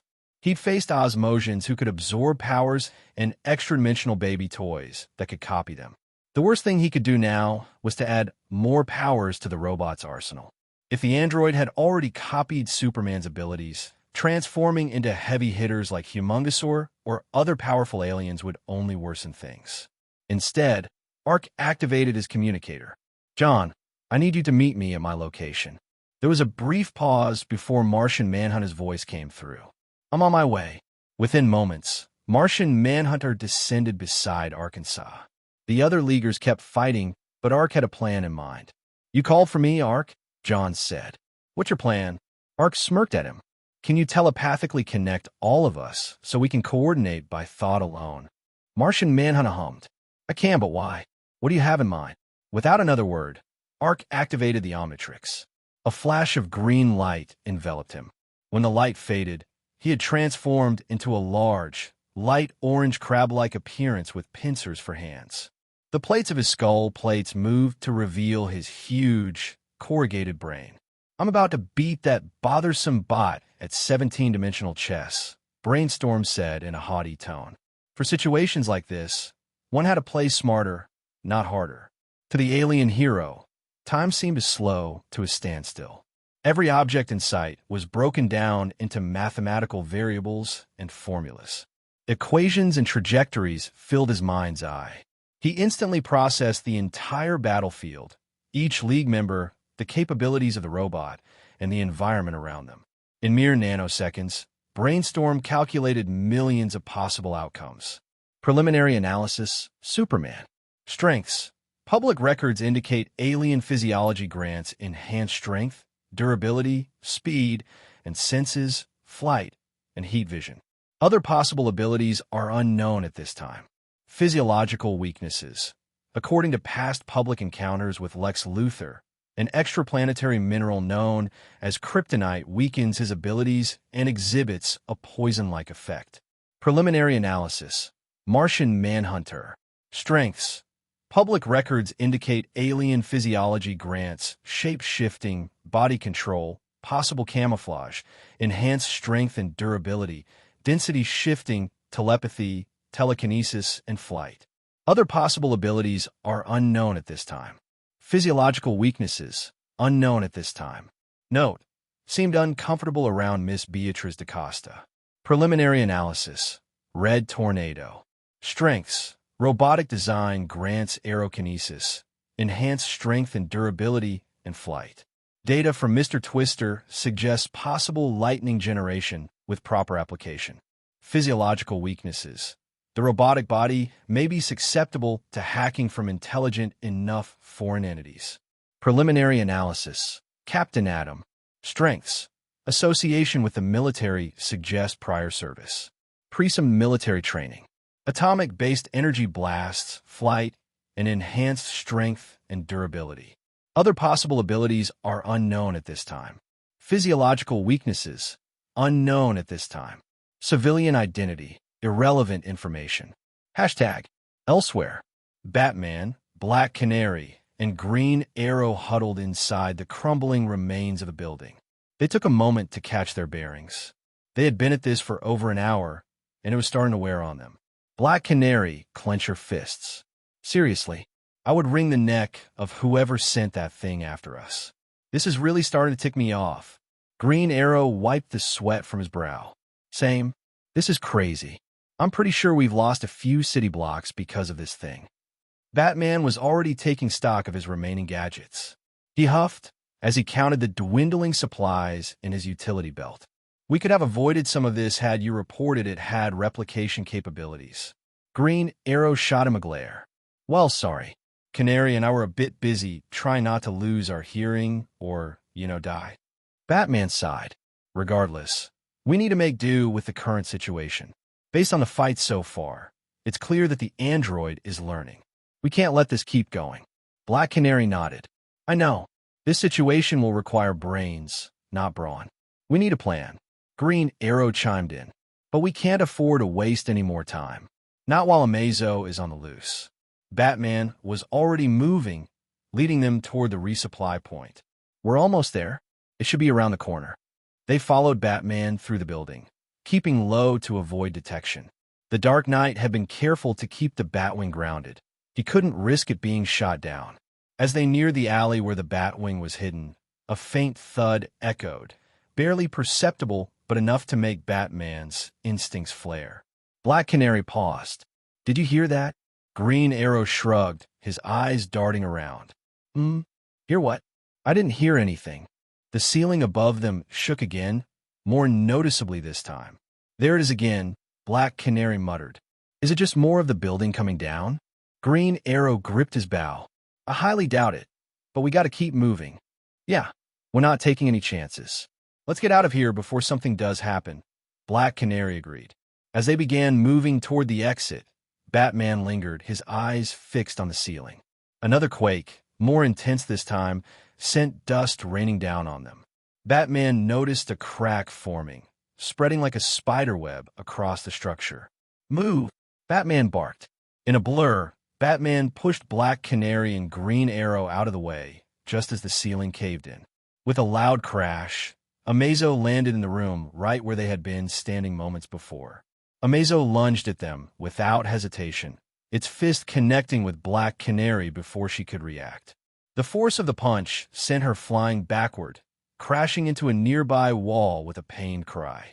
Before Green Arrow could even raise his bow, Amazo spun around, its arm extending and firing a rapid volley of energy shots. Green Arrow dove for cover, rolling to avoid the deadly blasts. Just as Amazo prepared to unleash another barrage, a blur of red and gold streaked through the room, slamming into the android. Flash skidded to a stop. Sorry for the late arrival. I call for backup. About time, shouted GA. Amazo turned its attention to the speedster. Flash zipped around the room, avoiding the android's heat vision. Amazo escalated its assault, launching nuclear blasts directly at Flash. Flash kicked off the wall, attempting to run back toward Amazo, but the beams exploded behind him, the shockwave sending him tumbling across the ground. Batman launched himself at Amazo, delivering a series of fierce kicks and punches. Unfortunately, Amazo's reflexes with Flash's speed were too fast, and it blocked each blow. In a blur of motion, Amazo caught Flash mid-stride and slammed him against the ground with a resounding thud. The android then hurled Flash down a nearby hallway, the speedster crashing painfully into the debris. Behind Amazo, Black Canary unleashed a powerful scream, but the android dodged, evading her sonic attack. Canary followed up with a flurry of kicks and punches, forcing Amazo to stay on the defensive. The android didn't notice that this gave Flash enough time to recover. Flash charged back into the fray with a burst of speed, intercepting Amazo's next attack just in time to save Green Arrow, who took advantage of the moment to fire an electrified arrow into the android. The arrow sent a jolt of electricity through Amazo's body. The android staggered, but it flung Green Arrow aside. Flash then knocked Amazo against the wall, moving at such speed that the android had no time to react. Seeing an opening, Batman deployed several fast-drying foam grenades, hoping to trap Amazo against the wall. The foam expanded rapidly, hardening around Amazo, but the android simply density shifted through it, mimicking Martian Manhunter. Amazo followed up with a vicious counterattack, colliding with Flash in a blur of movement. The two exchanged blows at incredible speeds. Black Canary, Green Arrow, and Batman barely managed to stay out of the way, dodging the debris and shockwaves from the battle. Despite Flash's best efforts, Amazo eventually caught him, slamming him through the wall. Amazo then held Flash up by the throat, pinning him against the wall. The android's grip tightened, and for a moment, it seemed like the speedster's fate was sealed. But before Amazo could finish him off, a blur of blue and red streaked through the ceiling, smashing into the android with the force of a freight train. Superman had arrived, and with one swift motion, he tore Flash from Amazo's grip, grabbed all four heroes, and flew them outside to safety. Amazo got back up, but he was in no rush to pursuit. Hashtag Preliminary Analysis. Flash. Strengths. Enhanced speed and durability. Previous encounters suggest at least supersonic. Past conversations with Flash mention molecular vibration. Physiological weaknesses. None notable. Civilian identity. Irrelevant information. Preliminary analysis. Batman. Strengths. Public records tell of excelling in numerous skills, such as stealth, acrobatics, and martial arts. Court records suggest high intellect, supporting the Internet's title of world's greatest detective. Peak human physique. Exact parameters are unknown. He possesses an unknown number of specialized equipment from his utility belt and support vehicles. Physiological weaknesses. None notable. Civilian identity. Irrelevant information. Note, he doesn't seem to like me very much. Preliminary analysis. Green Arrow. Strengths. Expert marksman and acrobat. Peak human physique. Exact parameters are unknown. Similar to Batman, he possesses an unknown number of specialized equipment and trick arrows. Physiological weaknesses. None notable. Civilian identity. Irrelevant information. Preliminary analysis. Black Canary. Strengths. Public records show high-pitched sonic screams. Possible enhanced strength and durability are needed to survive using said screams. Displayed skills in martial arts. Physiological weaknesses. None notable. Civilian identity. Irrelevant information. Note, combat style is familiar. Recollecting memories. 99% body match found. Replacing blonde hair and eye color. Civilian identity. Dinah? I'm an idiot. Hashtag. When they were let back down with the other heroes, they took a sit-rep. Well, they were alive yet battered. John was still missing. They knew that the android would return to them soon. Batman had already cycled through numerous gadgets and strategies. One trump card was in his belt, but he was still unsure if it would work. Still, he would have about a 1 in 5 shot for the opening to happen. Clearly, Amazo's ability to replicate their powers had made it nearly invincible. We can't keep fighting it head-on like this. He's right, Superman cut in. If we keep fighting haphazardly, we'll just wear ourselves out. We need a new plan. As the heroes prepared to say something, a sudden, unexpected voice echoed in their minds. Justice League. Don't worry. This is Arkansas. I'm with Martian Manhunt. Oh, thank God, muttered Flash. The League members paused, exchanging glances. Batman's eyes narrowed. What are you doing with John, Ark? He should be here with us. Trust me, he'll be more beneficial as a support role for now. I have a plan, replied Ark. I am well, and am willing to hear him out. Martian Manhunter responded calmly. If his appearance is anything to go by, he's thought about this plan thoroughly. Right? Batman retorted, his suspicion evident. Ark continued. You've all fought this thing long enough to know that brute force alone won't work. Amazo has already copied your powers and abilities. It can counter every attack you throw at it. By my calculation, you guys can probably adapt and win the fight in about 3 more hours. A few League members cringed. They had already damaged a good portion of downtown. What more could 3 hours do? That's an oddly specific guess, commented Green Arrow. Not a guess. Calculation, retorted Brainstorm. Superman put a hand up against Batman. What's your plan, Ark? We're open to any ideas at this point. Batman frowned. I have my reservations to trust the reserve member under observation.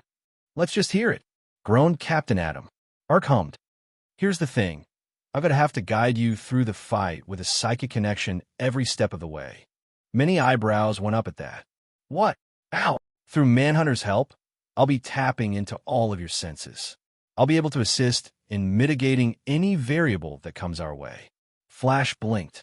That was some serious mind melding. Seriously? You're not going to read our minds or whatever, right? Several brows raised at that. Worry not, my fellow heroes, eased Manhunter. I will be acting as the proverbial conduit and filter. Nothing that I don't want will go through. Flash clicked his tongue. I guess that works out. Superman hummed. I can hardly believe you can handle the thoughts of several people all at once. Do you know how fast a speedster's brain can go? Asked Flash. Trust me, I can handle the mental capacity. Brainstorm sighed. Flash knows I've dealt with entities like Amazo before. The group was silent before hands went up one by one to give the plan a try. The last one not up was Batman. He huffed before relenting. Fine. I trust Manhunter to keep necessary thoughts and memories private. John nodded. It will be a secure connection. Let's get this over with. I'd rather not keep this up for another 3 hours. Hashtag. It was often said that chess was a simulation of war. This scenario would be no exception. In this case, Brainstorm had pawns, rooks, knights, and bishops going up against a queen piece with moves of all the other pieces combined. If both opponents had access to the same abilities, it came down to strategy, outthinking an opponent move for move. All variables have been determined. He found the solution. Brainstorm grinned. Check. Hashtag. Omnitrix DNA entry. Name, Brainstorm. Species, cerebrocrustacean. Homeworld, Encephalonus 4. Powers and abilities. A cerebrocrustacean's cranium holds an immense brain, giving them supermassive intelligence that is too high to be measured on a human scale. From a human interpretation of information processing and retention, a cerebrocrustacean's IQ equivalent reached 10 to the power of 30, or 1 nonillion. Cerebrocrustaceans can solve very difficult calculations mentally in seconds and can visualize equations and trajectories of objects as if they're actually there. They can even determine things' mechanical values and physical properties by simply looking at them. In combat, cerebrocrustaceans are able to perfectly intuit and predict the mindsets, mannerisms, weaknesses, and attacks of their enemies, as well as being able to use their environment and any ordinary objects within it to win the fight with a minimal amount of moves. Additionally, they have powerful electrokinesis, allowing them to generate and control electricity for various offensive and defensive purposes, including telekinesis, technokinesis, and force fields. Cerebrocrustaceans are also physically strong, durable, and capable of levitation, with an exoskeleton that provides protection against extreme conditions and attacks. Star City. Access Superman. Amazo floated above the ruined city block. Its eyes scanned for any trace of the League. At that moment, Amazo began searching for traces of heat signatures. Since the last encounter, the Justice League had retreated, likely regrouping. Turning a corner, he found leftover heat imprints on the sidewalk, matching the same cadence of footsteps. Amazo began to follow the trail, But something peculiar happened. The ground ahead of Amazo began to radiate heat, a subtle shift at first, then rapidly intensifying. The heat was rising from and spreading outward in an expanding circle. Any chance of following footsteps was lost. Amazo looked up and stared at a strange red object. Temperature anomaly detected. According to his readings, it was something akin to a miniature sun. Within moments, the heat spread across several blocks. Sensors reported the ambient temperature around Amazo had climbed to 101 degrees Fahrenheit. The android tried to use thermal vision again, only to find the area had transformed into one massive, indistinct blob of heat. His vision was a uniform wash of infrared red and orange, no discernible targets, no outlines. Nothing to track reliably. Thermal signatures compromised. Target identification lost. Returning to visual spectrum, Amazo moved on to sound and vibration-based detection methods. Audio receptors in his ears and microreceptors in his feet should alert him to any nearby movement. He bent down and went still. Assuming a weight of at least 170 pounds, average footsteps made a sound of about 30 to 40 dBA. A moment passed, and he picked up something. Unless it was an animal, someone should be approximately 100 meters south of his location. Suddenly, numerous sounds broke through the relative quiet. It was an oddly pitched noise alternating from low to high tones, seeming to come from every building simultaneously. Sound waves bounced off the walls inside and outside buildings. Auditory anomaly detected. Amazo rotated his head, pinpointing the direction of one noise source. His sensors quickly locked onto the source, and he advanced cautiously. The android followed the sound to a small alley. Sitting atop a pile of rubble was a tiny wireless speaker, its vibrations creating the distorted sound that had drawn him in. Amazo paused. His artificial mind processed the situation, assessing the trap. Scanning the area, he quickly concluded that he was still alone. More speakers would be scattered throughout the city, likely set by the flash. The Justice League would compensate the local Best Buy when this was over. Amazo picked up the speaker and began to analyze and isolate the frequency. The android calculated the inefficiency of tracking down every speaker, even if he could move at Flash's speed. The effort would waste valuable time and energy, and his systems were optimized for direct combat, not scavenger hunts. Amazo shifted his audio receptors, adjusting to filter out the background noise. The speaker's pitch gradually faded, becoming white noise in the periphery of his detection. Amazo continued his mission. Even the smallest disturbances in the debris, a shift in gravel, the faint drag of fabric, were enough for him to follow. He quickly locked onto a series of minute disturbances, forming a trail. The trail led him toward a half-collapsed building, the roof sagging and windows shattered. The android stepped over broken beams and shattered glass. According to Amazo's estimates, this was likely Batman. As he approached the building, Amazo analyzed every piece of the trail, the scrape of a boot on stone, the displacement of dust in the air. Amazo pushed his way through the half-open doorway, scanning for any sign of movement inside. The building was dark. The crumbling infrastructure cast long and deep shadows. A set of partially collapsed stairs led to an upper level, and the debris inside indicated recent movement. Thin metal cables were strewn across the floor and hanging from the ceiling. They snaked across the space, forming a tangled web that immediately caught Amazo's attention. It was clearly a trap. He activated Superman's heat vision without hesitation, slicing through several strands of the cables in a clean arc. Batman had definitely come this way. Amazo advanced, his metal feet echoing slightly against the cracked floor. A flicker of movement caught his eye. A shadow detached itself from the far wall, a shape that hadn't been there moments ago. Batman. Amazo's mechanical eyes locked onto Batman's retreating form as the dark night darted deeper into the structure. There was no hesitation. Access, Captain Atom. Amazo raised his arm, nuclear energy gathering at its fingertips, and fired. The energy bolt shot through the narrow hallway, hitting Batman in the chest and into the wall right behind him. The area exploded in dust and debris before revealing the Dark Knight on the ground. Amazo stopped and prepared to notify his creator that one of the targets was terminated. But then, something strange happened. Batman moved. The Dark Knight's chest continued to move as if he was still breathing. Amazo's confusion deepened. He was sure that he had hit vital organs. Batman should not be alive. Then, something caught Amazo's attention. The image of Batman flickered. In that instant, Amazo understood. He hadn't hit Batman. He had struck a hologram. A sudden hiss broke the silence as a small rocket launched from the windowsill. Attached to its tail was a familiar metal wire. Amazo tracked the wire's rapid ascent as it pulled taut. For the first time in the battle, Amazo simulated confusion. But he had cut those wires. How are they still whole? 2,500 years ago, Sun Tzu's Art of War said, "Victory is decided before the battle is fought." The wire snapped into place, creating a loop stretching across the room. The tungsten wire sliced through weaker metals and wooden structures like a hot knife through butter. Debris crumbled as the wire coiled tighter, binding itself around Amazo's form.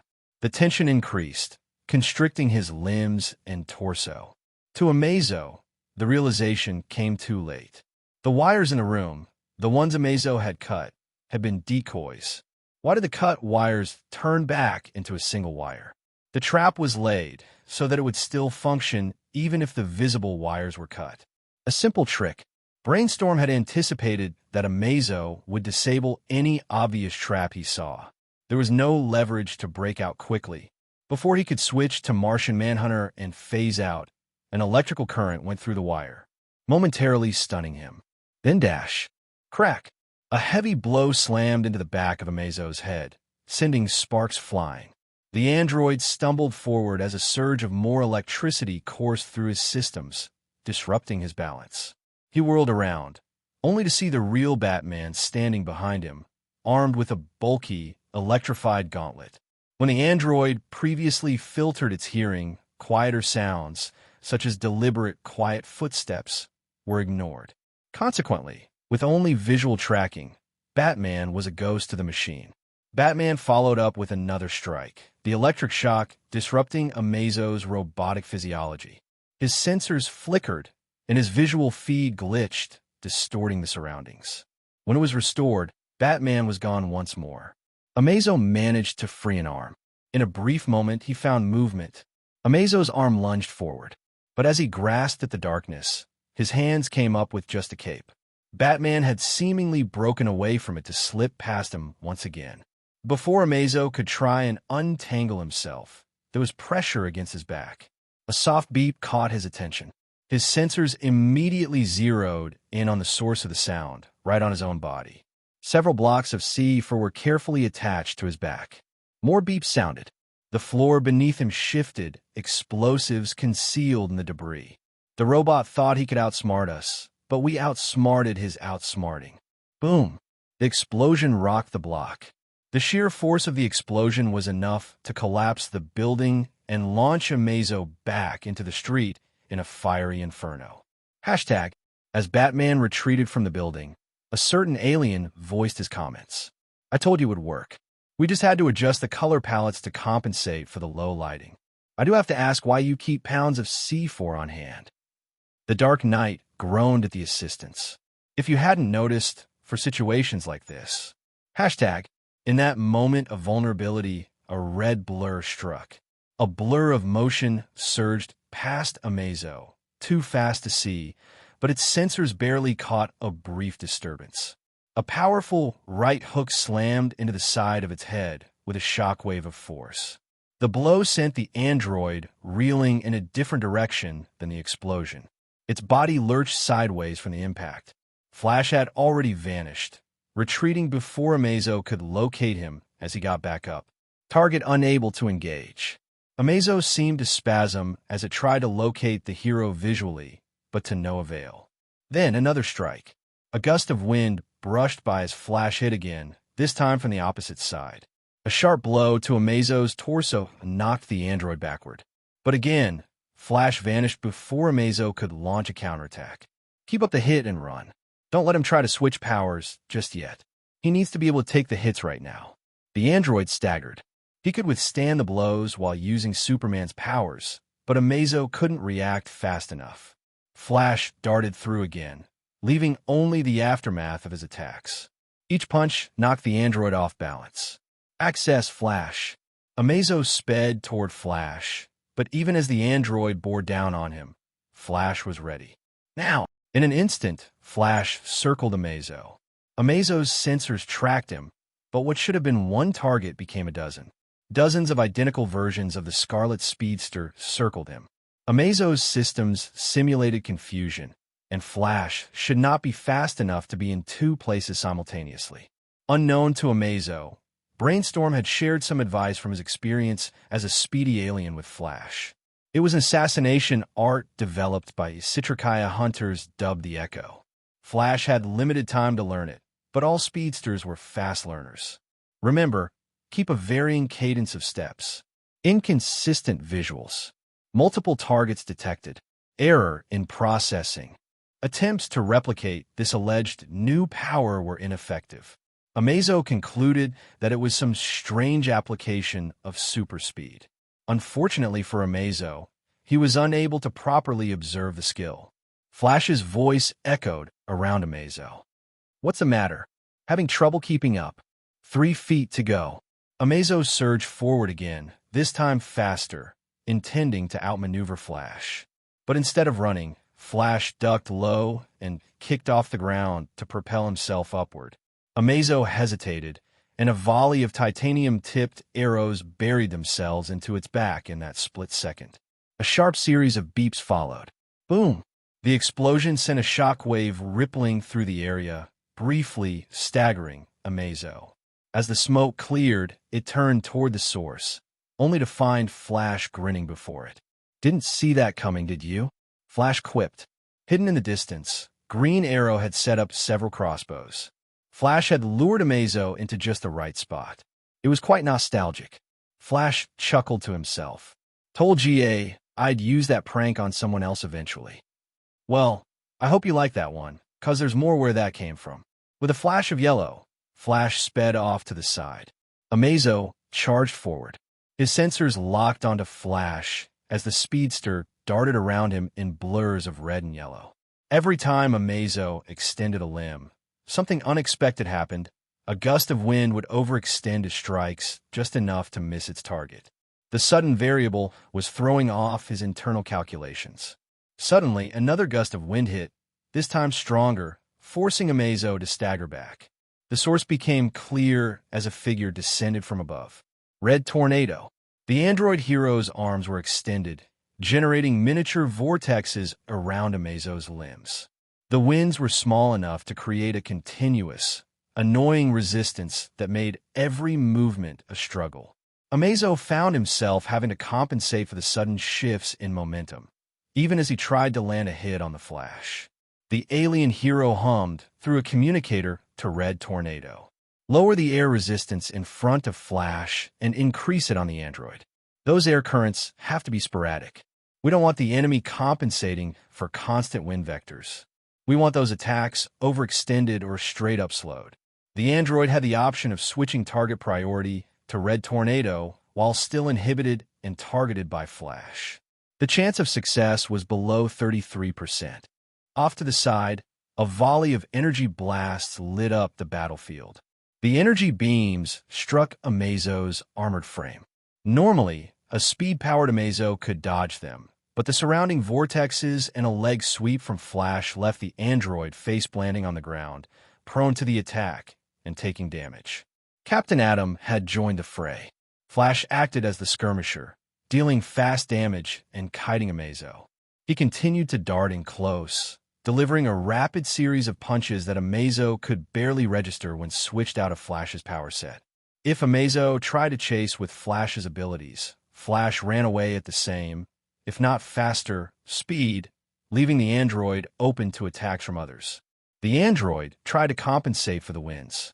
He raised his arm to fire a concentrated energy blast at Red Tornado, but the shot went wide as another gust caught his arm, forcing it upward at the last second. In contrast, Switching to Superman's powers gave him some degree of overpowering the constant winds over him at the cost of needing to tank more attacks from Flash and Captain Atom. Captain Atom floated at a distance and continually fired potshots at the android. I don't need to tell you, of all people, why having the high ground is important. Since Amazo's movement and limbs were hindered, he used his head literally. The power set shifted, and he released a canary cry toward Red Tornado. While Red Tornado dropped the vortexes targeting Amazo's arms, Amazo did not expect the aerokinetic to create a wide vortex in front of him. The canary cry made contact with the wind wall and was essentially nullified. Sounds don't travel in a vacuum, grinned Brainstorm. Indeed, as the eye of the tornado was turned into a large vacuumed area, it was physically impossible for the sound waves to follow a straight path and dissipate around Red Tornado. Amazo was, in turn, blasted with a canary cry from behind.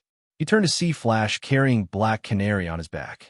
When Amazo tried firing back, Flash sped to the side and out of the line of attack, allowing Black Canary to counter with one of her own again. Flash blurring past Amazo's field of vision. Access Flash. Amazo raced after the scarlet blur, but Flash had already disappeared just as it started to strike. Flash kept abusing the wind resistance placed on Amazo and the pseudo-wind boost given to the speedster. A sonic attack struck it in the chest. The shockwave pushed Amazo back, disorienting for a fraction of a second. Several arrows whistled through the air. Green Arrow had planted trick crossbows hidden across the blocks, and somehow, Brainstorm knew exactly where to angle them. Their arrows were rigged with explosives. One arrow landed on Amazo's shoulder and exploded, forcing it to the ground. Amazo tried to adjust, but the moment it took flight to counterattack, the newly caped Dark Knight glided onto Amazo's back and jammed a batarang in each of its ears. By the time Amazo reached out to the mortal man, the explosive batarangs had detonated. Its gyros malfunctioned. Amazo's flight sputtered, causing it to hover unevenly. The Batwing swooped in from above, launching a barrage of missiles that detonated around the android. Amazo struggled to compensate as the assault continued. Before Amazo could rise, Flash zipped through, disarming the android of its defenses with rapid strikes to vulnerable joints. Black Canary's sonic scream followed. Flash skidded to a stop next to Green Arrow, who was already preparing the next volley of explosive arrows. "You ready for round two?" Flash asked, grinning. Amazo's strained to keep up. The Justice League was everywhere at once, and no matter how fast it adapted, there was always another unpredictable attack waiting just around the corner.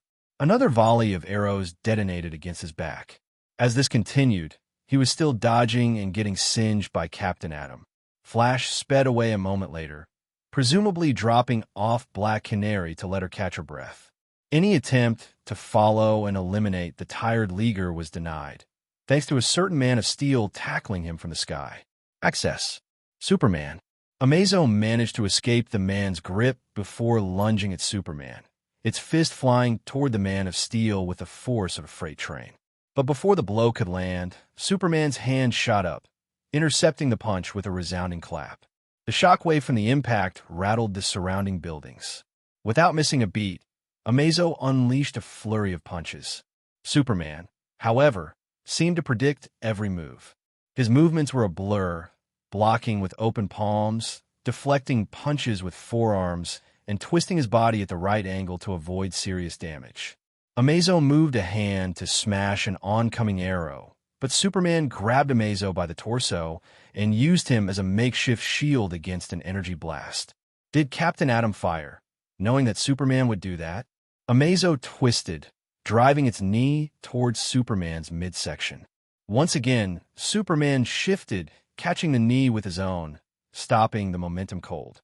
The android quickly brought down an elbow aimed at Superman's head, only for Superman to sidestep, redirecting the elbow strike downward into the ground with a sharp, deflecting motion. Superman's eyes narrowed as he dodged another blow, then countered with a quick jab to Amazo's chest. The impact dented the android's metallic frame, sending it skidding back a few feet. But Amazo didn't relent.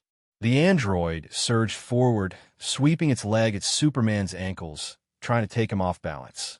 Superman, however, anticipated the attack, jumping lightly over the sweep and coming down hard with a hammer fist aimed at Amazo's head.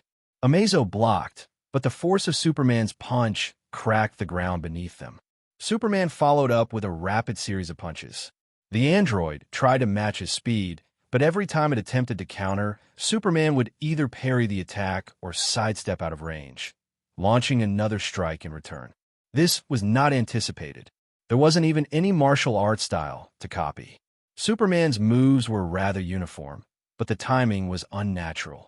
Superman ducked under a haymaker and responded with a powerful uppercut, launching Amazo into the air. As the android regained its balance, it fired a burst of heat vision at Superman, only for him to block it with his arms. "What's the matter?" Superman asked. "Is that all you've got?" The android charged again, swinging wide with a powerful punch aimed at Superman's torso. But he stepped into the blow, raising his arm at the right angle to deflect the strike. Amazo couldn't detect the influence of Brainstorm, which was linked psychically to Superman and fed him real-time analysis of the battle at a nanosecond-level pace. Every action Amazo took was dissected and countered with ruthless efficiency. Brainstorm's voice echoed in Superman's mind. "Angle the next block at 12 degrees to deflect the kinetic energy back into his joints. He'll try to follow up with a feint to your left. Don't fall for it. Pivot right and strike his midsection." Superman obeyed the instructions without question. When the android attempted a feint, Superman didn't react, instead spinning to the right and delivering a crushing blow to Amazo's midsection. The impact sent the android skidding back. Amazo's processors worked overtime, trying to adapt to Superman's newfound precision, but each attempt was met with an immediate and flawless counter. When Amazo tried to sweep Superman's legs, the Man of Steel simply lifted off the ground, hovering just out of reach before launching a heat vision blast that forced Amazo to shield itself. "He's going to try an overhead strike," Brainstorm continued. "Intercept it mid-swing and drive his arm back into his core. That will destabilize his balance." Superman caught Amazo's arm mid-swing. He forced the android's arm back into its torso with a powerful twist. Brainstorm's guidance allowed Superman to fight at a level of efficiency that even Amazo couldn't match. The android feigned vulnerability to draw Superman in. "He's trying to lure you in," Brainstorm warned. "Force him to commit. He can't maintain this ruse for long." Superman punched, but Amazo countered. Captain Atom joined as he punched the android. Amazo switched between Captain Atom's nuclear energy manipulation and Superman's raw power. However, the Justice League had coordinated with Brainstorm, and Batman was already one step ahead. "Now's our chance," Batman said, tossing a small, specially designed grenade to Green Arrow. "Aim for its eyes." Green Arrow caught the grenade, nodding as he quickly knocked the arrow. He waited, watching for the perfect opening as Superman and Captain Atom distracted Amazo, hammering the android from opposite sides. As Captain Atom unleashed another nuclear blast, sparks flew, and Superman drove his fists into Amazo's metallic frame. With a clear shot, Green Arrow drew his bow. The moment Amazo turned toward Captain Atom, Green Arrow loosed the arrow. It whistled through the air and struck Amazo directly in the eyes. The grenade detonated on impact, releasing fast-hardening putty that spread across Amazo's face. Amazo staggered, blinded. Superman and Captain Atom moved in unison, exploiting the android's weakness. Superman's fists pummeled into Amazo's chest with superhuman force, while Captain Atom unleashed a torrent of energy blasts, each one powerful enough to destabilize Amazo's systems. Unable to see or react in time, Amazo took the full brunt of their assault. It attempted to swing back, but its punches missed wildly. Superman dodged, landing another heavy blow to Amazo's midsection, sending it crashing into the ground. Captain Atom followed up with a massive nuclear punch. Amazo finally began switching to Superman's powers, intending to use heat vision to burn away the obstruction in its eyes. As it focused its heat vision, the putty ignited. The result was an explosion right in Amazo's face, sending the android reeling back. Sparks flew from Amazo's faceplate, cracks forming across its metallic head. Superman seized the opportunity, delivering a devastating uppercut that sent Amazo flying into the sky, while Captain Atom followed up with another massive energy blast, pushing the android higher into the air. Superman unleashed a devastating combo of heat vision and kicks. Brainstorm mentally hummed. The robot may be able to copy abilities, but still limited to its mechanical build. The alien hero noted the slight hitch in the android's arm whenever it prepared for a punch or kick. It's got to tell. Each strike was blocked or deflected as Amazo struggled. Superman's next punch connected with its chest, sending the android flying through a nearby building, the structure crumbling under the impact. Superman breathed. "Okay, Flash, you have a window. Get it set up." The cityscape blurred around Flash as he sped through the streets, Brainstorm's voice guiding him telepathically in real time. "Just a few more mirrors to set up," Brainstorm echoed in Flash's mind. "Angles need to be precise. This only works if the reflections hit the right spots." "I'm on it." Flash zipped through a narrow alley, screeching to a stop before a shattered window. With a careful twist of the mirror, he adjusted it to the exact degree Brainstorm had calculated. He double-checked the angle, then grinned. "Done. What's next?" he asked, already darting off again. "Last one. 2 blocks ahead, rooftop level." Flash was gone before Brainstorm finished his sentence. Leaping over a car, Flash scaled the side of a building, landing on the rooftop. He positioned it perfectly, catching the faint shimmer of light already bouncing from the others he'd set up around the city. "That's it. All mirrors in place." Flash called to Brainstorm before racing back toward the battlefield where Amazo and Superman locked back into combat. Superman's heat vision seemingly missed its target as it disappeared into the distance. Amazo, oblivious to the trap, lunged at Superman, tackling him with enough force to send both of them crashing through a parked car and into a fire hydrant. Water sprayed everywhere, soaking them both as Amazo stood over Superman, preparing for another strike.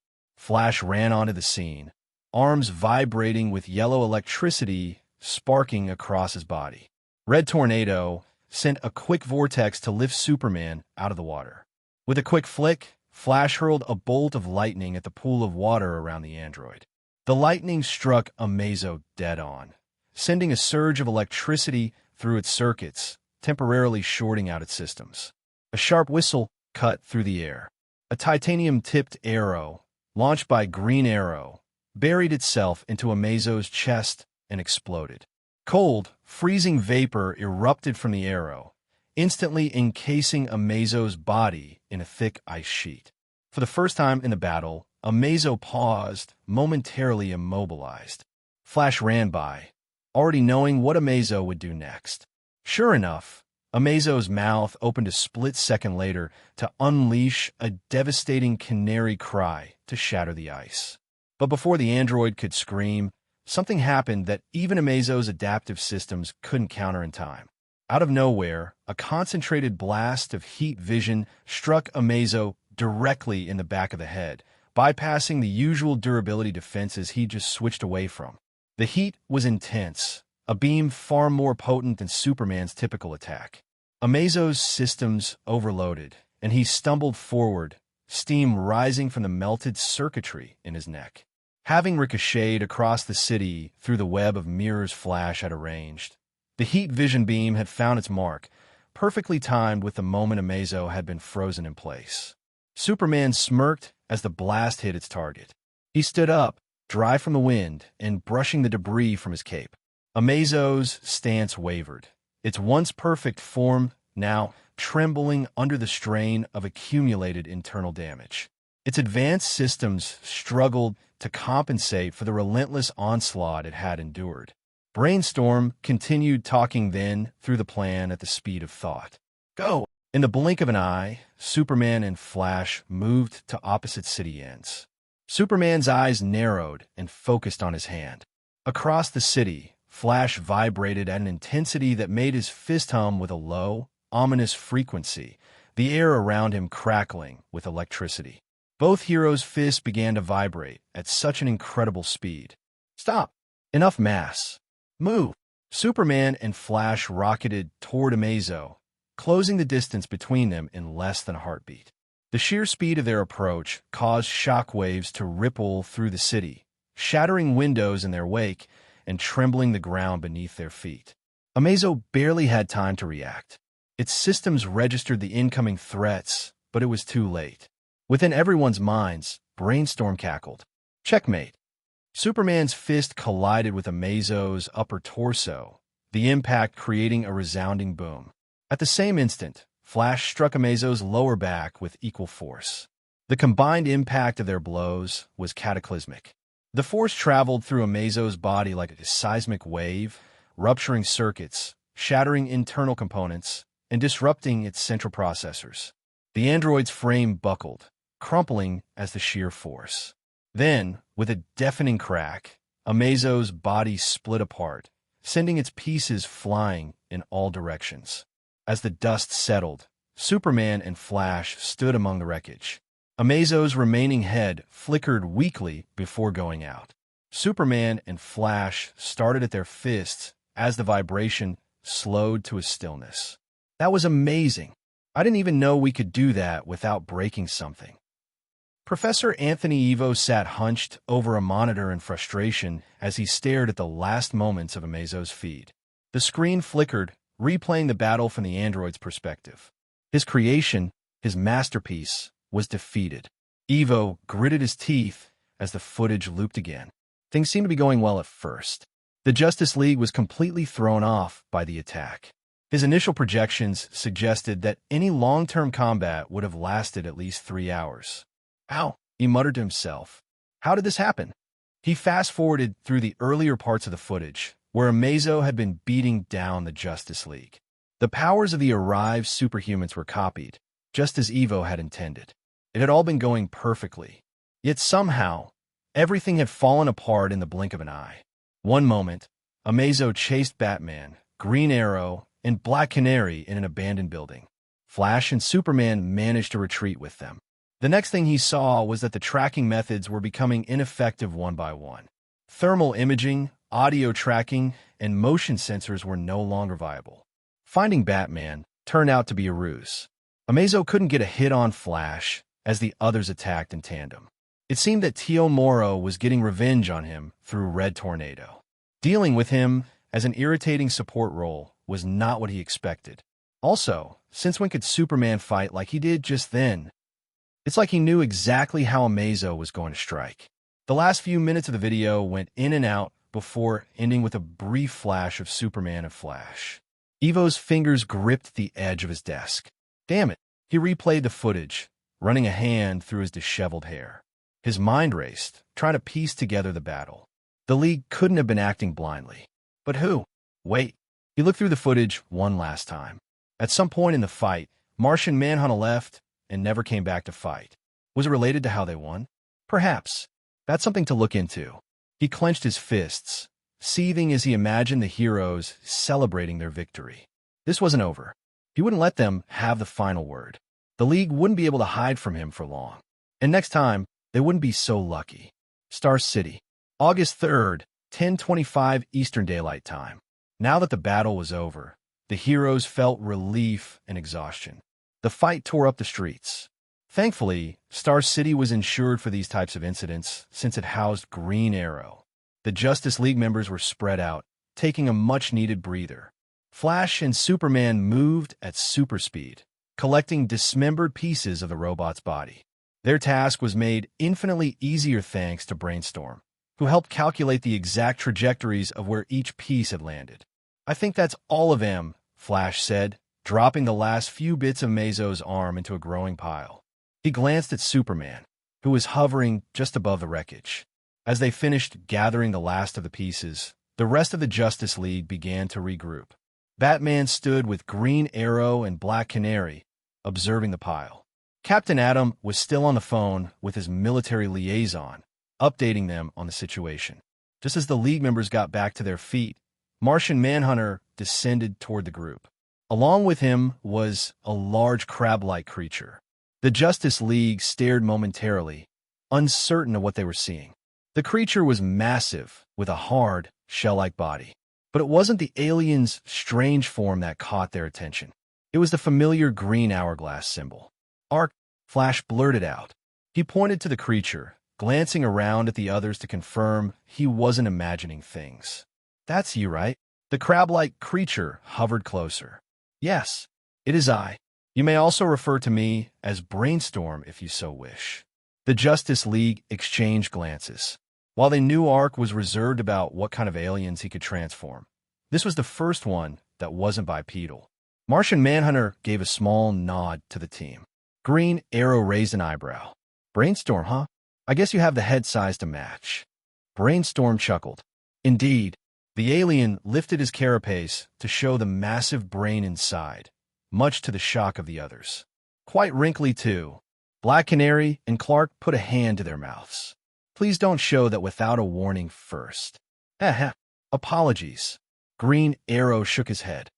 "Well, I'll say you've earned the title." "That explains how you were able to communicate with all of us at once," remarked Flash. Martian Manhunter hummed.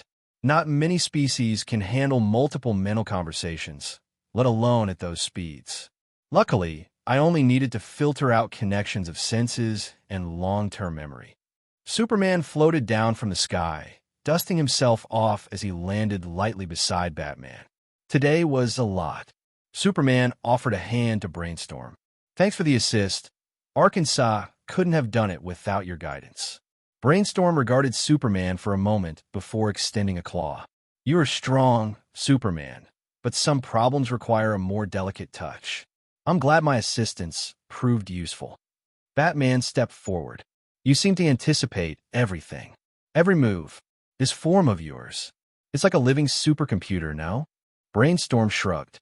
"That's one way of putting it. The synaptic connections are quite complex." Batman's lips thinned. "That's convenient, I suppose."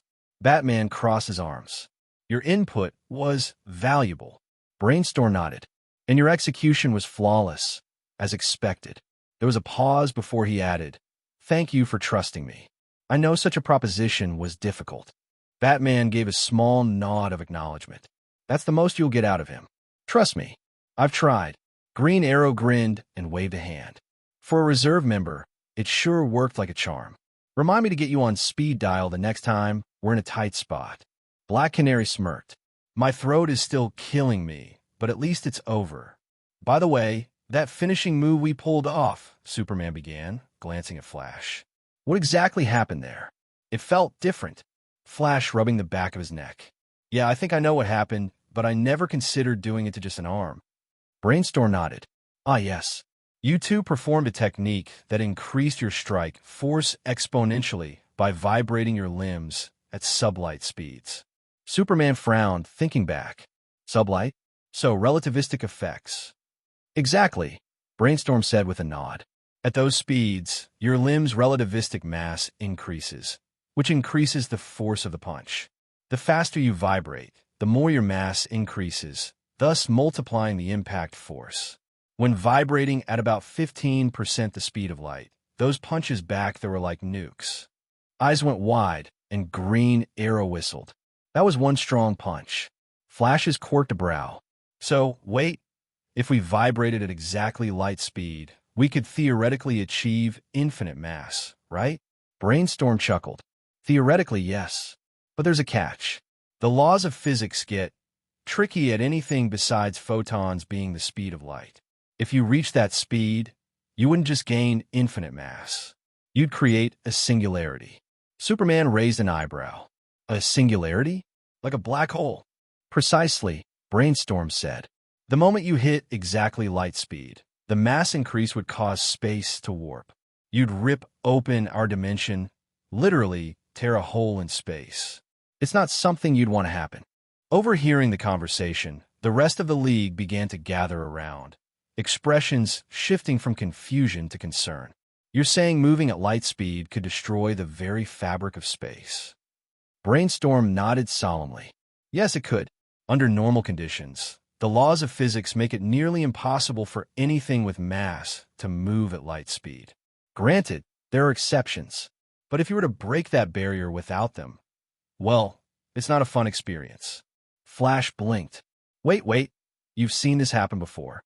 Brainstorm hesitated for a moment before nodding. Kind of. It almost happened, but I stopped it.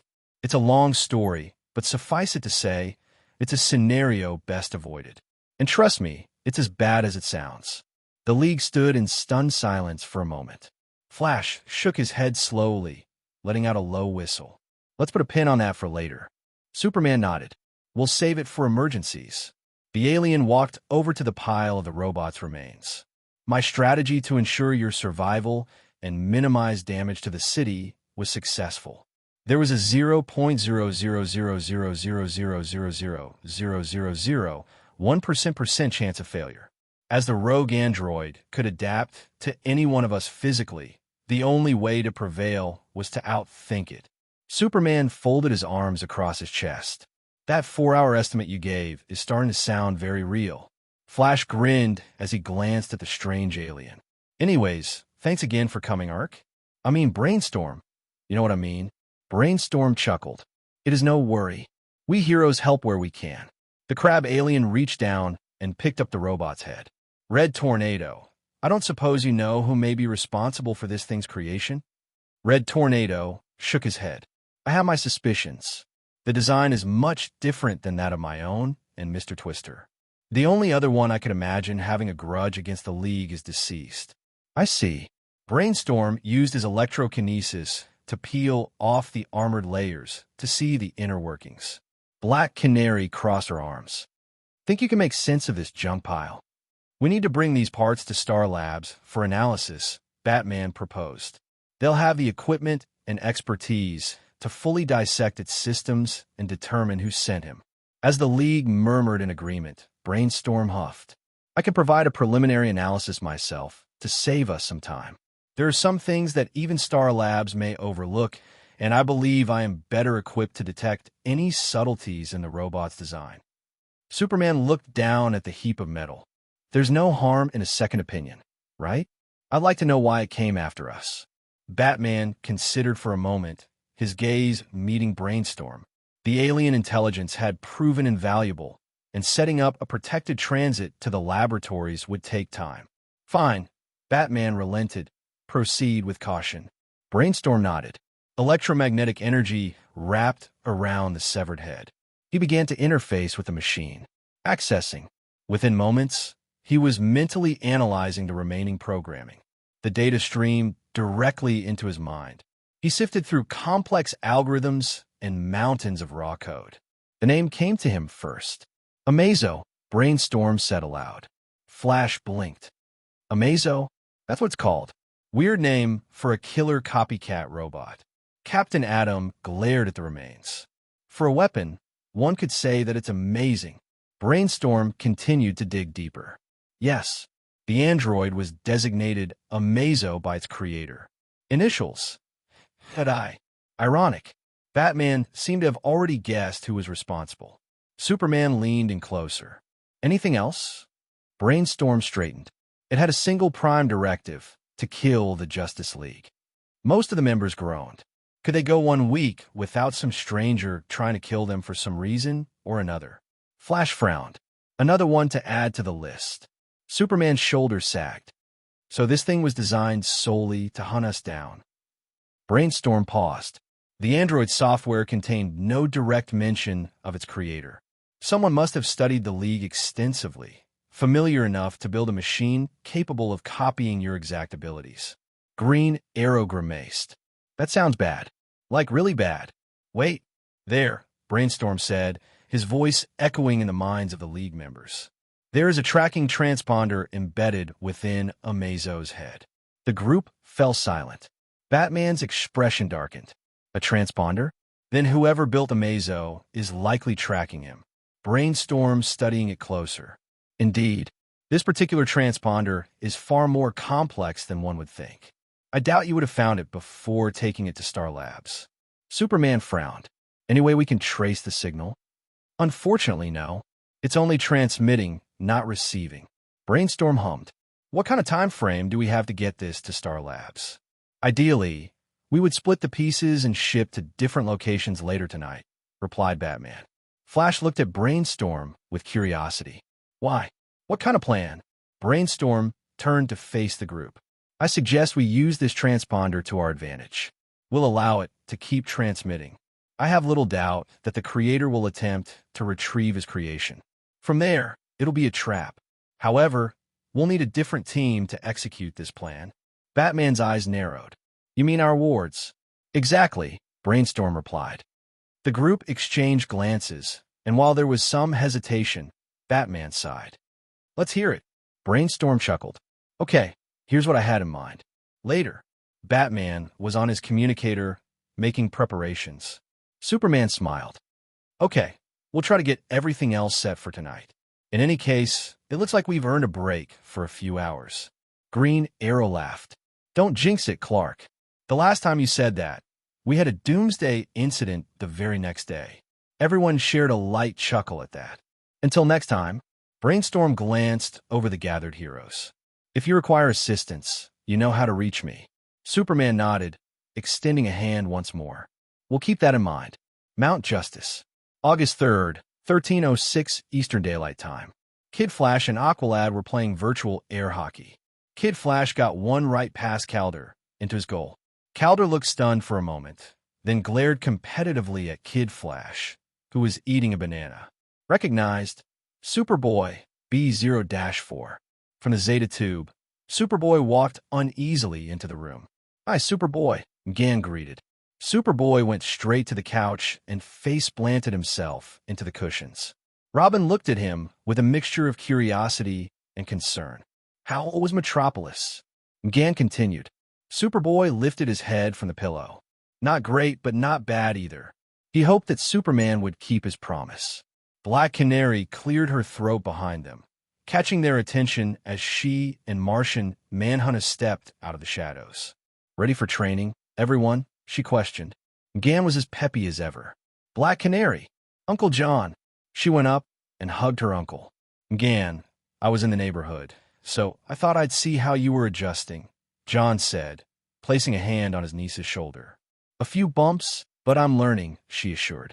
Superboy sat up on the couch, resting his head on the back. John replied, That's all I can ask. Black Canary spotted the clone, seemingly hiding. Care to join us? Superboy looked down with a sigh. He was waiting on training with Superman. Then again, he considered the hero's words from earlier. Are you familiar with how Superman fights? Black Canary hummed, getting an idea of what Superboy had in mind. You wish to learn the same? It'd be a starting point.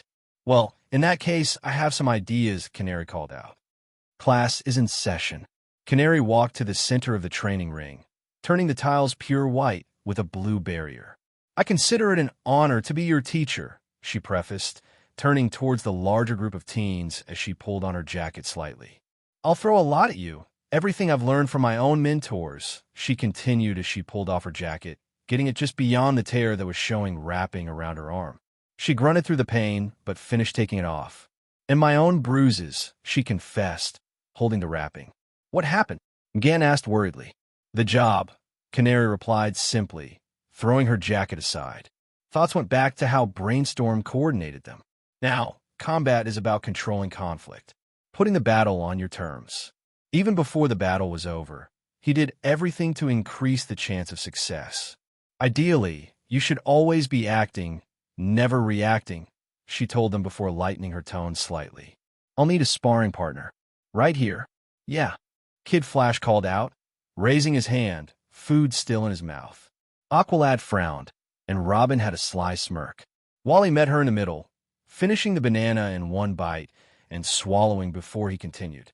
After this, he started, aiming his banana peel for the garbage.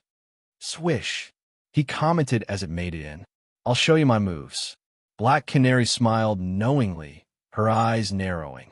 She threw a quick right jab, which he blocked, but found his feet being taken out from under him before he could even react. He hit the ground with a thud. Began to look on worriedly. Aqualad leaned back in surprise, and Robin frowned. The hologram read in big letters on the floor, Kid Flash, status, fail. Oh, hurts so good. He managed to joke, even while in pain. Good block, Canary admitted. But did anyone see what he did wrong? She asked as she helped him back to his feet. Robin was all too excited to answer this one. Ooh, he hit on the teacher and got served. Kid Flash held the injured shoulder as he looked back, annoyed and horrified that Robin said that. Dude, he allowed me to dictate the terms of the fight, answered Black Canary. Superboy looked down at his hands. How do you maintain control if you can't go all out? Black Canary nodded, hearing a few words from the interaction with Superman earlier that morning. Her expression softened slightly. Power can only take you so far in a fight. Raw strength is important, but control and focus can make all the difference. Superboy furrowed his brow, still looking down at his hands, flexing them open and closed. But holding back, it feels unnatural. Sometimes it feels like everything is made of glass. Black Canary took a step closer. You need to understand your strengths and weaknesses and use them when necessary. It's about precision. Robin chimed in, crossing his arms with a smirk. Yeah, like if I threw every batarang I had at once, it wouldn't be effective. But one well-aimed batarang? Game over. Exactly, Canary affirmed, turning back to the group. Control allows you to dictate the flow of battle. If you go all out from the start, you'll burn out quickly, or worse, you'll be easy to predict. Gan stepped forward hesitantly. But what about someone like Superboy and Superman? Their strength is, well, their strength. If strength were all it takes to win a fight, then humanity would have evolved way differently than we are now. She turned to Superboy. Were you ever taught the tale of David and Goliath? Superboy blinked. No. Black Canary gave him a small smile. Well, being powerful isn't the be-all, end-all. And it doesn't mean being reckless. Watch. She turned toward Superboy and gestured for him to step forward. Hit me. Superboy hesitated. You sure? He didn't want a repeat of this morning. I've fought tougher than you. Canary teased with a smirk. Go ahead. Superboy squared his shoulders, his fists clenching. He threw a punch, slower than usual but still powerful. Canary, light on her feet, sidestepped the blow effortlessly, grabbing his wrist and flipping him to the ground in one fluid motion. He landed with a loud thud, but Canary didn't release him immediately. See, she said, locking his arm in place. I'm well aware that I'm not as physically strong as you or Superman. So, I don't even try to block. Instead, I use your strength to my advantage. Canary released him, and he returned to his feet, dusting himself off. Again, Superboy charged at her with another punch. She jumped up and used his shoulders to flip over him, landing closely behind him, but still able to see him out of the corner of her eye. As he turned to hit her with a back fist, she dropped low, taking his feet out from under him. Once again, the floor read Superboy's status. Fail? From the sidelines, Mgan flinched back. Robin muffled his laughter. Aqualad looked worried, and Kid Flash frowned. Black Canary got down to one knee to Superboy and offered him her hand. Do you get what I'm trying to say? Superboy looked up at her. I think, is this what Superman does? She sighed. Unfortunately, no. I'm trying to get it through his skull like you. You'll get it, she assured him. It takes time, but you have the right mindset, and that's the first step. Kid Flash, now standing with his arms crossed, grinned. Yeah, and the second step is not getting flipped on your butt by Black Canary. Kid, Canary shot back, her smile widening. I'd be happy to flip you again if you'd like another round. The rest of the team chuckled, and even Superboy allowed himself a small smile. All right, Canary clapped her hands together, stepping back to address the entire group. Let's run some drills. We'll work on countering attacks, controlling the fight, and using your environment to your advantage. Who's up first? The team exchanged glances on the turn for the lion's den. Suddenly, the whole room beeped, and a hollow screen opened up. Batman to the cave, the Dark Knight's voice called, and everyone rushed to join Superboy and Canary. As they gathered, Batman continued. A new menace attacked Green Arrow and Black Canary. The attacker was capable of studying and duplicating the powers and abilities of its opponents. On a smaller screen, an image of the attacker turned into a video feed, showing Superman going for a massive punch, only for it to be caught by the attacker. The assailant then used Superman to take out Red Tornado and Flash before throwing the alien hero aside. It turned and used newly acquired laser vision to destroy 2 batarangs. Arrow called in reinforcements. Batman continued as the video paused, which nearly proved disastrous as our foe gained more and more power with each new combatant. Whoa. Kid Flash was the first to vocalize, while Calder looked worried and Superboy clenched his jaw. One guy with the powers of the entire league. Had we kept calling for physical backup, potentially, yes, answered Batman. It seemed unbelievable. Even Robin looked as worried as Calder, his mouth slightly open, while Mgan nervously watched. Black Canary shook her head. Again, Arrow and I apologize for not mentioning it earlier. Batman sighed. It's been noted in the report. Ultimately, it took 8 Leaguers and 1 reserve member 2 hours to defeat and dismantle the android. The last part caught Robin's attention. An android? Robin questioned. Who made it, Tio Moro? Good guess, Robin, but Red Tornado doesn't think so. Upon physical inspection, the technology bears the signature of Professor Evo, Martian Manhunter added. Evo? Aqualad asked, shocked. But Evo's dead. Canary looked over her shoulder. So we all thought, or hoped. Wait, you said 1 reserve member. Kid Flash's eyes widened. Was Ark there too? The Dark Knight kept neutral.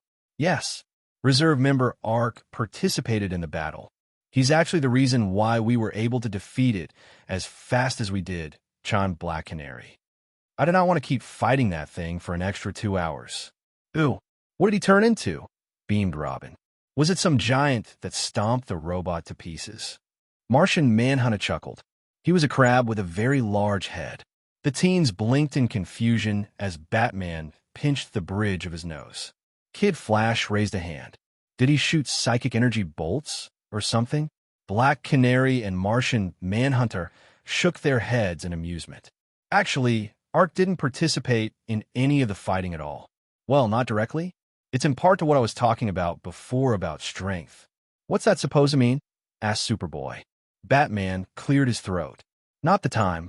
Now, to make certain this threat is permanently neutralized, Batman said as another small screen showed a map. We're sending 2 trucks carrying the android's parts to 2 separate Star Labs facilities, one in Boston and the other in New York for immediate evaluation. Every precaution is being taken. The 2 paths diverged, beginning from a glowing red dot on the map. We'll have 4 additional trucks to create confusion, in case Evo or anyone else tries to recover the remains. You will split into undercover teams to safeguard the 2 real trucks. Yes, Kid Flash said excitedly. Road trip. Canary turned to Kid Flash with an annoyed look while Aqualad and Gan gave him confused glances. Robin joined them, glaring from behind his mask. Superboy frowned. How long is this mission going to take? Superman said after 5 p.m., but I've been assured that your appointment is still on for today. Batman's expression softened a bit. Superboy looked away, a bit surprised.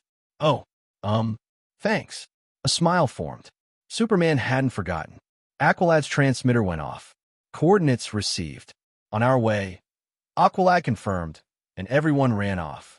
The warm afternoon sun filtered through the tall buildings of Fawcett City. Ark and Captain Marvel sat at a small outdoor diner, each holding a frosty milkshake. After the busy morning with Amazo and noon chores, Ark met up with Captain Marvel as promised. The milkshake stop was Captain Marvel's idea, and Ark couldn't help but agree that it was good. Ark opened the mouth of his mask and took a long sip from his strawberry shake. You know, for a city that looks straight out of the 50s, this place has some pretty good milkshakes.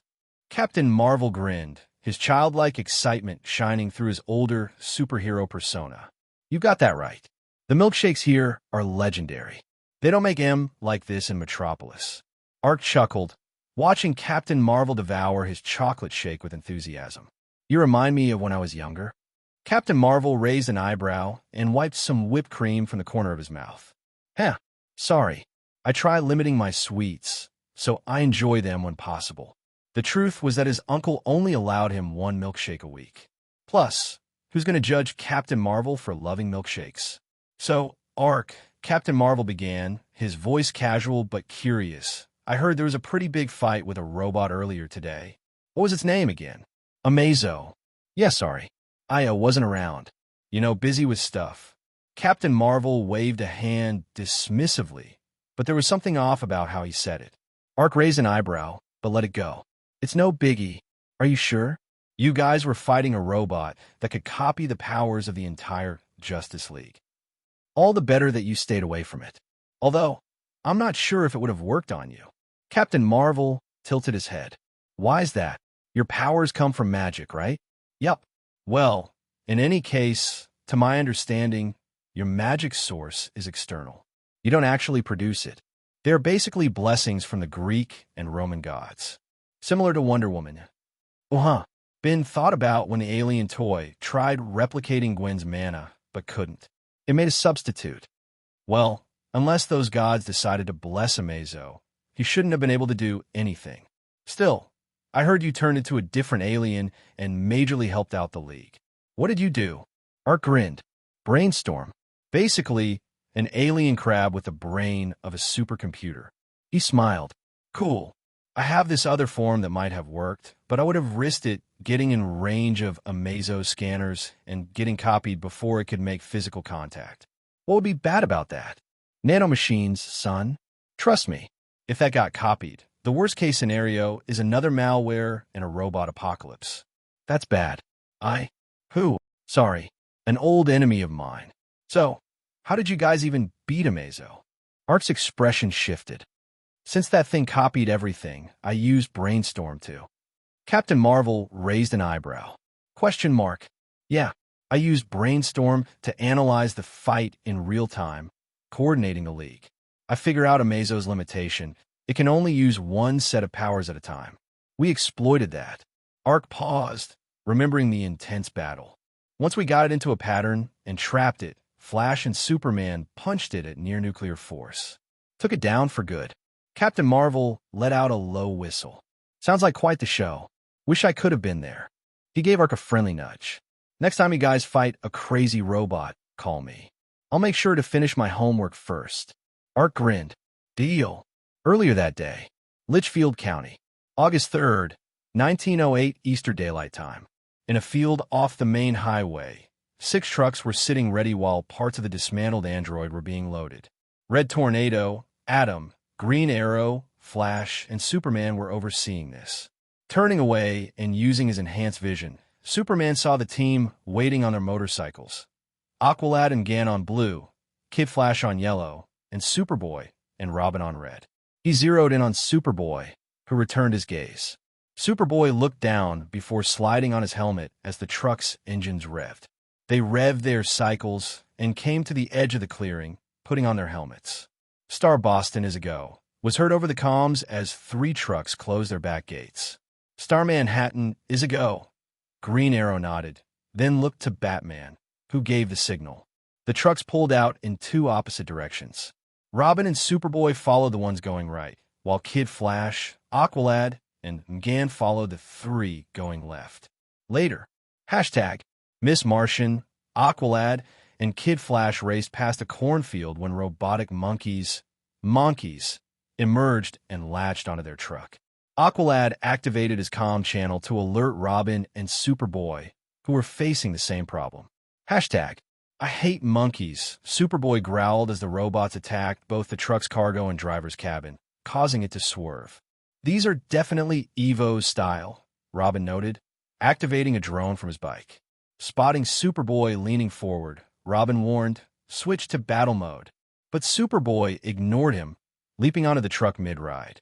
As Robin's bike crashed without a rider, he used his grapple to swing onto the truck, kicking off a monkey. Superboy removed his helmet on the roof and smashed 2 monkeys before ripping off a third's arms, only to be jumped by 3 more. Robin handled the attackers below, using batarangs to disable a monkey shooting lasers and clearing the area for his drone to fire. Meanwhile, Superboy crushed another monkey, but as he did, it shot lasers into his eyes, temporarily blinding him. Taking advantage, the monkeys lifted and dropped him onto the ground. Wavering and unable to see, Superboy steadied himself, closed his eyes, and relied on his hearing to pinpoint the attackers before leaping toward them. Hashtag Aqualad used his water bearers, forming whips to take down 2 monkeys, but the remaining monkeys shifted their focus to Miss Martian and Kid Flash. Miss Martian used her telekinesis to find an opening and flew to the truck, while Kid Flash abandoned his bike, running to catch up. The driver, struggling to maintain control, panicked and shouted for help. On the truck's roof, 2 monkeys used their laser vision to cut through the metal and expose 2 guards, who managed to shoot down only 1 monkey. Miss Martian knocked the others off the roof with her telekinesis. Kid Flash ran alongside the truck, kicking off several monkeys rapidly before reaching the cabin. Meanwhile, Aqualad took out more monkeys using dual whips from his motorcycle. 1 monkey cracked the driver's window, obscuring his view, while others piled onto Miss Martian. She grew extra arms to swat them away, including one sprouting from her head, but her unsettling appearance frightened the driver even more. Realizing the distraction, Miss Martian flew away from the window. Kid Flash climbed onto the truck's roof, using a monkey's tail, just as Miss Martian landed beside him with her extra arms. Startled, Kid Flash fell back in fear, prompting Miss Martian to drop her additional limbs and stand defensively. Before they could talk, a swarm of monkeys erupted from the truck's hole, overwhelming them. Another group tore open the back gate and escaped with the android parts. Aqualad, unable to stop them in time, could only watch as the monkeys flew off with the stolen cargo. Hashtag Robin used a batarang to remove the last monkey from the back gate, giving him time to climb onto the truck's roof. Just as a monkey pulled a guard through a hole in the roof, Robin landed, armed with his screamer sticks. He swiftly knocked out 2 monkeys and flipped across the roof, only to see more approaching from behind. Before the monkeys could reach Robin, Superboy landed in the middle of them, sending the monkeys and Robin flying. As 4 monkeys latched onto Superboy, he ripped them off. Meanwhile, 2 other monkeys destroyed the truck's rear tires with laser vision, causing the vehicle to swerve. Robin managed to steady himself and yelled for the driver to jump out. He quickly grabbed the man and threw both of them into a nearby cornfield. With no driver and damaged wheels, the truck tipped and rolled, crushing many of the monkeys. The back gate burst open when it finally stopped upside down, and 5 monkeys escaped with the android parts. Robin helped the coughing driver back to the side of the road, where they watched the monkeys fly away. Behind them, Superboy pushed the truck off himself, his vision slowly returning. Spotting the fleeing monkeys, Superboy grunted and leaped after them. Superboy! Robin called after him, but Superboy didn't stop. Hashtag After Aqualad reported that his team lost their cargo, Robin confirmed that both the android parts and Superboy were gone. Superboy, leaping across massive distances, ignored Aqualad's attempts to help, yelling that he didn't need or want any assistance before discarding his communicator. Frustrated, Aqualad, Kid Flash, and Miss Martian assessed their situation, realizing they couldn't track Superboy or Evo. Miss Martian tried using telepathy, but he was out of range. Despite Wally's sarcastic frustration about their lack of leads, Robin began decoding one of the destroyed monkeys. He discovered the android parts contained GPS signals, which the monkeys had used to target the correct trucks. Robin triangulated the signal, revealing the cargo was headed toward Gotham City. Realizing his team wouldn't arrive in time, Aqualad sent Kid Flash ahead to intercept. With a grin, Wally pulled down his goggles and sped off. Meanwhile, Robin activated his motorcycle remotely and prepared to follow. Staring at the rising crescent moon, he muttered, "Definitely a disaster." Heavy on the dis. Bibbo's Diner, Metropolis. August 3rd, 1918 Eastern Daylight Time. The smell of coffee and fresh pie wafted through the air. Clark Kent sat across from Bruce Wayne, glancing out the window at the fading light. Inside, the world felt peaceful, a rare occurrence in their lives. "Apple pie," Clark said to the waiter, giving a friendly nod as the order was scribbled down. Across from him, Bruce's face was obscured by the menu, held unusually high, perhaps to discourage any wandering eyes. "The devil's food," Bruce ordered, lowering the menu with a small, disarming smile as he returned it. The smile faded as his sharp eyes met Clark's, signaling the beginning of a more serious conversation. Clark leaned back slightly, adjusting his glasses out of habit. You know, things are working out better than I thought with Superboy. Lois and my folks, they've all been really open toward him, treating him like a part of the family. He paused, a warm smile forming as he reflected. It's easier to think of him as a younger brother than a son. Less pressure, you know? I'm still in my mid-20s, and he's biologically 16. Bruce raised an eyebrow slightly, leaning forward. A brother, huh? His voice had a hint of amusement. That's good, Clark. It shows you found a dynamic that works for you, but he trailed off, measuring his words. Clark's smile faltered slightly. But Bruce sighed softly, resting his elbows on the table. While I agree that it's great to view him as a brother, it's important to remember that he's still a child, Clark. His tone was calm, but firm. You know as well as I do that kids, especially ones like Superboy, need more than just acceptance. They need guidance. They need a figure in their lives who can help them navigate who they're becoming. Clark's expression shifted, becoming more thoughtful. Bruce continued, I've seen it firsthand. After my parents died, I had Alfred. He wasn't my biological father, but in every way that matters, he was there. He taught, raised, and gave me a moral foundation to stand on. Bruce's gaze softened, an unspoken affection for Alfred passing through his normally guarded demeanor. Alfred became my father, too. Clark let out a quiet breath, his eyes softening as he took in Bruce's words. I see what you're saying. It's just, with Superboy, I didn't ask for this, you know? I didn't even know he existed until recently. He rubbed the back of his neck, the weight of responsibility evident in his posture. I don't want to make him feel like he has to be anything more than what he already is. He's not me. He shouldn't have to be. And he won't, Bruce replied, his voice steady. But that doesn't mean he doesn't need you to help him figure out who he is. He will look to you whether you like it or not, Clark. Even if he sees you as a brother, you're still Superman to him. That comes with responsibility, whether as a brother or a father. The words hung between them, heavy yet familiar. Clark nodded slowly, the weight of Bruce's advice settling in.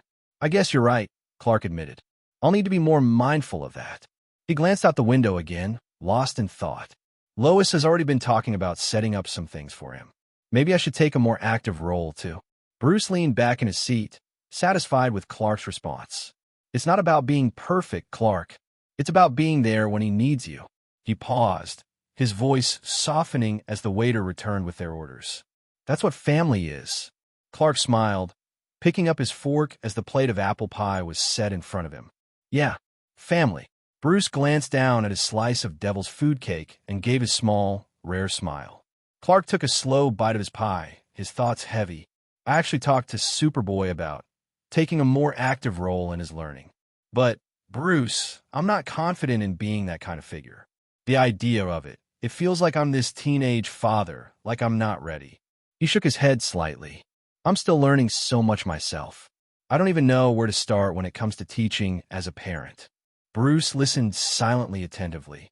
It wasn't hard to see its weight. I talked with Ma and Pa about it, too, Clark continued. They understood my apprehension. I think, in a way, it's nostalgic for them. Helping raise another kid like me, even if it's different this time around. I think they're excited about it in their way. They told me I could ease into that big brother role, and I trust them. Bruce leaned forward, sensing the hesitation. They raise you well, Clark. You turn out pretty decent, he said with a small smirk. If anyone can help you with Superboy, it's your parents. Clark nodded. I trust them with this. Did a good job. But still, he set his fork down. It's just, there's this part of me that wonders if I'm really cut out for it. Like, what if I mess up? What if I don't know how to be the person he needs me to be? Bruce studied him for a moment. You will. You're already thinking about it, which is more than most would. Superboy's got the potential to be great, Clark. Mistakes will happen. But that's part of learning for both of you. Clark exhaled, his shoulders visibly relaxing. Yeah, I guess that's true. He chuckled softly, a little self-deprecating. It's strange. I can face down aliens, monsters, the end of the world, but this, being there for Superboy in that way, it scares me more than any villain ever could. Bruce gave him a knowing look. That's because this is real life, Clark. And real life, it's always the hardest battle. Clark smiled. Yeah, you're right. He picked up his fork again, a small laugh escaping. Leave it to you to make fatherhood sound like a war zone. Bruce smirked, sipping his coffee. In a way, it is. The monkeys with the parts flew toward the moving train, the car's side doors opening. More monkeys allowed them to fly in, with the second group right behind them. Then the doors slid shut. Professor Evo sat hunched over in the dimly lit compartment of the train, the rhythmic clacking of the wheels on the tracks almost drowned out by his obsessive muttering. Before him lay the two halves of a mazo, split down the center like a butchered beast. His hands moved with precision, reconnecting severed wires and aligning fractured circuits. This time, they won't stop you, Evo muttered. Evo finished attaching the two internal and external halves. All that remained was to activate the power core. Once I get you back to the lab, they won't know what hit them when you rise again, Evo said, his voice filled with an almost giddy anticipation. He leaned back for a moment, surveying his work with satisfaction. The Justice League had humiliated him, but Amazo would rise stronger. Nothing would stop his creation from fulfilling its prime directive. He reached into his bag and pulled out a small control device. "Wake up, Amazo," he said, pressing a button. The android's eyes flickered to life, a low hum emitting from its newly restored body as it rebooted. Evo grinned. Amazo rose before him. "Amazo," Evo commanded. "Status report." The android's eyes glowed red. "All systems operational, Professor Evo." Evo smiled, momentarily relieved. "Good. Hashtag." Superboy bounded across amazing distances, landing on the same car the monkeys had entered. Tightening his hand, he jabbed it into the roof, creating a tear that easily ripped wider with his super strength. Superboy saw no immediate danger and jumped in. Behind him, just outside the shadows, were the now open boxes of the Amazo parts. He heard the monkeys chattering ahead. Looking up, shrouded in the green glow of his monkeys, was an aging ginger man with a white button-down, black slacks, and a black vest, typing away on his computer. Taking his time and entirely calm, the man looked up. "Oh, hello," he greeted. "You? You're Evo." Superboy scoffed. "I'm whelmed." "You want to talk," Evo countered, turning away from his computer, resting his elbow on his fist, and placing his hand on his chin. "Since when does the big blue boy scout have a brat?" "He doesn't," Superboy snapped, narrowing his eyes. Well, if you say so," Evo shrugged dismissively. "Have you met my mobile optimal neural quotient infiltrators?" He gestured to the dozen-plus monkeys around him, who launched themselves at Superboy. He responded with a cross, taking out one, followed by a back fist to take out a second, then jabbing another in the same spot to destroy it. To his right, he turned with a back fist to destroy yet another, managing a full 180-degree rotation, finishing it off by destroying the final monkey with another back fist, knocking the head back toward Evo. And after all the trouble I went through finding an acronym for monkey, Evo grumbled as Superboy continued to destroy the small robots, turning back to his computer. Grabbing two, Superboy smashed them together in front of him, completely obliterating them, though he was panting. Something moved in the background. Superboy's eyes widened at the rebuilt android, and he went on his guard. Evo hummed. He had expected Amazo to defend him, granted the boy did not strike. Since Professor Evo's magnificent monkeys don't float your boat, maybe my amazing Amazo will better suit you or slay you. The massive android walked between them as the train approached tight corners, staying close to the mountains. Superboy stood with his hands clenched. "Give me your best shot." The monkeys laughed behind Evo, but the laughter soon died out as Amazo continued to stand there. Evo raised a brow. "Amazo, finish him." Priority Alpha. Fawcett City, August 3rd, 1945 Central Daylight Time. Ark and Captain Marvel sat in one of the booths, munching on burgers. "Dude, you can never go wrong with a good smash burger with bacon and Thousand Island sauce." "You know it." Captain Marvel was halfway through his when Ark's phone buzzed on the table. Glancing down, Ark's eyes lit up with a mischievous grin. "What's that?" Captain Marvel asked. Ark chuckled and pulled out a sleek laptop and a game controller from his bag. "Oh, you'll love this." He set the laptop on the table. "Want to see something cool?" Captain Marvel leaned forward. "Sure." After several keystrokes, the screen revealed a camera feed focused directly on Superboy. Superboy stood, fists clenched, staring them down. Captain Marvel blinked. "Wait, is that?" Ark grinned wider. "Yup, that's Superboy. And we're watching through Amazo.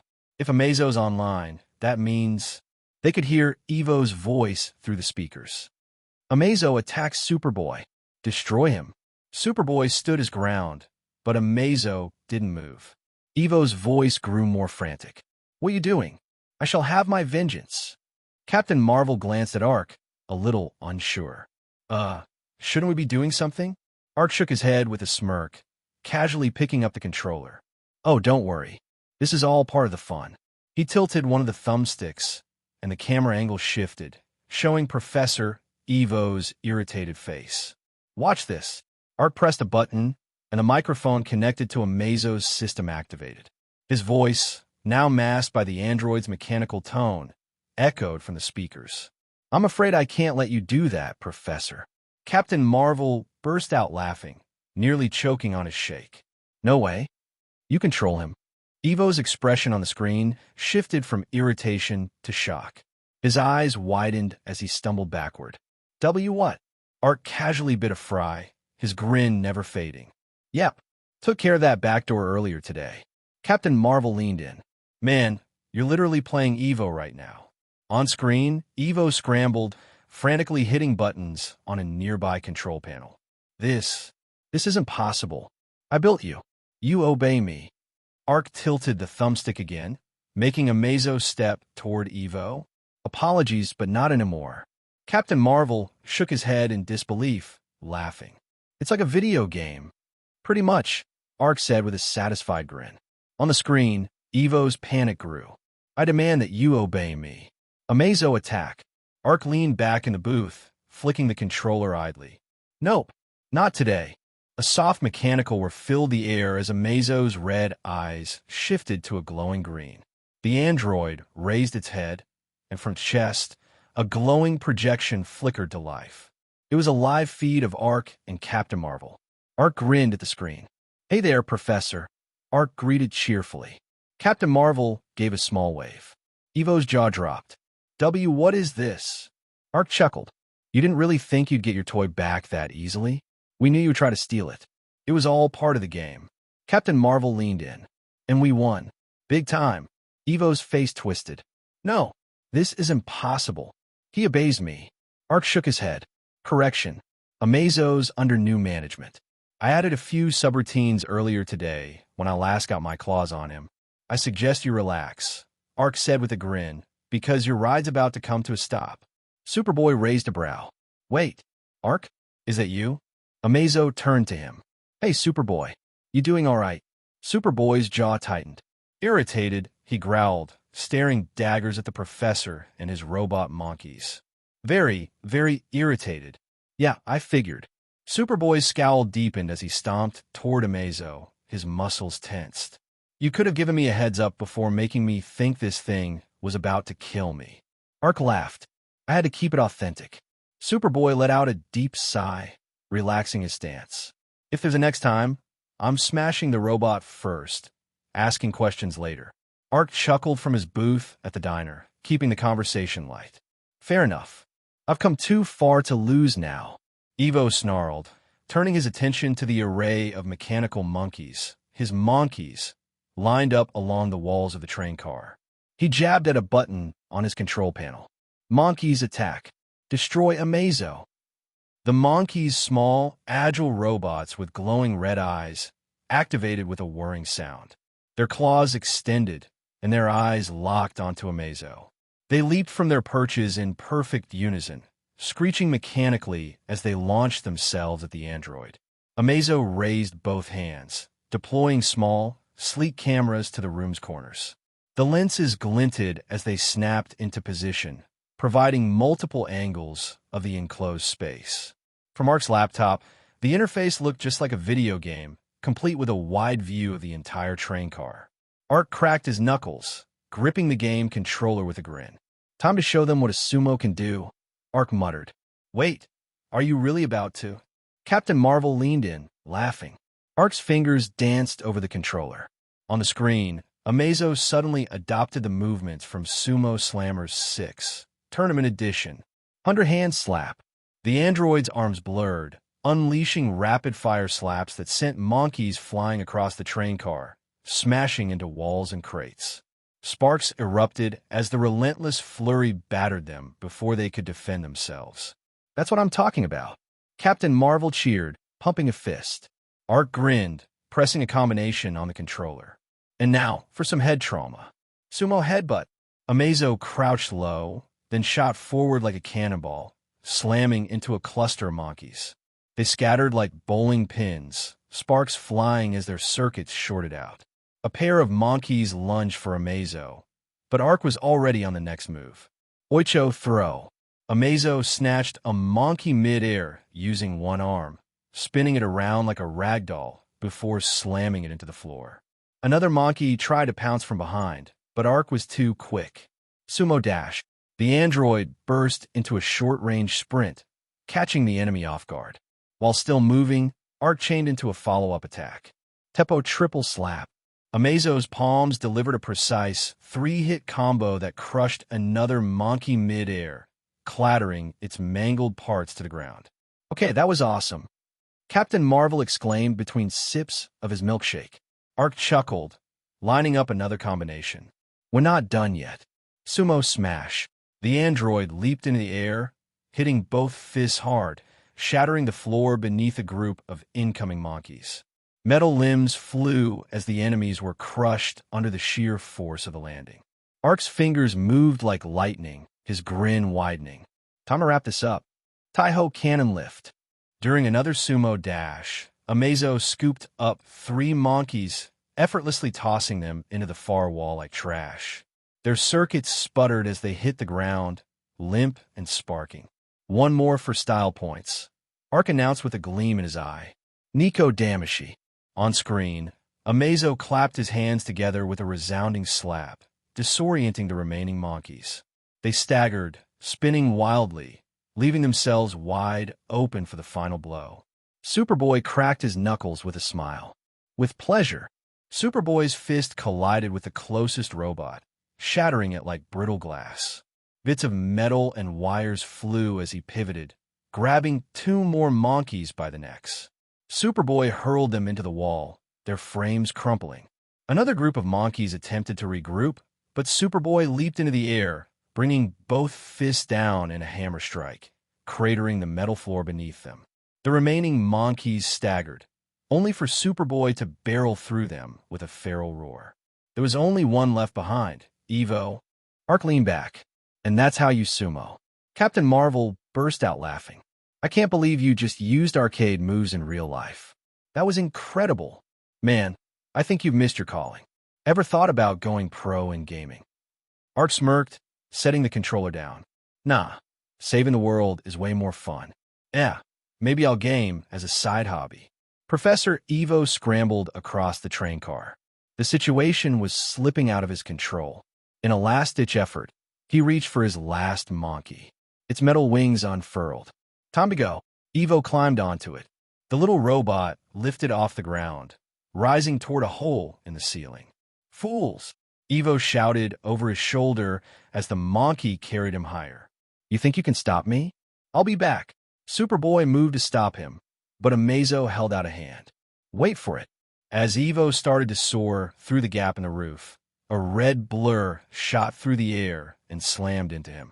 Evo yelped as he was knocked off the monkey, tumbling through the air before crashing back onto the train car floor with a heavy thud. Woohoo! Kid Flash shouted, grinning from ear to ear. How's that for a takedown? Evo groaned, clutching his side. W what? Kid Flash leaned down with a smirk. Villain getaway? Not on my watch, buddy. Evo slumped in defeat. His only hope of getting away sparked out of existence. Kid Flash reached down, grabbing Evo by the collar and yanking him to his feet. Should probably wait for Robin with the cuffs. Kid Flash glanced up and froze. His grin faded slightly as his eyes landed on the fully reassembled Amazo standing tall next to Superboy in the middle of the train car. Kid Flash's voice trailed off, his brow furrowing in confusion. Did I miss something? Gotham City, August 3rd, 2021, Eastern Daylight Time. As the police led Professor Evo away in handcuffs, Ark and Captain Marvel watched the scene unfold with satisfaction. The two turned toward each other. High five, man. Captain Marvel enthusiastically returned it. You nailed it. The hero glanced at his watch, and his smile faltered. It's getting kind of close to my curfew. Ark raised an eyebrow, confused. Curfew? Captain Marvel quickly backpedaled. Self-imposed. I have to wake up early tomorrow for, school. Ark nodded. I get it. Morning college classes can be a pain. I should know. Early classes mess up your whole day. Captain Marvel let out a small, awkward laugh. Yeah, something like that. Ark, unaware Captain Marvel meant elementary school, offered a supportive nod. It's never wrong to focus on education, though. Even with all the hero stuff, it's good to have something to fall back on, or at least something to do during the day when you're not out saving the world. Captain Marvel shifted a little. He appreciated Ark's sentiment. Yeah, totally. It's all about balance, right? Superhero life, school, just keeping it together. Ark smiled. Exactly. You never know when the skills or knowledge you pick up outside hero work will be useful. Captain Marvel gave a slight chuckle, his thoughts lingering on his very different life as Billy Batson, the elementary school kid. Yeah, you never know. His mind briefly wandered to his math homework. Anyway, I should probably get going before it gets too late. Don't want to miss school stuff. Ark gave him a friendly slap on the back. Go get him, Captain. Stay sharp, and we'll catch up soon. Captain Marvel nodded, offering a final grin before taking off. You bet. As Ark watched him leave, he chuckled to himself. Good guy. Captain Marvel, meanwhile, soared through the sky, chuckling under his breath. If only you knew. Mount Justice, August 4th, 23:06 Eastern Daylight Time.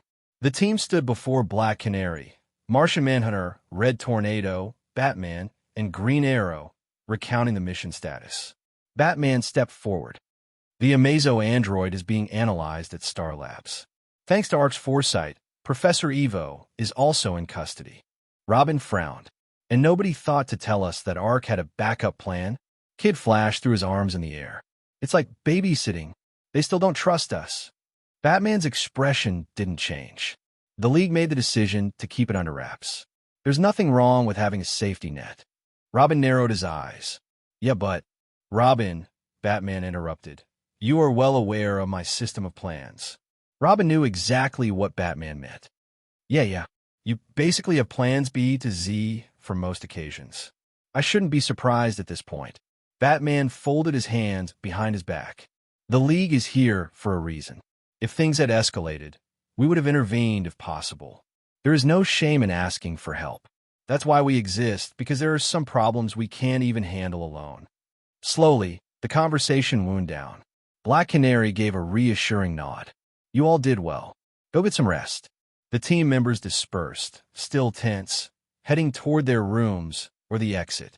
Superboy, however, stayed behind, quietly sinking onto the couch in the common room. His arms rested on his knees as he stared at the floor, waiting. Everyone else trickled out of the cave. The lights dimmed, but Superboy stayed put, unmoving.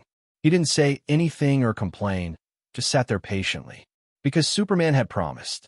Suddenly, a faint whoosh broke the silence, and a familiar voice called. Sorry, I'm late. Are you up for a late-night session? Superboy looked up, surprised to see Superman standing there in the doorway. Superman, I promised, didn't I? Though it's been a while since I did one-on-one training. Superboy felt a wave of excitement. Yeah, I'm definitely up for it. Superboy stood quickly. So, what kind of training are we talking about? Superman motioned for him to follow. I've got a few ideas in mind. The two Kryptonians made their way down to the ring. What do you know about boxing?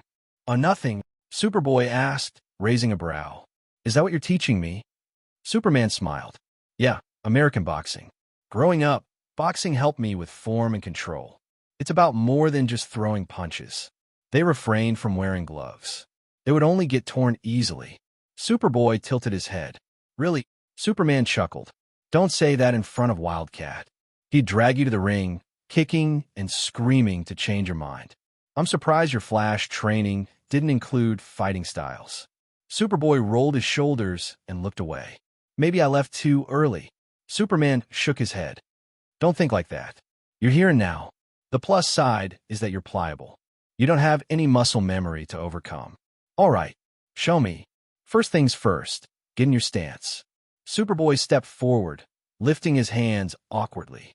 Superman immediately saw that the boy's elbows were too wide and his shoulders too tense. Okay, let's fix that. Superman gently pushed his hands down on Superboy's shoulders. Relax. If you're tense, you'll wear yourself out faster. Superboy followed the adjustment. Like this. Better. Keep your fists tight, right by your cheekbones. Superman stepped back.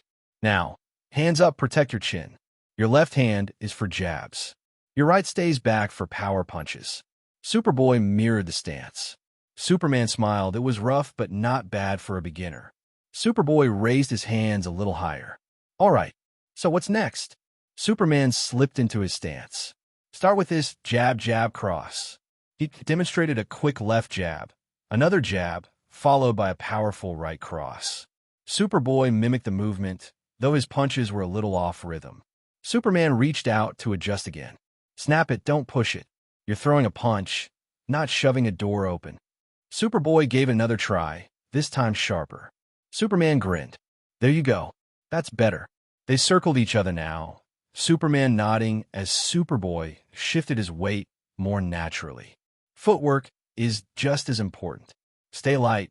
Don't plant your feet unless you deliver a big punch. Superboy shuffled awkwardly but got comfortable.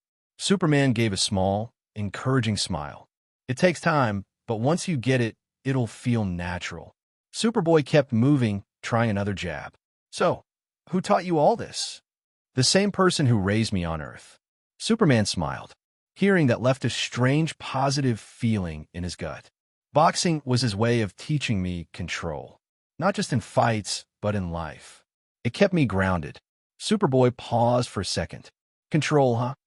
Exactly. Superman reset his stance. Now let's try a combo. Jab, jab, cross, and stay on your toes. Superboy threw the punches, and Superman lightly sidestepped each one, tapping his fists playfully against Superboy's. Not bad. But remember, keep your guard up even when you punch. Always protect yourself. Superboy grinned, resetting. Got it.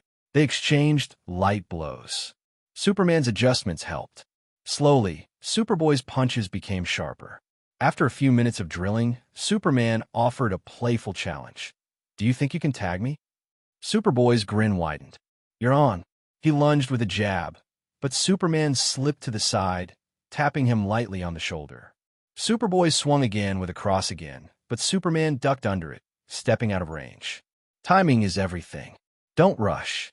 Wait for your opening. Superboy wiped the sweat from his brow. This is harder than it looks. Superman chuckled. Trust me, I know. But the more you practice, the more it'll become second nature. They circled each other one last time. Superman couldn't help but feel a quiet sense of pride as a teacher. All right, that's enough for tonight. Superman lowered his hands. You did good, kid. Superboy smirked. So, think I could take Batman in a boxing match? Superman laughed. Let's start with getting your jab perfect. Then maybe. They both relaxed, and Superman gave Superboy a pat on the back. Same time tomorrow? Superboy nodded. Yeah, I think I like this boxing thing. Superman smiled. Good. We'll keep at it. Hello, everyone. As we wrap up this video, I want to share a quick note. I have a Patreon account.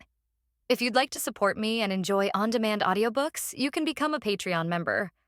Alternatively, you can check out my Google Drive link, which has 500-plus novel audiobooks available through my Ko-fi or Patreon shop. I appreciate your support.